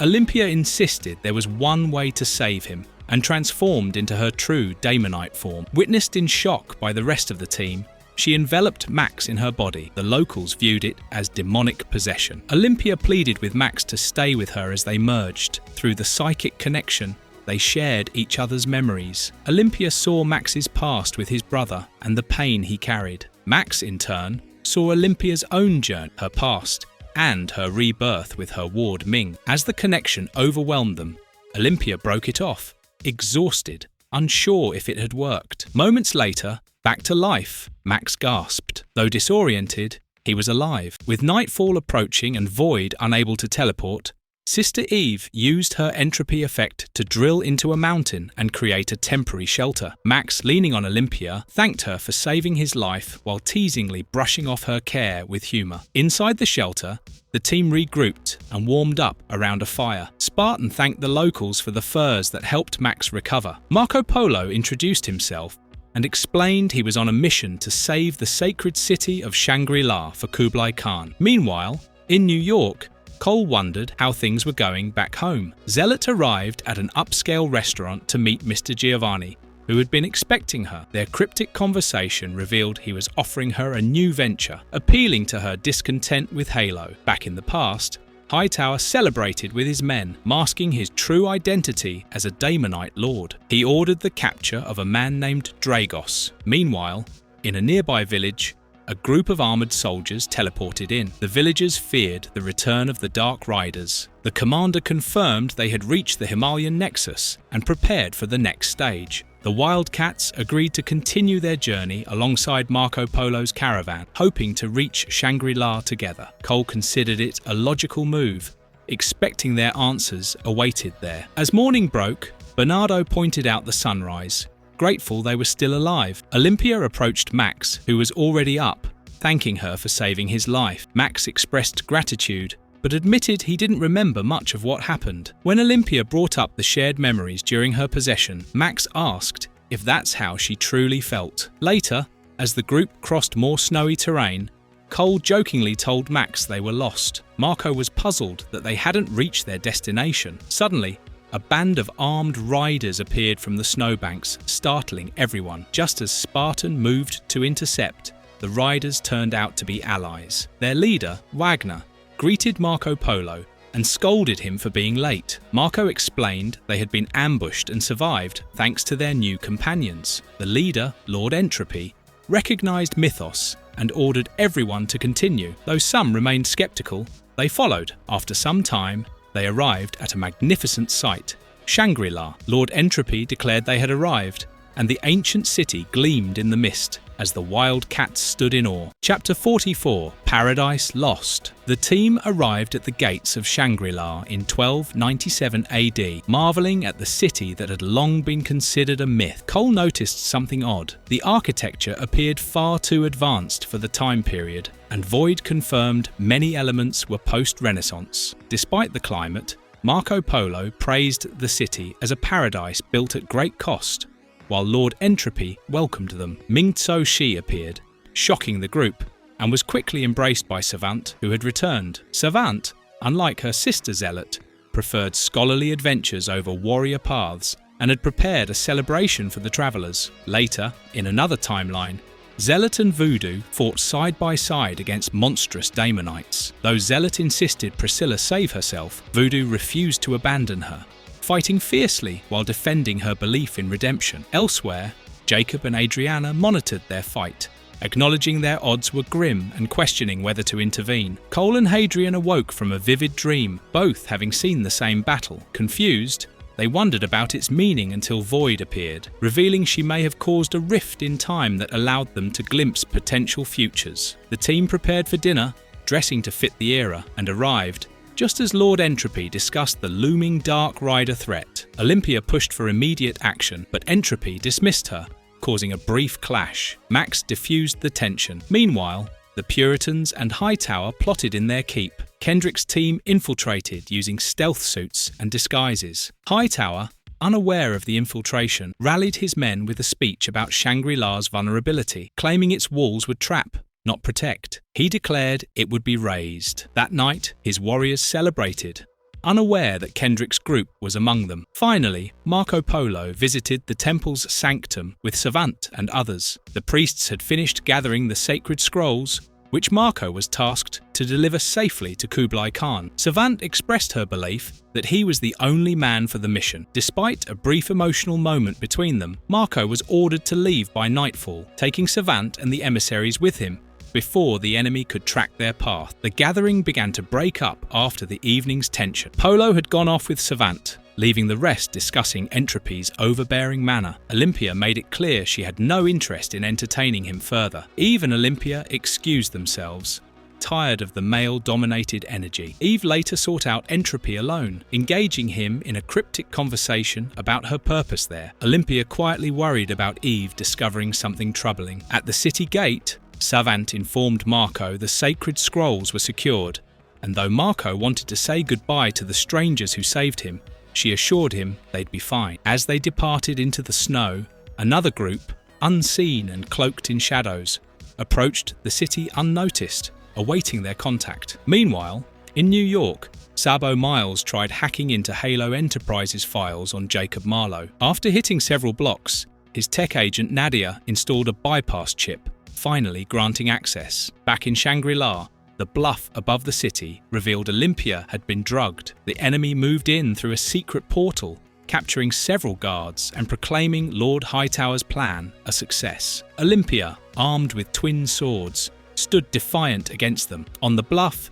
Savant's team discovered enemy preparations. One torch ignited a hidden explosive charge, gunpowder triggering a deadly avalanche. They rushed to warn the city. Olympia fought ferociously, declaring herself a Coda warrior and vowing vengeance. So she joined her after finding the guards unconscious. They realized the White Warriors had been drugged. Soon, Max and the others joined the fray, fending off attackers. Olympia was wounded but determined. Adriana used her power to teleport some enemies away, sparing Shangri-La further destruction. For now, elsewhere, Kendrick's team tunneled into the city. When told the defenders refused to surrender, Hightower ordered explosives detonated. The blast rocked the city. The Wildcats feared for the worst, but Adriana assured them the scrolls were safe. Eve, overcome, ran into the snow alone. Praying for mercy, Eve removed her inhibiting gloves and unleashed a massive molecular force,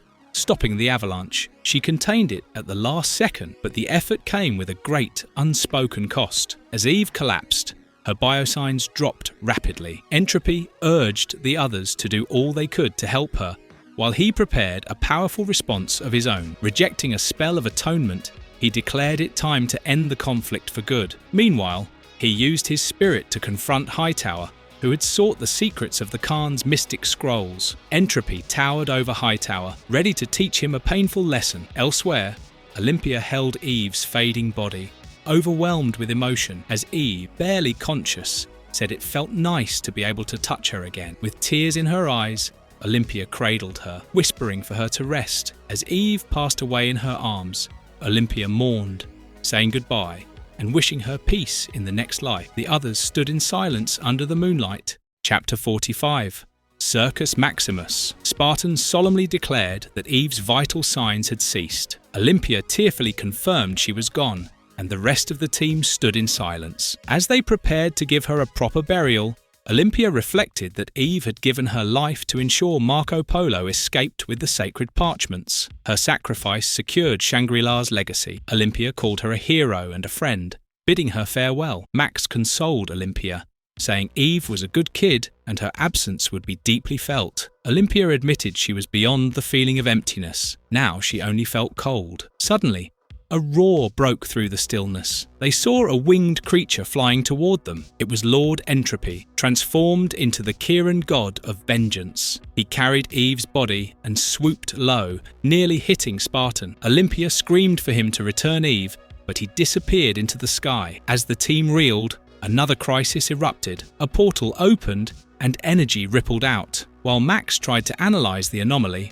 another team interrogated a prisoner who screamed as he was struck by energy. Rogers explained the time stream was unstable, pulling at things beyond the team. The situation grew worse, and the group jumped into the portal, hoping they hadn't come this far to fail. Meanwhile, in the present day, chaos erupted as alien specimens broke free in a facility. Soldiers and scientists tried to escape as the base prepared for self-destruction. One team rescued a wounded woman, while others fought their way through carnage. Warblade and Jules helped evacuate a key witness, and Maul cleared a path as the building crumbled. Muriel arrived in a cloaked ship and extracted the group in time. Elsewhere, the team found themselves between realities. Olympia panicked at Spartan's apparent death, but was urged to move. Suddenly, Savant was shot. The team shifted again, arriving in ancient Rome. Grifter confirmed the location, but Olympia, alarmed, cried that it was the wrong time.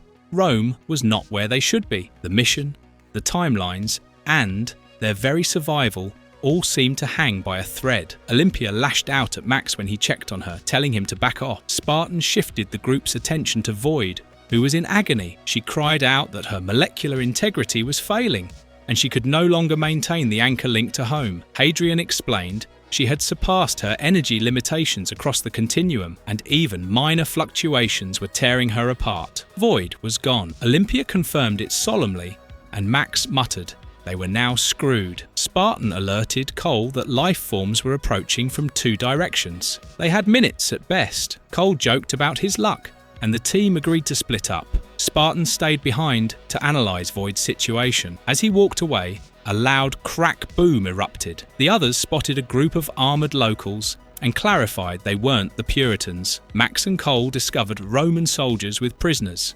As they snuck closer, Max leaned too hard on Cole, causing the ground to collapse beneath them. They were spotted by the Romans. One female prisoner asked if they were okay. Cole responded with sarcasm and was swiftly kicked in the face. Max tried to intervene but was also taken down. The Romans knocked both men out and prepared to chain them for the Emperor's games. Elsewhere, another team crash-landed in the Roman countryside. The group quickly assessed their systems. Thompson found that a secondary signal piggybacked their carrier wave, but all instruments, including the PGM, were functioning. De Medici ordered a full diagnostic. They confirmed the arsenal was intact and the mission was still a go. Meanwhile, in a Roman prison, Cole regained consciousness as a woman named Rebecca tended to his wounds. Max teased him for flirting and suggested they start finding a way out. A Roman guard burst in, ordering them to their feet. Moments later, Max, Cole and the others were marched into a coliseum. Max sarcastically noted they had reached the big show. Rebecca, full of faith, declared she belonged to the master's flock. Max tried to warn her of the danger, but she spoke of eternal life. As the gate opened, a lion charged at Max. He yelled in frustration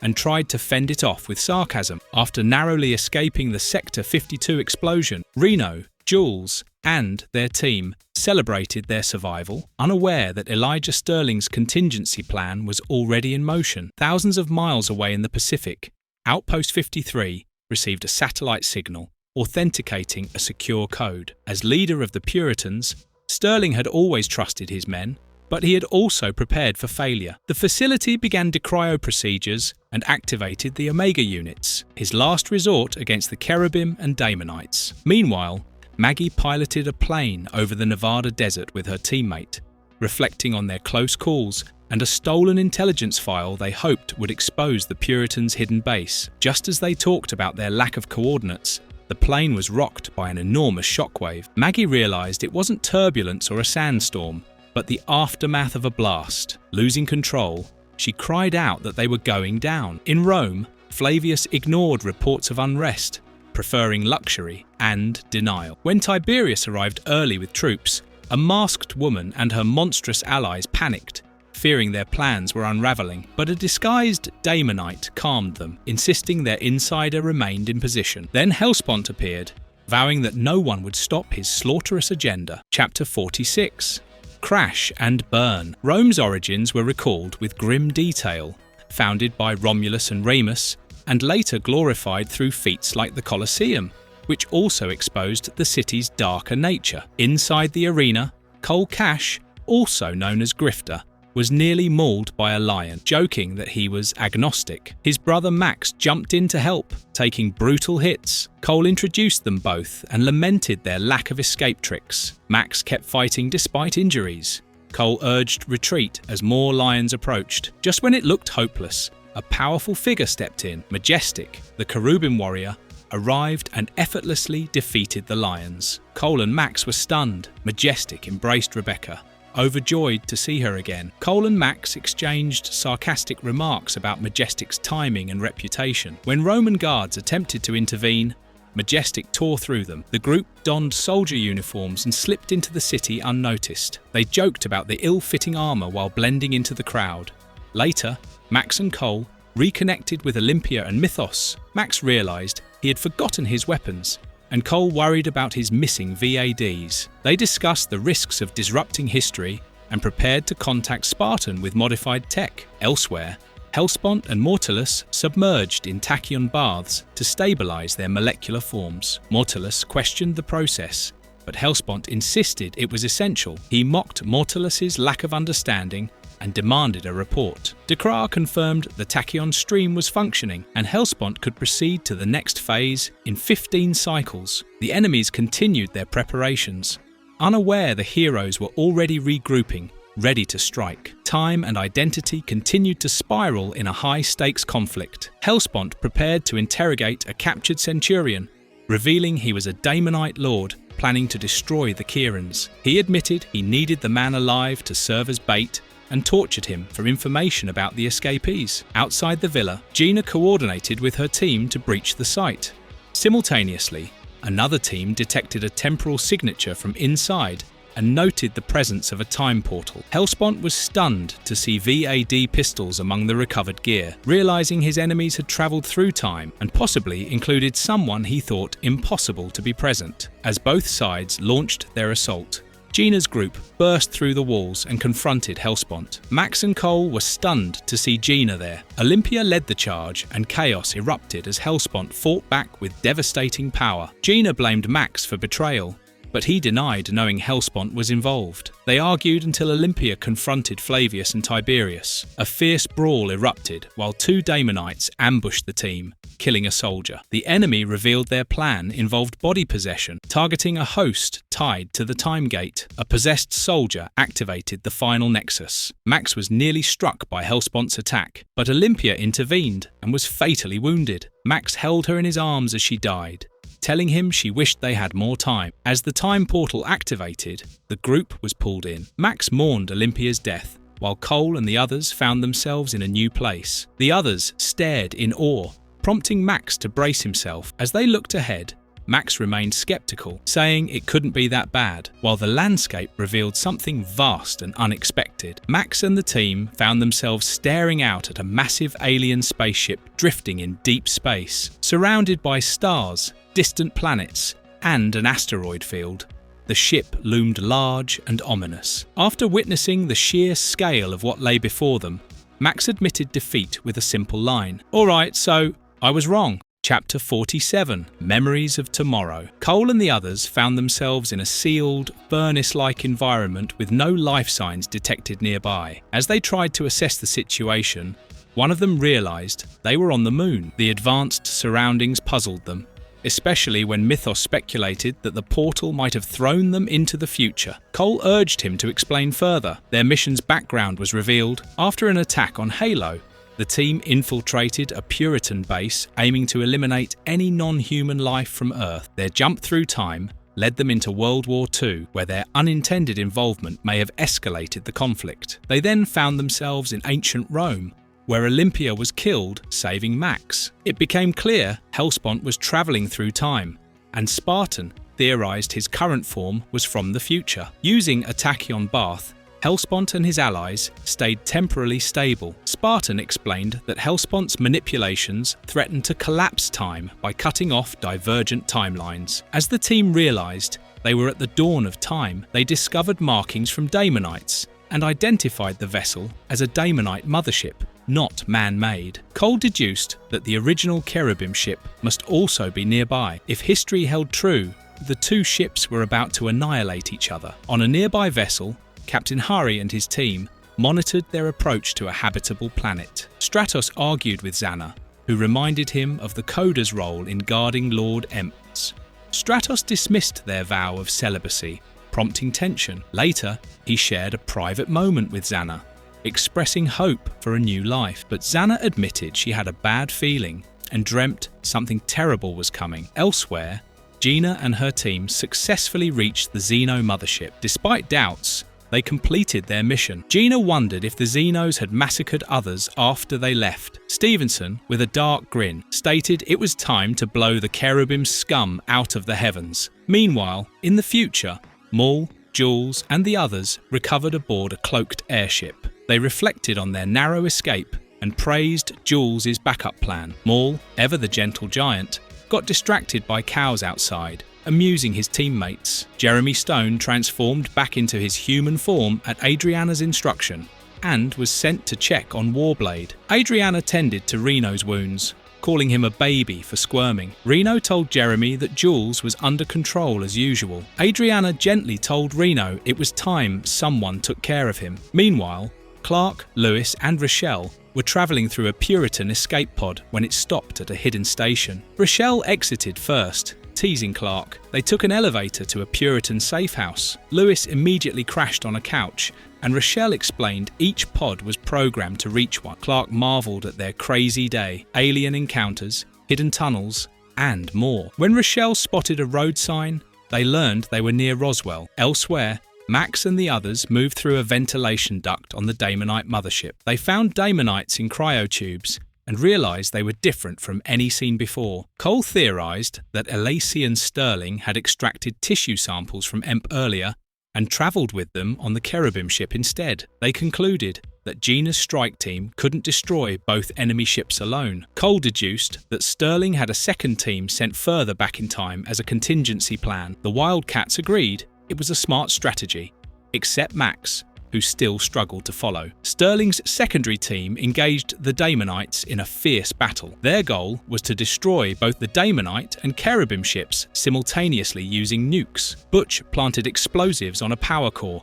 triggering a massive explosion. The ship began decloaking, leaving it exposed. They detected an incoming Daemonite warcruiser. Henderson declared it was time for Phase 2, to end the war permanently. Suddenly, a Daemonite beast burst from inside a team member, having used his body to hide since the incident in Rome. The beast killed one soldier and attacked the rest. Their guns jammed as it lunged. Just as it was about to strike again, its head was sliced off. Zealot appeared, sword in hand, furious. She warned Rochelle not to move, or she would gut them like a pig. Chapter 48. When Worlds Collide, Part 1.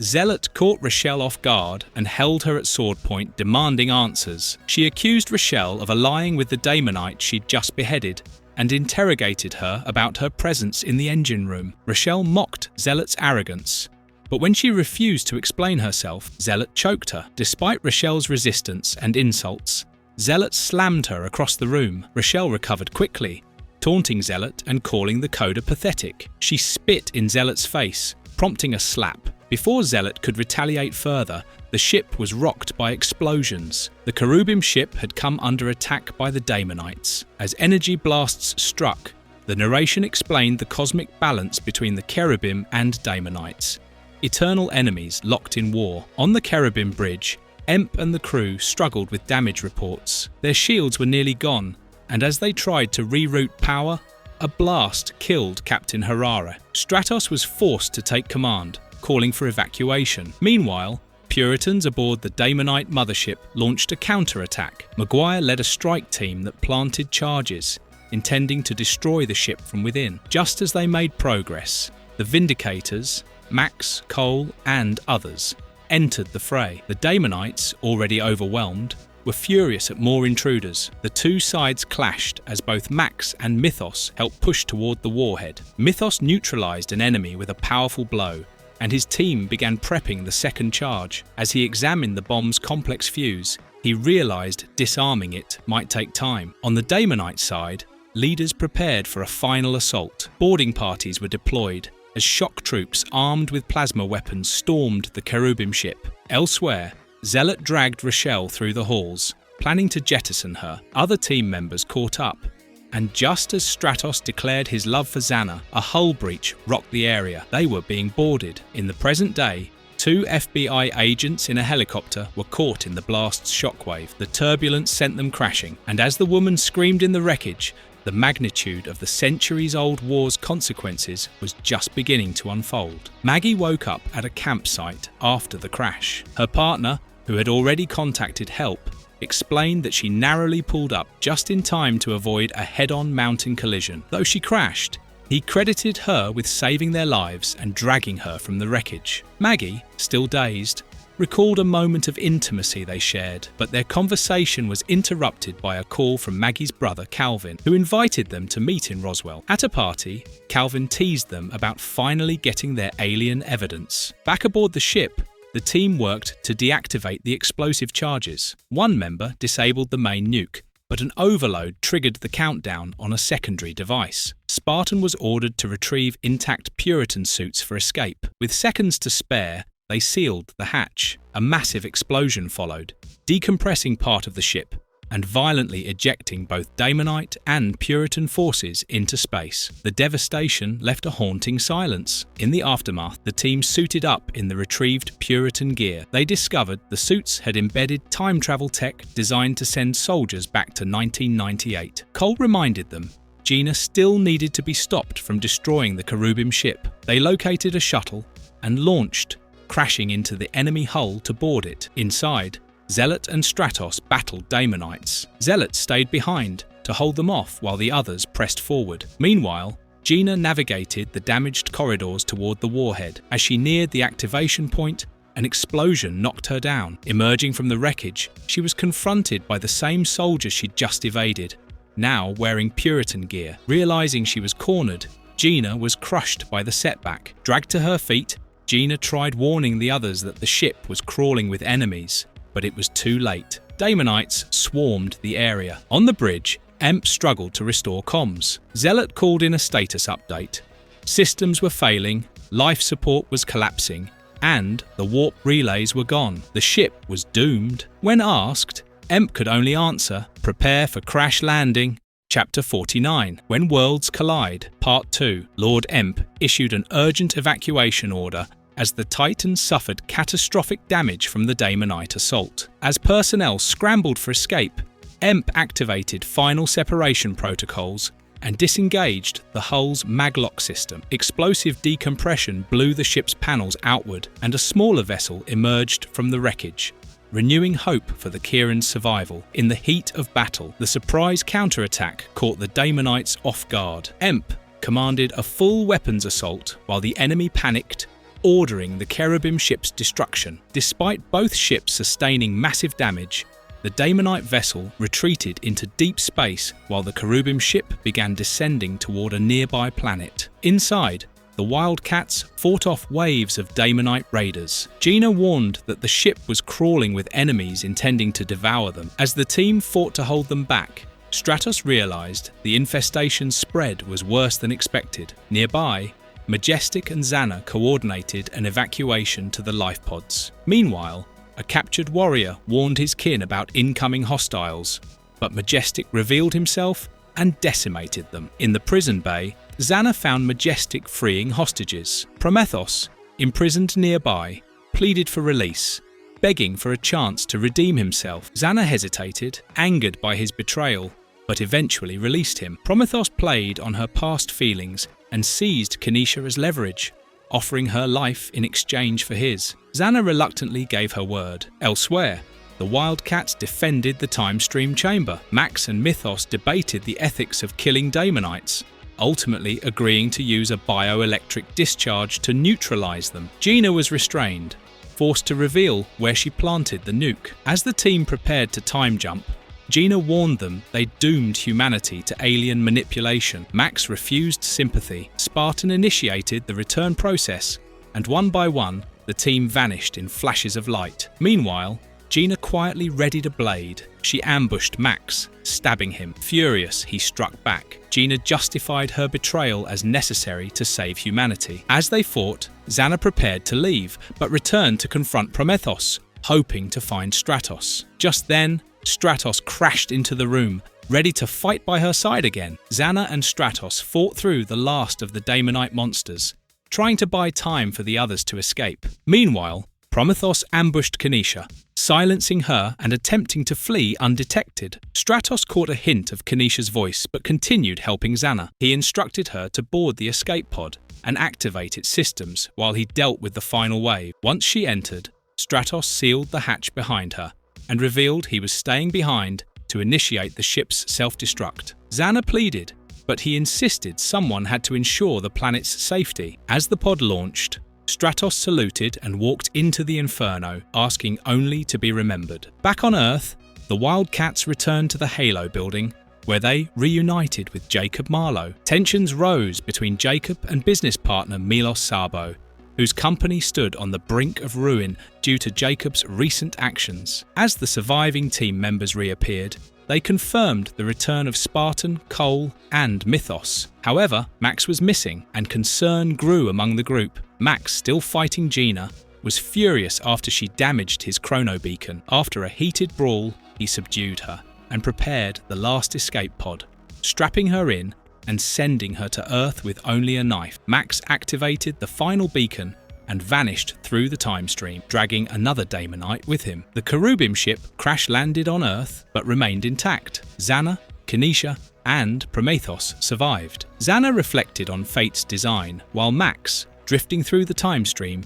was unaware that he carried a stowaway. Max landed in another era, rescuing Olympia from Roman soldiers. They teleported away mid-battle, and Olympia later appeared unconscious at her home, reunited with Minkai Shen, her young protégé. Meanwhile, Max landed in New York. After borrowing a coat from a startled drunk, he disappeared into the city to check if the others made it back. At the Halo building, Jules and Reno reunited on the rooftop. As they caught up, Reno remarked how surreal it felt that everything was finally over. Their moment was interrupted when a mysterious woman appeared, pointing a gun at Max Cash and claiming to know him. She warned he had reached the end of the line. Jules tried to diffuse the tension, calling it a new beginning, while both women declared they had something for Max. Suddenly, the armed woman kicked Max off the dock, sending him crashing into the water. As she walked away, she coldly told him he was out of time. Meanwhile, Jules shared a kiss with Reno. Back inside, Jacob Marlowe enjoyed his return, but Nadia warned him not to get too comfortable. His secret extraterrestrial identity had been exposed. Spartan and others were worried about Max's fate, while Reno reported that Cole was in bad shape. A mysterious woman appeared behind Reno and greeted him ominously. Later, as Spartan sat alone by the fireplace, Priscilla approached and greeted him. With a confident smirk and bags in hand, she greeted him. "Hey there, handsome. Guess who's back in town?" Chapter 50. Old Feelings. Hadrian called out for Pris and rushed to her after spotting her through his visor, relieved she was alive after the fall. Pris reassured him she was fine. As he helped her up, Hadrian urged they leave before Slag found them, but Pris stopped him, saying she wasn't worried for herself. She was worried for him. She explained how much she'd changed since they last met. Returning to New Orleans after Kira, she felt alienated from the new Wildcats and unsure of her identity. Neither human, Cherubim, nor Daemonite. Her decision to leave was about finding her own strength and distancing herself from Hadrian, whom she once saw as her perfect protector. Pris confessed she once felt safe with him, despite his artificial nature, but she couldn't let herself rely on him anymore. She had to grow beyond that. Hadrian, now fully self-aware and no longer tied to John Colt's personality, admitted he was his own man. He hoped they could rebuild what they had, but Pris insisted things would never be the same. Their conversation was interrupted when Slag attacked, yelling that he'd had enough of their talking. Hadrian ordered Pris back, but was hit hard. Pris tried warning him about an oncoming train, but Hadrian stayed locked in the fight, vowing to protect her. The train hit, crashing through the fight. Slag, still standing, turned his attention to Pris, taunting her. She refused to back down, unleashing powerful energy in a surge of newfound strength. She proudly told Hadrian she'd found what she had gone looking for, her own power. After Slag was defeated, Hadrian admitted she had indeed changed. Pris said it was magic, possibly cherubim in nature. She no longer needed his protection. Though Hadrian still saw her as the woman he once knew, Pris made it clear things were different now. As they walked off, Hadrian promised that if she ever saved him again, she should know he'd return the favour. Elsewhere, a letter to Zealot narrated over scenes at the Halo building. A robotic figure named Gorth relaxed with a drink while others gathered, remarking they'd all been here before. The chapter closed as old teammates debated their dysfunctional past, old betrayals, and rekindled grudges.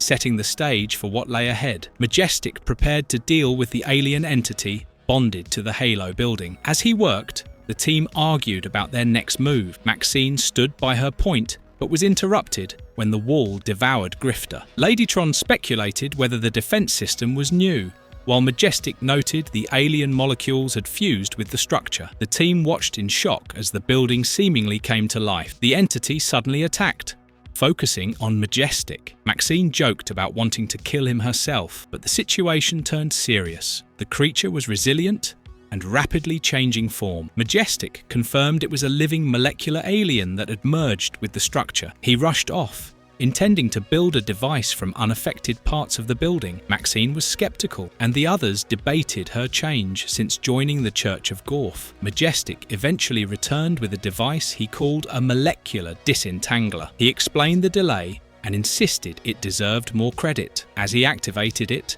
the alien biomass began violently extracting itself from the walls. Ladytron was disgusted, while Maxine examined the containment pod and identified the fused entity as Mr. White, an alien shapeshifter they had forgotten about. She recalled how Tau used Slag and Attica as diversions during their hunt for White. White remained catatonic, and the team debated what to do next. Maxine decided to reflect alone, realizing the reserve team idea might have been flawed. In the end, Maxine read a letter from a former teammate who revealed how all the prisoners, including Mr. White, were released. White's malleable body allowed him to escape and merge with Halo when Majestic attacked him. The letter ended with a personal note expressing regret over their estrangement and a hint that they might reconnect someday.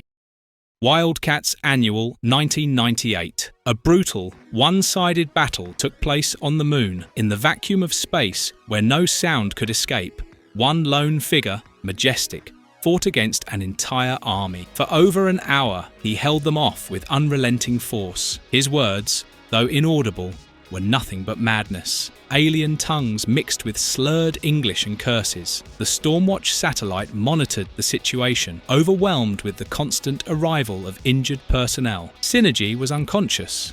Fahrenheit had a broken arm, and regular troops were being wiped out, with multiple team members down, including Winter, Sparks, and Fuji. The situation became critical. Their odds worsened, and calculations gave them just 59 minutes before Majestic would overwhelm them completely. Panic set in. If Majestic reached Earth, there would be no stopping him. The discussion turned grim. Zealot pushed for direct action, possibly killing Majestic. Others speculated on what could have caused his madness. They revealed that probes picked up disturbing transmissions from him on the Moon, ramblings invoking pagan cherubim gods, and praising Daemonite hordes. This wasn't the Majestic they knew. Grifter returned with a captured Daemonite, who begged to talk under torture. The truth unraveled. A genetically engineered bacterial virus had infected Majestic. It targeted all beings with cherubim blood, eventually driving them insane. The bacteria was created from both cherubim and Daemonite genes, making it nearly impossible to cure without a perfect genetic match. Voodoo, standing nearby,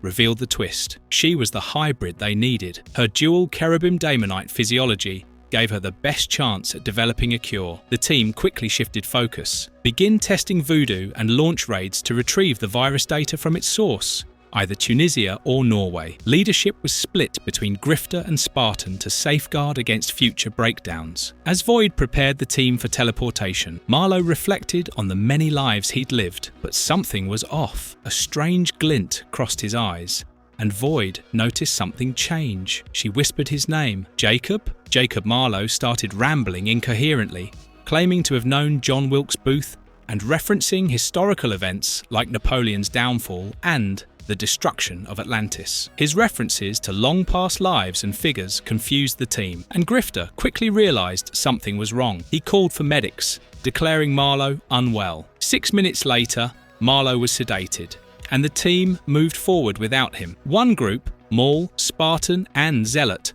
was deployed to Norway, while the other, Savant, Warblade, Grifter, and Voodoo, headed to Tunisia. In Norway, Spartan's team encountered hostile security forces immediately. Meanwhile, in Tunisia, Grifter's squad entered a disguised monastery and faced Daemonite militants posing as monks. Spartan received a status update mid-battle. Voodoo's blood and tissue were being tested, but her hybrid genetics, part human, cherubim, and daemonite, were too mixed to be useful. Voodoo shrugged it off, joking that she wasn't alone in being a mutt like Maul. As she fought, Voodoo drifted into thoughts of her lineage. She recalled her unique ancestry and the hybrid daemonite cherubim ancestor, who may have sired her bloodline centuries ago. This ancestor vanished after turning on his creators, but his legacy remained in her genes. Despite feeling alone, she fought on fiercely. Zealot's own thoughts flared as she launched into combat,